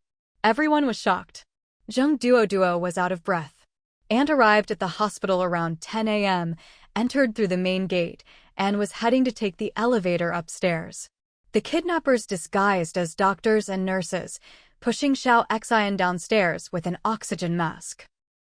Aunt passed by them and saw Xiao Xian. She probably thought something else happened and stopped them to ask. They surrounded her and said something, definitely threats. Then they snatched the thermos and bag from her and forced her to go with them. The thermos and bag are still there. Cheng Huanran gasped, "The hospital is busy, but no one noticed or took them. The police told us not to touch them because they might have the kidnappers' fingerprints." They're coming to collect evidence. Shui Yang was stunned, exclaiming, God. What professional kidnappers? They managed to kidnap 2 people right in front of security guards and police monitoring the surveillance. Cheng Huanran shivered. We don't know how they escaped the gate. The police are investigating the ambulances outside. Several ambulances have been running, and no abnormalities found yet. The hospital is crowded, with thousands of people and vehicles daily, making it hard to track. What if there was an extra ambulance? Qin Xinji's face was cold. They came in and left in ambulances. Security would be less vigilant. Ambulances are full of people dressed as medical staff. Security wouldn't suspect. Patients wear masks. Security wouldn't check. My mom is in her 50s, not a young girl. Security would glance and let them pass. There are 3 main gates, Cheng Huanran explained, frowning. Ambulances come and go daily, about a dozen. Unless the kidnappers prepared early and got an ambulance with hospital plates. They used many vehicles to confuse the police, Qin Xinji said grimly. Modifying one ambulance is easy. These people must be very familiar with the capital. We can't just wait. We must find suspicious groups and rescue actively. The police are searching hard, Xiao Huzi helplessly asked. What can we do? Qin Xinji said quietly, I contacted 2 friends on the plane who know some gray area people in the capital. I asked them to inquire. Who looked at Cheng Huanran anxiously. Does Xiao Xian's master know? No, Cheng Huanran explained. He personally visited Xiao Xian yesterday and will probably send someone or contact her. There are too many doubts. We didn't want to worry the old man, so we didn't inform the Qi family. Shui Yang's eyes flickered, whispering, the Qi family has one of the best networks in the capital. Brother, now is the time to gather all forces to find Xiao Xian. We can't miss any chance. Right. Xiao Huzi urged, tell him. He might help. He's close to Xiao Xian. If he doesn't know, he might be upset. Cheng Huanran glanced at the dark sky, anxious inside. Okay, I'll call now. They discussed quietly again. Qin Xinji squinted. According to Duo, the only person who contacted the kidnappers was the wife. We need to wake her and let her recall the kidnapper's appearance and demeanor to help trace clues. Shui Yang hesitated. Mom's head is dizzy. I'm better, a weak voice sounded in the room. Everyone turned in surprised to see Shui Ling, pale and exhausted, slowly walking out. Mom, Auntie. Several young people rushed over to support and surround her. Qin Xinji frowned anxiously, looking into Shui Ling's eyes helplessly. Shui Ling sighed softly, brushing her son's hand away, stepping forward and reaching out. Qin Xinji quickly understood, slowly took her hand, voice hoarse. Wife. Shui Ling's eyes filled with tears, choking. It's already evening, no news. We can't wait. We must take action, not just sit and wait. Yes. Qin Xinji nodded heavily, eyes slightly red. Wife, you must hold on. Shui Ling took a deep breath and ordered, Yang, where's my phone? Bring it now. I want to ask Aunt Song for help. I also have some old friends in the circle to contact. Whether they can help or not, we must try. Shui Yang ran into the room. Zhang Duo asked, Ling, do you remember the doctor this morning? Mainly his accent, was he a local from the capital? He wore a mask, but his eyebrows were sharp, Shui Ling recalled softly. He was tall and thin, about Duo's height. Maybe nervous, he looked flustered when he met my eyes. He looked young, early 20s. He spoke the capital accent, not from outside. I'm an old capital native, so I can tell. Qin Xinji said seriously, we focus on finding the capital's underground organizations. Shui Ling stopped, probably not. Right after Xiao Xian's incident this morning, I contacted Brother Kuei, who handles security at Xian Yuan. He knows those shady groups well and has wide connections. He said it's probably not from the capital because everyone in the circle knows this line is forbidden. He also said Xiao Xian is protected by the Qi family. No one in the capital dares to touch her. Did he check? Asked thoroughly. Xiao Huzi asked. Shui Ling nodded, of course. That's why he said so. I told him to keep looking and find anyone useful. Don't worry about favors. Brother Kue said it's his duty and hung up. Maybe due to dizziness, she swayed after speaking. Everyone was shocked and quickly helped her back to bed. The noise woke Cheng Tianyuan, who jumped up and shouted loudly, "Xiao Xian." His shout made Xueling's eyes redden instantly. Others' eyes glistened with tears, heads bowed, holding back. Cheng Tianyuan suddenly became clear-headed and looked at Xueling on the nearby bed. Xueling's lips moved slightly, unable to speak, so she reached out her hand. Cheng Tianyuan's trembling hand quickly held hers. Their aged hands clasped tightly in midair. Cheng Tianyuan whispered, "I am fine." He dared not say he had just dreamt of his daughter covered in blood, crying, "Dad, save me." He wanted to approach, but couldn't, his heart aching and anxious. Xueling sniffed and looked around at the young people. "Let's not panic. Let's help find her quickly." Cheng Huanran frowned. "Mom." Old Chi was very surprised and said he would send people to help search immediately. Xueling nodded, took her phone, and suddenly it rang. "It's Brother Kue." Xueling hurried to answer. Who came over and handed Cheng Tianyuan a glass of water. "Brother, drink some. It's hot, drink more water to stay hydrated." Cheng Tianyuan looked at him deeply, too weak to speak, and slowly drank. Who patted his shoulder, whispering, "I was discharged today. Don't worry. Xiao Xian is a blessed child. She will turn misfortune into fortune." Cheng Tianyuan only nodded, unable to speak. At this moment, Xueling put down the phone, puzzled. Brother Kue said none of his old brothers know or heard of any desperate criminals daring to do this in the capital. An old capital native told him it's done by powerful nobles behind the scenes, impossible to trace easily. Nobles? Everyone was confused. Cheng Huanran asked suspiciously, "Our family has always been peaceful and never offended anyone. Xiao Xian is just a student. How could she offend nobles? Why kidnap her? How many noble families are there in the capital?" Shui Yang's face paled, whispering, "Only a few, right?" Zhang Duo calmly said, "We'll check all of them." Cheng Tianyuan frowned. Did Brother Kue find out which one? The reason? Nobles don't lack money. Why kidnap Xiao Xian? Our family only has some small money and land. What could nobles want? Xueling shook her head. He said he couldn't find out. The people he asked said they dared not investigate. Everyone's faces changed, full of doubts. Suddenly, Qin Xinji, who hadn't spoken, said, "I think I know who it is." Everyone turned to look at him and gathered around. Who? Who? How do you know? Tell us. Let's find him now. Qin Xinji was calm, took out his phone, and quickly pulled up a photo, zooming in. "Wife, look at this boy. Is his build and head shape similar to the man you saw this morning?" Xueling took it and looked carefully. "Yes, it's him. That young man's head is square like this. And his build is very close." Qin Xinji's face darkened, coldly. "It's him again." Everyone panicked, asking questions. "Do you know him? Who is he? Did you offend him? Why kidnap Xiao Xian? Who is he?" Qin Xinji's eyes were cold. "I don't know him personally. But you should all be familiar. Yesterday, he was the one who followed Xiao Xian by car, causing her to have a mild concussion." "What? It's him again." Xueling was shocked, eyes wide. Where did he take Xiao Xian? God. He went to such lengths to take her? Is he crazy? Hurry. Huanran. Contact old Qi. Don't panic, Qin Xinji frowned, analyzing. We don't need to be too scared.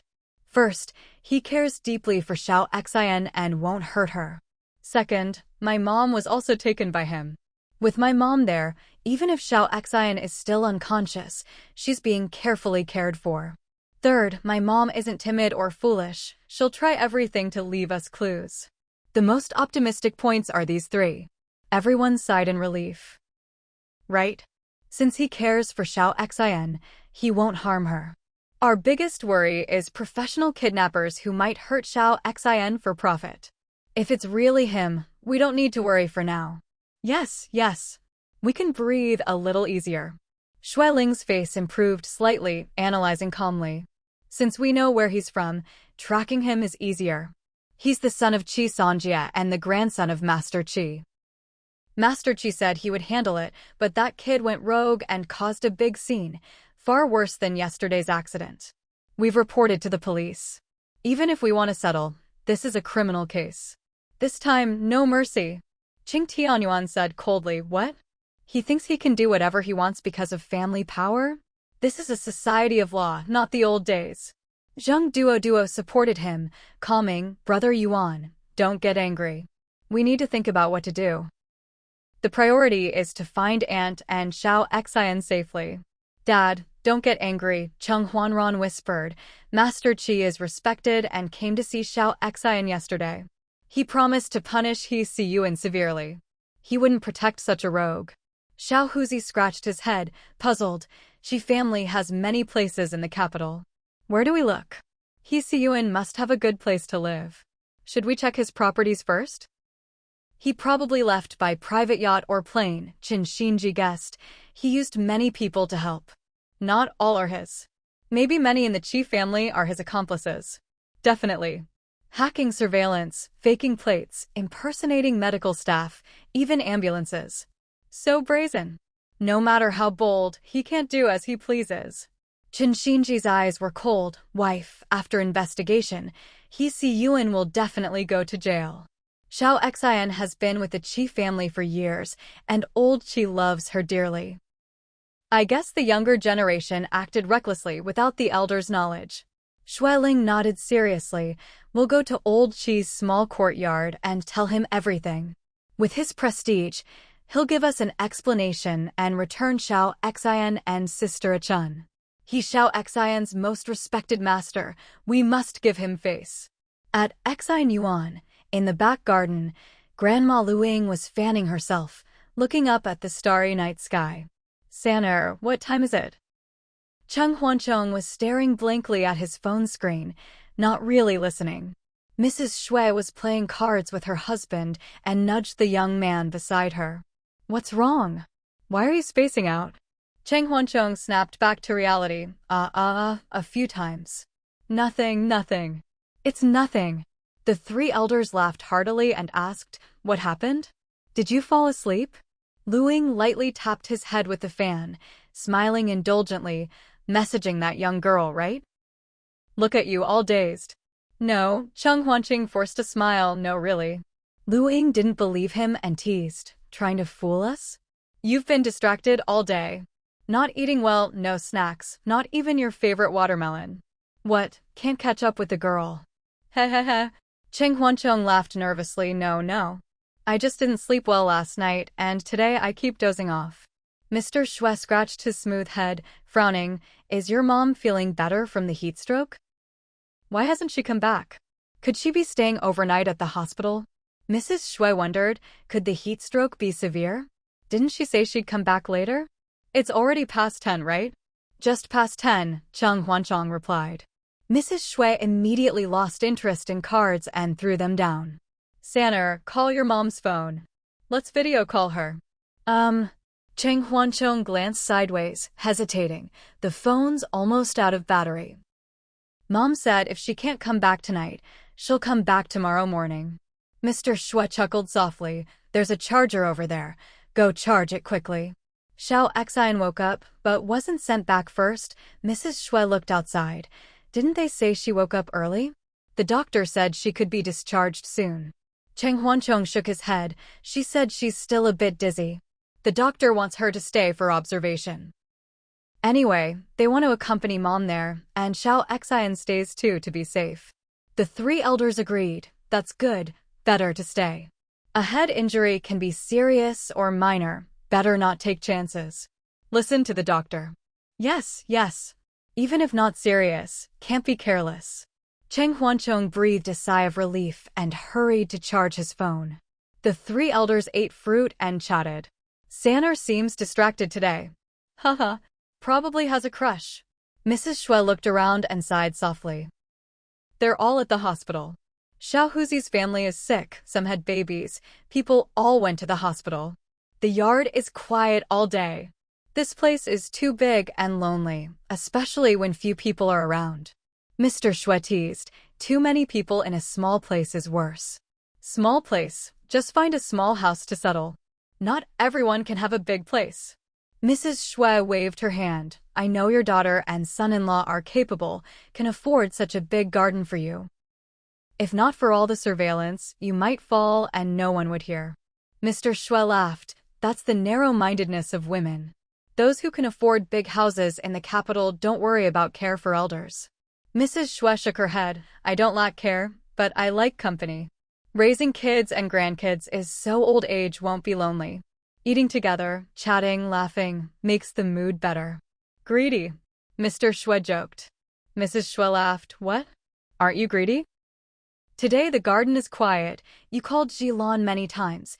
Even video called once, right? She's sick, but still came to keep you company. Shame on you. Mr. Shui held back laughter.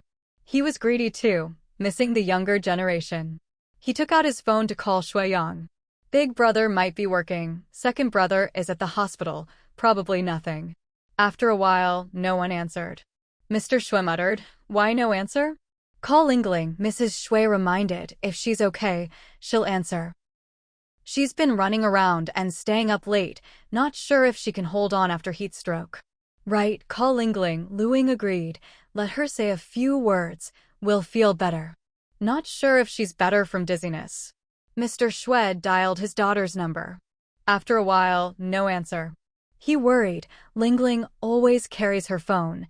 Maybe she's too dizzy to hear. Call a Yuan, Lu Ying suggested. Maybe Lingling is asleep. Don't wake her. A Yuan is there with her, he'll know. Mr. Shui nodded and did so. After a while, still no answer. Mrs. Shui exclaimed, your phone must be broken. Impossible. Mr. Shui poked it. It's fine. I just talked to Jilan for half an hour. Mrs. Shui got up. I'll find my phone. Wait here. No. Mr. Shui stopped her. I'll get it. I know where. You know? It's on the bedside table, remember. Got it. After a while, Mr. Shui returned slowly, squinting at the screen. Old lady, looks like there are 2 new messages. Mrs. Shui laughed. No need to check. Probably ads. Mr. Shui shook his head. Looks like not, both are the same. He put on reading glasses. He froze, then excitedly shouted, Sanner. Sanner, come quick. Mrs. Shui and Luing were startled and rushed over. What? What happened? Why the panic? Scared me. Mr. Shui was nervous, stammering. Cheng Huanchong came out quickly. Grandpa, what is it? Phone's still charging. Mr. Shui shoved the phone into his hand, poking the screen. Cheng Huancheng looked and was shocked. We were taken onto a yacht, heading west. Xiao Xian has a headache and seasickness, feeling bad, hurry to save. From a Chun. The elders, all very old, couldn't handle such a shock. Their blood pressure and hearts couldn't take it, and they all collapsed. Cheng Huancheng was terrified and immediately called the family doctor. Everyone rushed back to the garden. Dad. Mom. Xueling rushed in, stumbling toward the 3 elders on the sofa, overwhelmed, not knowing whom to approach, so she squatted and held her father's hand. Dad. We're back. Don't worry. It's okay now. Others followed, crowding around the other 2 elders. Cheng Tianyuan helped his mother, soothing, Xiao Xian will be back soon, don't worry. The family doctor was measuring Mrs. Shui's blood pressure, shaking his head, too high, take blood pressure medicine. Cheng Huanran went to the grandparents' room and quickly brought back 2 bottles of medicine. Here. After a while, Mrs. Shui took the medicine, holding her head, silently crying. Xiao Xian, my little treasure. Mr. Shui's eyes were red, trembling. Don't worry about money. However much they want, give it. Just bring her back safely, nothing else matters. Sell anything if needed. Money doesn't matter as long as Xiao Xian is safe. Right. Luing leaned weakly on her son's shoulder, choking up. As long as the child is safe, anything is okay. A Yuan, I still have a lot of money here, all from you and Lingling. I'll get it right away. No need, Cheng Tianyuan shook his head. Xiao Xian, she wasn't kidnapped, don't worry. Luing glared at her son, crying angrily. What time is it? Why are you still lying to me? Sanner already said, sob sob sob. My Xiao Xian, my Xianer. Grandma. Dad isn't lying. Really. Not lying. Really, really. Xue Ling gently stroked her father's chest, hurriedly explaining, it's Qi Lao's grandson who went rogue, mischievous, got some cousins to help secretly take Xiao Xian out to sea. Who? Whose grandson? Mr. Xue asked in surprise. Xue Yang answered, Xiao Xian's master, Qi Lao. Mrs. Xue suddenly sat up, frowning. How did they raise their kids? What? Having power and influence means you can do whatever? Yesterday almost caused a big accident for Xiao Xian. This morning they kidnapped her. Where's the law? This is the capital. The capital of over 10 million common people. Not just their chief family. Mom. Xue Ling hurried to support her mother. Don't get upset. Your blood pressure is already high. Don't get too excited. It's dangerous. Grandma. Don't scare us. Grandma. Mr. Xue was also furious, shouting, right? This is a society of law, not their chief family's code playground. We're going to go to chief family's door and fight.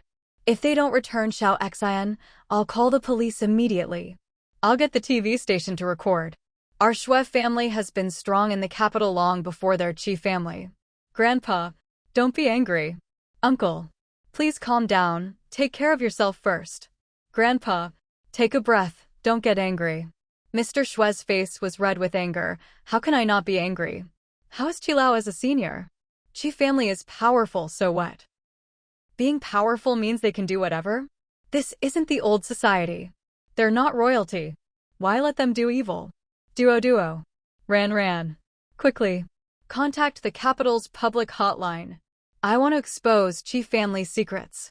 Everyone rushed forward, holding him back. Dad. Chung Tianuan urged, don't be angry. Qi Lao isn't that kind of person. He was very angry when he heard, said he would definitely bring Xiao Xian and a Chun back safely. His children hurried over, apologizing humbly. Apologies? Lu Ying was furious. They hit her, she fainted, and they took her away. What use is an apology? We don't need apologies.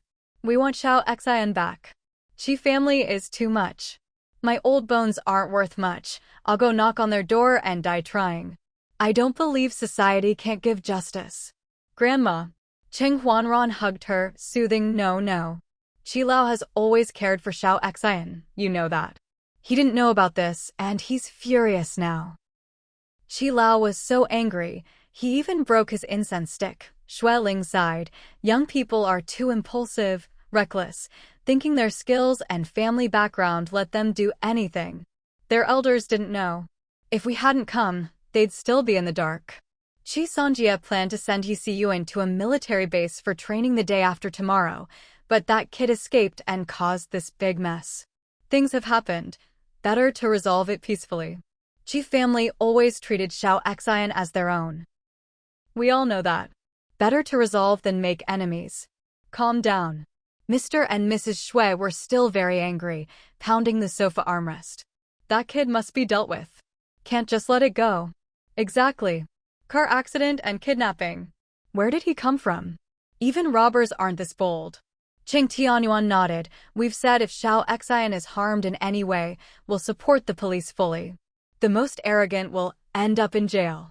Right? We've said the harsh words. Yes. We'll fight for justice. Xiao Xian is our most precious treasure. We can't bear to see her scared repeatedly. But facing respected elders, being polite and apologetic, we can't be rude. If it was that kid, we'd have beaten him up already. Xue Ling smiled bitterly. Qi Lao cares for Xiao Xian, so we try to be rational and discuss solutions. Qi Lao said he won't spare that kid. This big mess means more serious charges. Qi Lao will give us a satisfactory answer. The elders quieted down. Qin Xinji, who had been silent, suddenly spoke. Don't make a scene here, but outside is different. If you won't act, I will. Everyone was stunned, turning to look at Qin Xinji standing at the living room entrance. His face was dark, eyes icy, like a fierce leopard hidden in tall grass, quiet, elegant, and dangerous. Everyone was dumbfounded, unsure how to comfort him. His mother and beloved woman were both missing, their fate unknown. How could he bear it? Anyone in such a situation might go mad. Zhang Duo stepped forward, whispering, Taitu, do you have a plan? Can you find Aunt? Yes, Qin Shinji replied, their yacht is already on the high seas. I asked friends to search earlier. I'll leave for Wenqua in half an hour. I'll get help from friends at sea to intercept them. Even if I can't stop them, if they reach their private island in the South Pacific, I can still get there and bring my mom and Xiner back safely. I'll go with you. Zhang Duo said excitedly, I want to save Aunt too. Qin Shinji glanced at him, whispering, some places you shouldn't see. Stay here, I'll go alone. What places? Zhang Duo grabbed his wrist, voice trembling, are you getting help from unknown people? Taitu, is it too dangerous? Qilao promised to bring Aunt and Xiao Xian back safely. If we do this, is it appropriate? Why can they kidnap people and we can't rescue them? Qin Shinji snorted, the two women I love most were hurt by them. Even if I lose everything, I must get justice for them. Zhang Duo swallowed, whispering, tell me, what do you plan? I've asked friends for help, Qin Shinji said calmly. Qi family's second branch owns a private island over 20 square kilometers in the South Pacific, with resorts and hotels, a very private wealthy retreat. If I'm right, their yacht is heading there. I know the island and can get there to bring them back safely. I'm not comfortable, Zhang Duo said firmly, unless you take me with you. Qin Shinji frowned slightly, whispering, Duo, you've lived in the sun all your life. Some places aren't for you. I have many helpers, you don't need to come. Don't fight, Zhang Duo frowned. Qi family isn't easy to mess with, and Qilao is Xiao Xian's master. We shouldn't break ties. I'm not fighting Qilao, Qin Shinji snorted. Whoever hurts my woman, I must deal with them. Zhang Duo was anxious, knowing he couldn't stop Qin Shinji, so insisted on going. Taitu, I'm also Aunt's son. I can't let go. I'm over 30, seen a lot. It's not as simple as you think. If you go to save Aunt and Xiao Xian, you must take me. Qin Shinji glared and turned away. Xueling stepped forward. Taitu, don't just stand outside. Come in, have some water, rest. Qin Shinji shook his head. Wife, no time to rest. I already told the crew to refuel and prepare to leave. My car is at the hospital. Have the driver or bodyguard take me to the airport. No. Xueling asked, puzzled, won't you wait for news? What did you mean earlier? Can you fight Hiseyuan's group? Yes, Qin Shinji whispered. You don't want to act because of face, so I'll do it. One is my mother, one is my love. No one is more suitable to fight them. Don't worry, I'll try not to cause deaths. Don't. Xueling grabbed his hand. Taitu, don't be impulsive. Qilao promised to bring them back safely. Let's wait a bit. If we make a scene, it'll only get worse. I'm not afraid, Qin Shinji said firmly. Even if I can't stay in the capital, I must do this. Hiseyuan caused the accident, almost hurt Xiao Xian. Even if he repents, kidnapping Xiao Xian and my mom is too much. This isn't something to let go. Qi family wants to smooth things over and punish Hiseyuan lightly. They won't. They think I'm naive. That kid can't be taught by family. He needs someone who knows how to do bad things to teach him, or he'll never learn. He had dared to go out to sea alone as a teenager, survived many dangers, and suffered hardships beyond words. Everyone respected Qilao and didn't want a scene, but Qin Shinji was different. He was the closest to the victims and must act. He turned and left decisively. Wait. Xueling chased after him. Taitu. Zhang Duo followed. Others hurried out, watching anxiously. Xueling's eyes were chaotic, voice trembling. Your mom and Xiao Xian are timid women, especially Xiao Xian. She's very pure and can't handle bloody scenes. Taitu. I'm your future mother-in-law. You have to call me mom. Promise me, don't cause deaths. Qin Shinji frowned, troubled. Wife, weapons have no eyes. I can't promise. Zhang Duo paled, shocked. Xueling took a deep breath, choking. I know we can't stop you, but we have to live in the capital. We can't break ties with Qi family. You have to leave a way out for Duo, your mom, and us. Don't cause deaths, just teach him a lesson. Qin Xinji lowered his eyes, face cold, silent for a long time. Taitu, I'll go with you. Zheng Duo pleaded, I must go. I'll drive you to the airport and accompany you to get Aunt and Xiao Xian. Taitu, I want to go too. I want to go too. No, Cheng Tianyuan came out, eyes cold, you all stay. Taitu and I will go. Everyone was stunned, about to persuade. Cheng Tianyuan raised his hands slowly, stopping them. I'm Xiao Xian's father. It's most appropriate for me and Taitu to go. Taking away a father's little coat and kidnapping her is beyond any father's tolerance. Duo can come with us, the rest stay. Ran, Yang, take care of your mom and elders. Dad. Cheng Tianyuan said firmly, it's decided. Everyone inside was panicked and confused. Xueling lowered her eyes, calmly said, let them go. It was late at night, but no one in the garden had gone to sleep. After a while, Kuegu arrived with 2 young men. Xueling went out to greet them. Kuegu shook her hand and said, with concern, Miss Xue, your complexion looks very bad. Please take good care of yourself. Xueling smiled bitterly, thank you. Sorry to trouble you so late. Don't mention it, Kuega said. Over the years, you and several big bosses have always supported my business, or else I'd be starving. I brought 2 more young men for you. They were good martial arts trainees and have been performing well during their training. Xueling nodded, all right, please coordinate with the security department. For bodyguards went out with my husband, so I want you to find 2 more to replace them. If they do well, I'll keep them. Kuegu agreed and lowered her voice. Have you contacted the Qi family? Yes, Xueling sighed softly. Qi Lao promised to bring them back safely. Kuegu breathed a sigh of relief. With Qi Lao's word, you don't need to worry.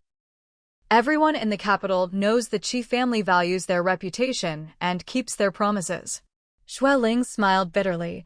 Even so, our hearts are already in turmoil. Everyone is worried sick. Kuegu lowered her voice. Miss Xue, Qi Sanjia has only 1 son, whom she dotes on. The He family are bankers and have plenty of money. He Siyuan has been spoiled since childhood. Unless Qi Lao personally intervenes, others dare not investigate due to the Qi and He family status. Xueling twisted her mouth. He's a spoiled prince, but other people's daughters aren't delicate? I gave Qi Lao face, but we won't sit idly by. Kuegu hesitated to ask further, Miss Xue, how many men do you need? I can find them for you. Thanks, Xueling said calmly. 2 more in the garden will do. Kuegu quickly went to coordinate with security. Xueling stood in the front yard, squinting at the lonely garden, not moving for a long time. Soon, Cheng Huanchong came over holding a small cup of water.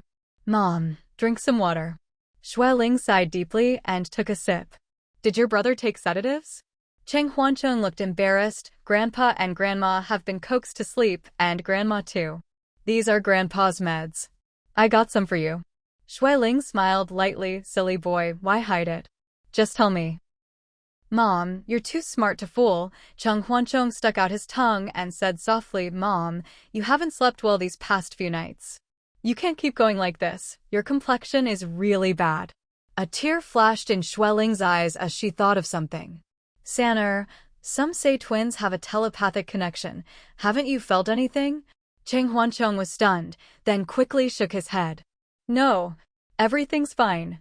Mom, you don't worry. Xiao Xian is fine. Xueling smiled and choked up. That's good.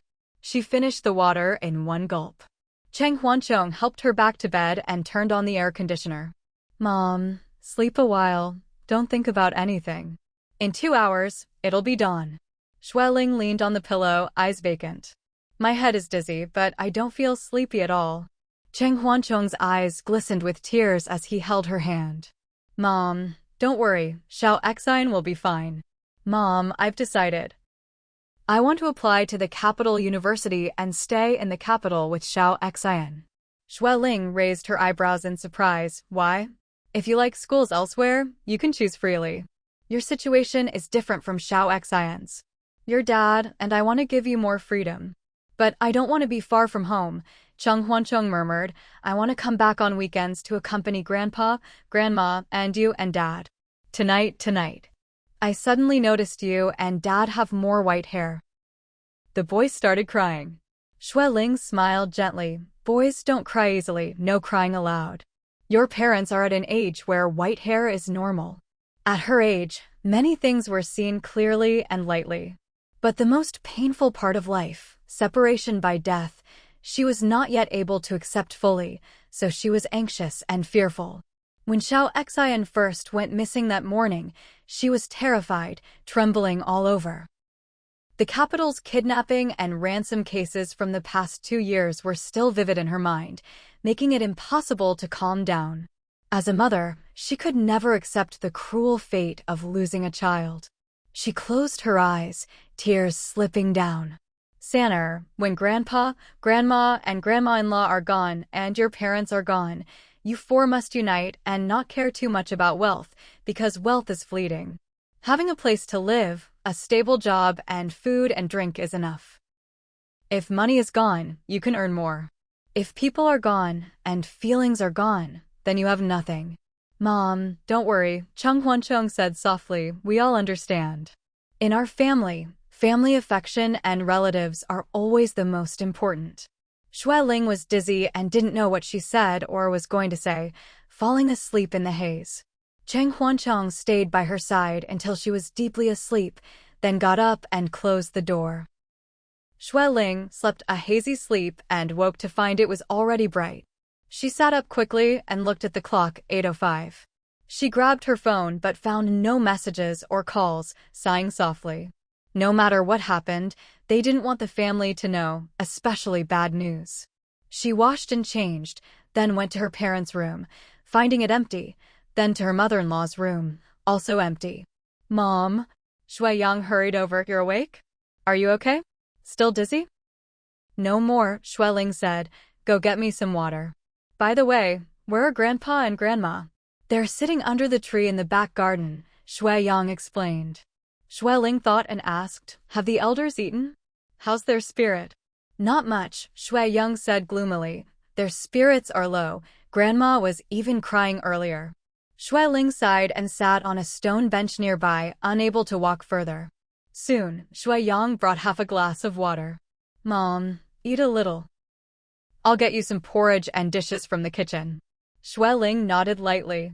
After a while, Xue Yang brought a bowl of white porridge and some side dishes. Uncle Ahu and Xiaohuzi are still sleeping. I didn't wake them. Big brother and third brother are in the back garden with Grandma. Xue Ling had no appetite but forced herself to eat a few bites. Mom, eat some pickled vegetables, Xue Yang coaxed. It'll help your appetite. Xue Ling knew if she didn't eat, her body would collapse, so she forced down several bites. At that moment, the intercom lit up.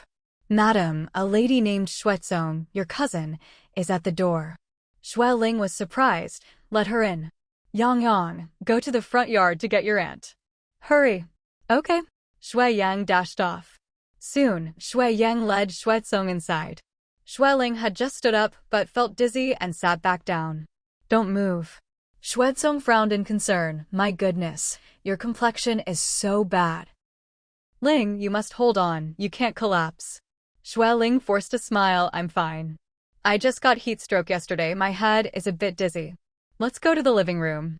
No need, Xuezong scolded. I'm not here to visit. What time is it? Why are you still being polite? Xue Yang said quickly. Mom, you sit here with Auntie. It's cooler here than the living room. I'll get you some tea, okay? Go ahead, Xue Ling smiled. Xue Yang ran to the living room. These kids are really good, Xuezong said, watching the strong figure of her nephew. Ling, our kids are too good and outstanding, so people are paying attention to them. Xue Ling lowered her eyes and smiled bitterly. Sis, I know you have a good relationship with Qi Sanjie. Good relationship is one thing, Xuezong said coldly, but her son is reckless and lawless, wasting police resources. He caused Xiao Xian's accident and then kidnapped her. This can't be excused by good relations. She squeezed Xue Ling's hand. After you called me yesterday, I immediately contacted my husband to pressure the Qi and He families to bring Xiao Xian back safely. This morning, he said Xiao Xian was taken to a small island bought by the Qi family's second branch years ago, arriving around 4 or 5 a.m. Xueling was stunned, then nodded. Xiao Xian's future mother-in-law was taken too on the yacht. Xuezong lowered her voice. My husband contacted a friend vacationing on the island to help bring Xiao Xian back. Then, Xueling was a bit nervous. Yuan and Xiao Xian's boyfriend flew there to chase after them, not sure if they arrived. Xuezong raised her eyebrows. Their own plane. Xueling explained the previous night's events. I couldn't stop them and didn't want to. Qilao promised, but I worry the young ones might do something harmful. Xiao Xian still has a concussion and is seasick on the yacht, complaining of headaches. I don't know how she is now. She no longer worried about her daughter's safety, as Yuan wouldn't harm her. But Xiao Xian's concussion was not healed, and the bumpy ride was a concern. Xuezong was heartbroken and cursed, that brat. Lawless. After a pause, she said softly, Xiao Xian's boyfriend has influence abroad and probably sought help from foreign grey organizations. Fine, that brat deserves a lesson to stop being so arrogant and harming others. Xueling held her head, whispering, I just hope she's safe. I don't care about anything else. If the Qi and He families dare to say anything, I'll use all my connections to fight them. Absolutely. Xuezong snorted. Don't worry, our Xue family is not weak. We'll back you up. Sis, thank you. Xueling smiled with red eyes. You understand a mother's feelings. Xuezong's eyes glistened as she hugged her shoulder.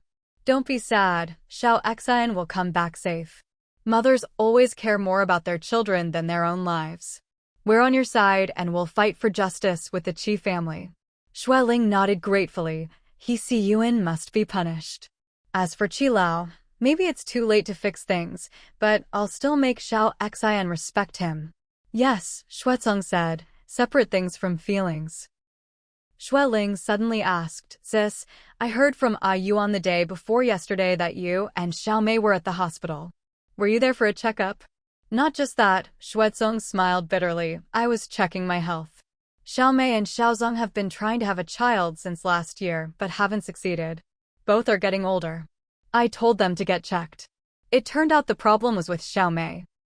She has long-term work stress, irregular schedule, endocrine disorder, and almost no follicles even before menopause. The doctor was angry and mocked her for waiting so long to have kids. Take care of your health first, Xueling said. Don't rush. And you and your husband shouldn't pressure them or nag. Xuezong smiled bitterly and shook her head repeatedly. My husband and I are probably the most honest and helpless parents in the world. She does whatever she wants, and we dare not pressure her. We haven't even urged them once. Xueling said softly, Xiaomei is over 30, and Xiaozeng is almost 40, a bit old. Exactly. Xuezong said, young people now graduate from university at 23 or 24, then graduate school at 26 or 27. They spend a few years pursuing single freedom, then a few years dating, then marriage and a few years of couple life, and suddenly they're in their 30s or 40s. They married quickly, but still too old. She sighed. The doctor said the best childbearing age is 20 to 30, preferably before 30. The longer you wait, the harder it gets. Plus, young people have high stress, love phones and staying up late, and their bodies get worn out without realizing it. Xiaomei says she goes to the gym 3 times a week and is very healthy, but the tests show few indicators are normal. No way. Xueling was surprised. She looks healthy. Xuezong shook her head. No, anemia, kidney weakness, and cold stomach and intestines. Not major illnesses, but combined, it's tough. The doctor said young people waste their health, thinking they're young and don't need to worry. Sudden deaths, high blood pressure, and strokes are increasing. Xiaomei doesn't eat junk food, but has high work stress, irregular meals, and sometimes works overnight. Her body is worn out. Xueling sighed. I often tell my kids not to stay up late. Humans evolved to work by day and rest by night, but now they keep lights, phones and games on, unwilling to sleep. Another reason is too much coffee, Shuaizong explained. Xiaomei relies on coffee to stay awake. Coffee hurts the stomach. The doctor said her spleen and stomach are weak and cold, but she doesn't pay attention and eats ice cream sometimes, making it worse. Stomach health depends on nourishment, Shuailing reminded. You should cook porridge for her morning and night. She's been working there for years and has a high position. She could rest for a year or two, get healthy, have a healthy baby, then continue her career. They originally planned to have a bunch of kids. Shuaizong laughed bitterly, confident and boastful, but found it hard to conceive one, so changed plans to have one or two. Shuailing smiled. In our generation, people married in their early 20s and had kids early. Late marriage and childbirth aren't just due to changing ideas, but also social changes. Before, economic differences were small, people worked, had kids, and life went on. Now young people have more pursuits and want self-fulfillment.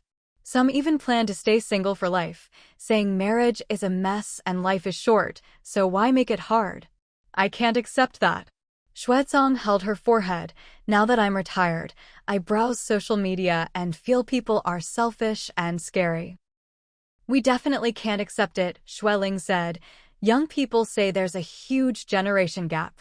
We're over 30 years older, so we can't accept their new ideas.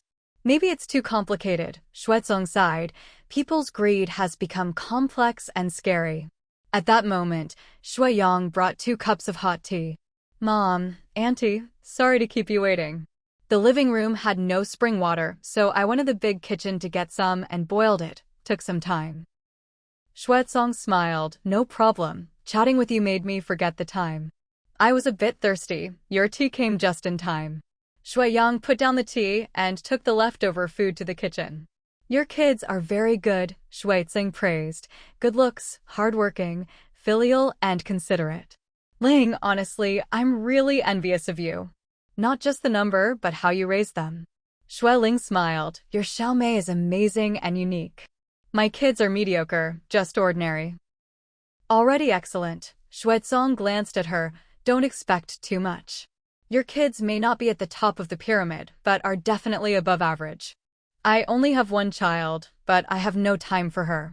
Her dad has no time either, so she's strong-willed and independent, rarely accepting our opinions. She's too independent and lacks family sense. She sighed deeply. Ultimately, it's our fault as parents for not guiding her well. I was busy when she was young, and so was her dad. We focused on careers and didn't have enough time to accompany her. Luckily, she didn't go astray or become a danger to society. She's smart, independent, ambitious, and talented in arts. We were happy at first until she went abroad and refused to come back, only a few video calls a year, sending red envelopes at New Year, then nothing. We were afraid. Afraid she'd forget her roots, family, and parents, and become cold to family.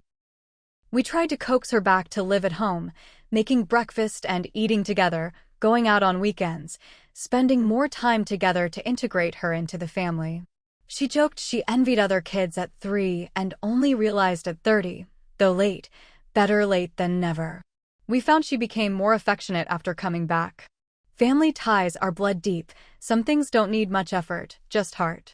Shuailing nodded in agreement. Shuailing spoke softly. The culture abroad is different from ours, and the educational concepts differ as well. Parents can only sincerely try to influence their children and bring them back into the family. Otherwise, they will only drift further away, both in heart and in body. Exactly, Shuaizong frowned with disdain.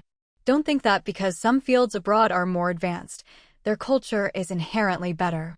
People overseas focus on themselves. Once children become adults, they live independently and have very little contact with their parents and family. Less contact naturally leads to weaker feelings. Yes, Shuailing agreed wholeheartedly.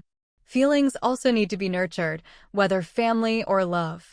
No matter how close people are, if they don't spend time together, they can become strangers. The world is cruel like that, no effort, no reward, even in relationships. Shuaizong sighed. During her growth period, it happened to coincide with our career peak. Her profession isn't ordinary. She was often away from home, sometimes not taking a single vacation for years. Since she was young, she had to get used to her father not being around. I'm a tough person. When he was away, I bore everything myself and forced myself to be strong. Maybe I was afraid she'd grow weak, so I instilled in her the idea that one must be independent. Being independent in work is good, but being independent in life is a big mistake. That sounds simple, but carries deep meaning. Shui Ling smiled thoughtfully, sipping her tea. Shui Zong smiled wryly and took a sip. To survive in this world, one cannot do without the help of others and family support. From the time she went abroad for studies in her teens, she relied on herself for everything. I was busy, and sometimes I called her for a quick chat, always rushed. Her father was also away, and communication was secretive. She gradually integrated into her circle of friends, and her thinking and many concepts changed. Slowly, she grew distant from us. I felt she was drifting away, and her father was far away. During that time, I felt so empty that I even thought about divorce.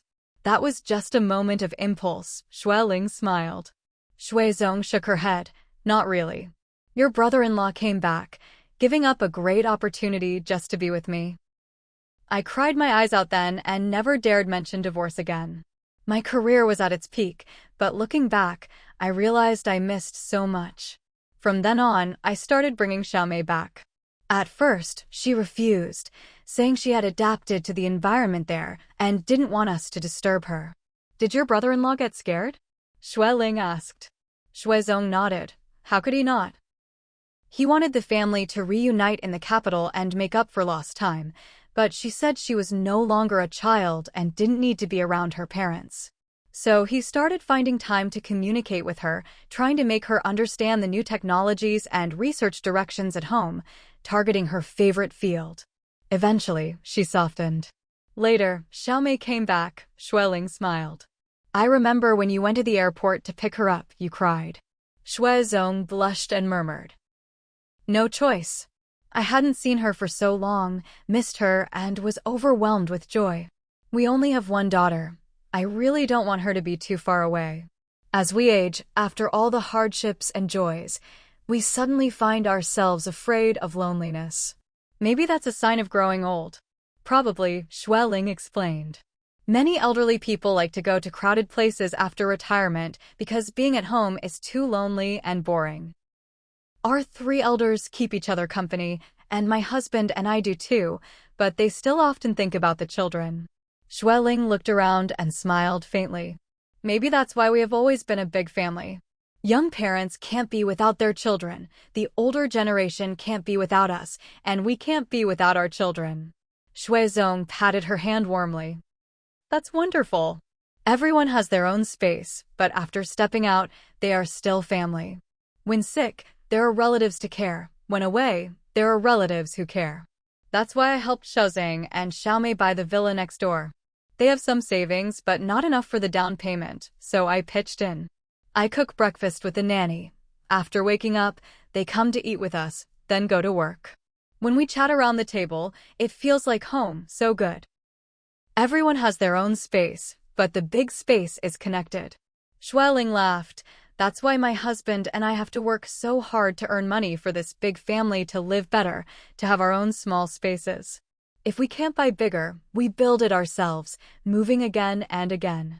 Shui Zong laughed. It's both motivation and pressure. Children growing up in a good family atmosphere will be more considerate and filial. Look at your children. They are all gentle and filial. Shui Ling squinted inside.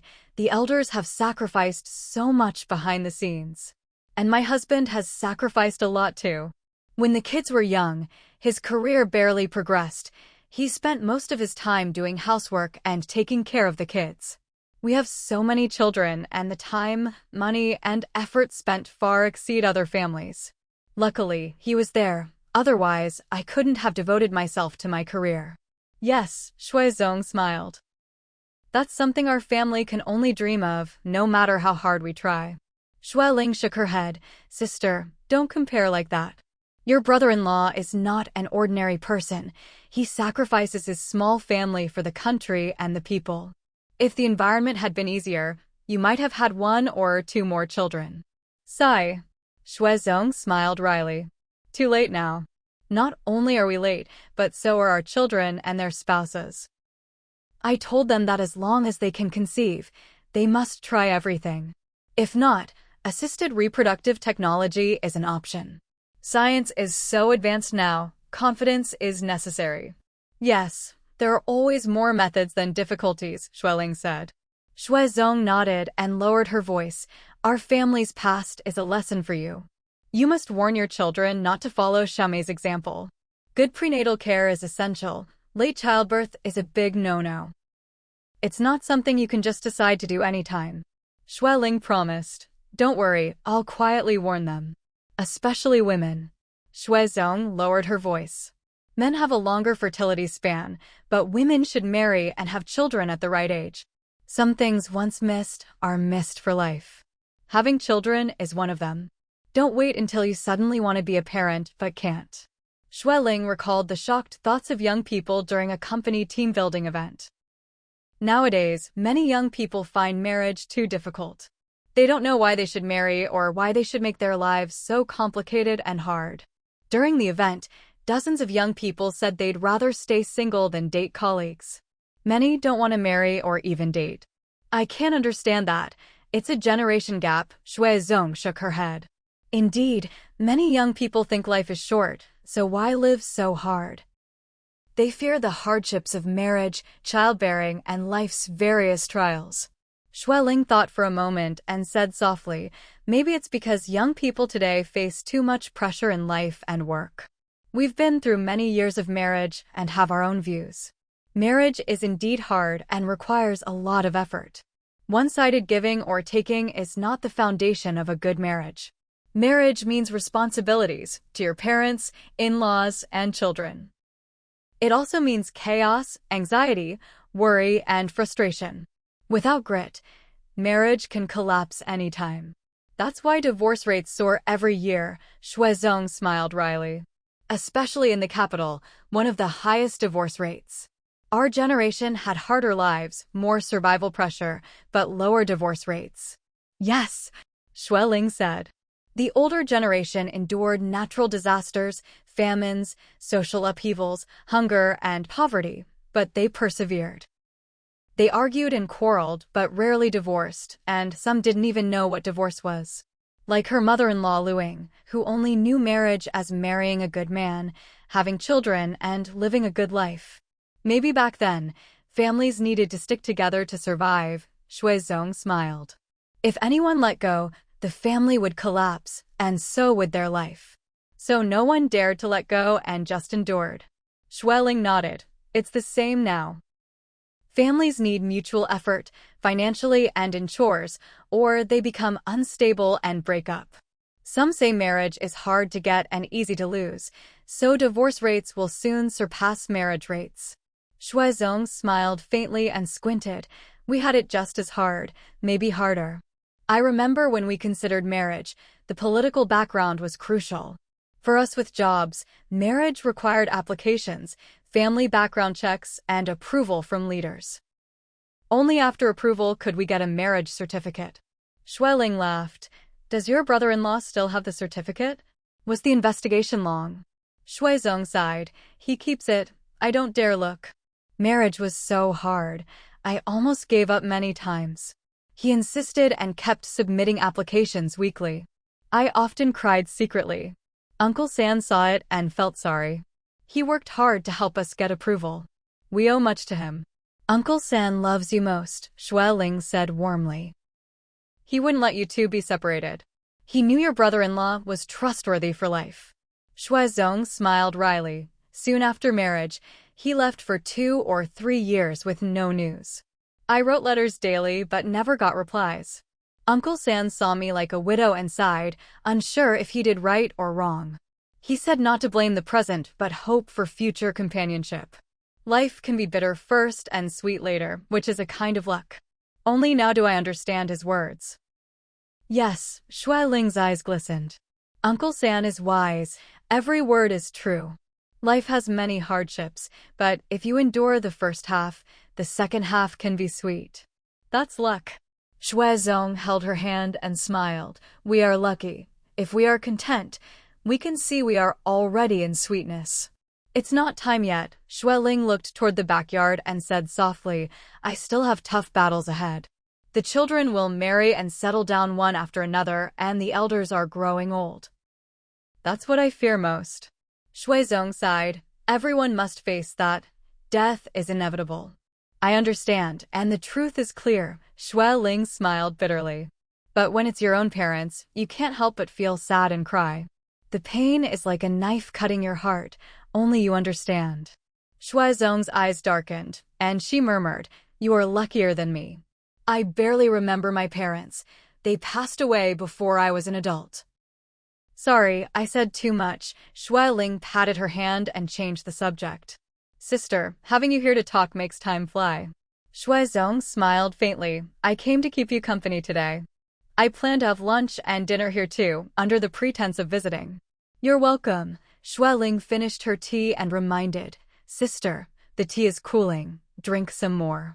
Shuizong drank and slowly stood up.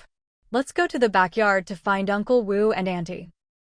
Suburban, maternity center. Shan Yu woke up groggily and called out, Xiaohuazi. Sis-in-law. Wan Yun hurried over, asking, You're awake? Want some water? Shan Yu smiled faintly. Why is it you? I thought it was your brother. Wan Yun's eyes darkened. My brother. He hasn't come this morning. Shan Yu was disappointed. Did he work late last night? He hurried us here, barely warmed the seat, then left, seemed urgent. No. Wan Yun shook her head nervously. Nothing's wrong. You rest well and recover. He'll come when he can. He cares about you and the baby. Shan Yu looked suspiciously at her, sensing they were hiding something. Where's Minihua? She asked. Wan Yun replied quickly, Just taken for a bath. My mom is with him. I took Xiaohua to early education. I'll pick him up around 11:30. I ordered lunch. We'll all eat here with you. Shan Yu looked around the empty, unfamiliar room and whispered, When I came last night, I was tired and fell asleep. Now, everything feels strange. She tried to get up but felt severe waist pain and discomfort. Wan Yun helped her, placing a big pillow under her waist. Sis-in-law feeling better? Shan Yu smiled bitterly, a little, still sore. Wan Yun said, I'll get the doctor. There's one on duty on this floor. She came earlier to check on you, asking about bleeding. Shan Yu looked pale and embarrassed. It was a bit heavy yesterday. Now my waist aches and my belly feels uncomfortable. Wait here. Wan Yun rushed out. The doctor arrived shortly. Your bleeding is a bit heavy but within normal range. It should reduce tomorrow, especially after taking the tonic this afternoon. There's a slight tear that needs daily cleaning and ointment twice or thrice a day. Shan Yu was embarrassed, whispering, I can't see. The doctor glanced at Wan Yun and lowered her voice. Where's your husband? Let him or your mother apply the ointment. If no one else, I can help. My husband is busy, Shan Yu explained. My mom is on the way, probably arriving this afternoon. Okay, I'll help. Shan Yu frowned, secretly blaming Xiaohuazi. Soon, the maternity nurse returned with Minihua and Wang Qing. Shan Yu's waist hurt too much to sit. She lay on her side. Wang Qing massaged her waist. Better. Somewhat, Shan Yu replied distractedly. At noon, Wan Yun brought Xiaohua back with a big meal. Shan Yu forced herself to eat, but her waist hurt so much she suddenly vomited. Sis-in-law. Yo-yo. Everyone panicked. Shan Yu's eyes reddened as she lay back, feeling embarrassed. Where's Xiaohuazi? Why hasn't he come? Wan Yun and Wang Qing exchanged nervous glances. He's busy but will come soon. Shan Yu sensed they were hiding something. Are you hiding something? Is Dad still not discharged? Is Xiaohuazi still taking care of him? No, Wang Qing said. He was discharged yesterday.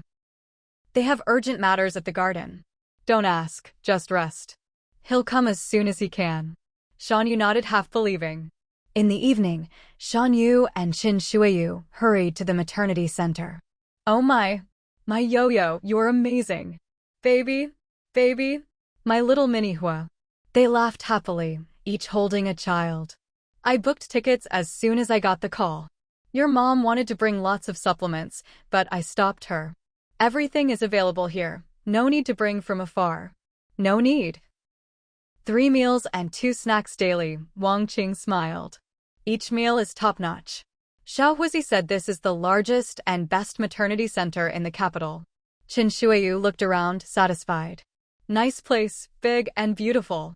Everything is commercialized now, even maternity centers. Anything profitable is exploited. She glanced at Shanyu, sarcastic. Your parents didn't care for my confinement, didn't give money or help, always complaining.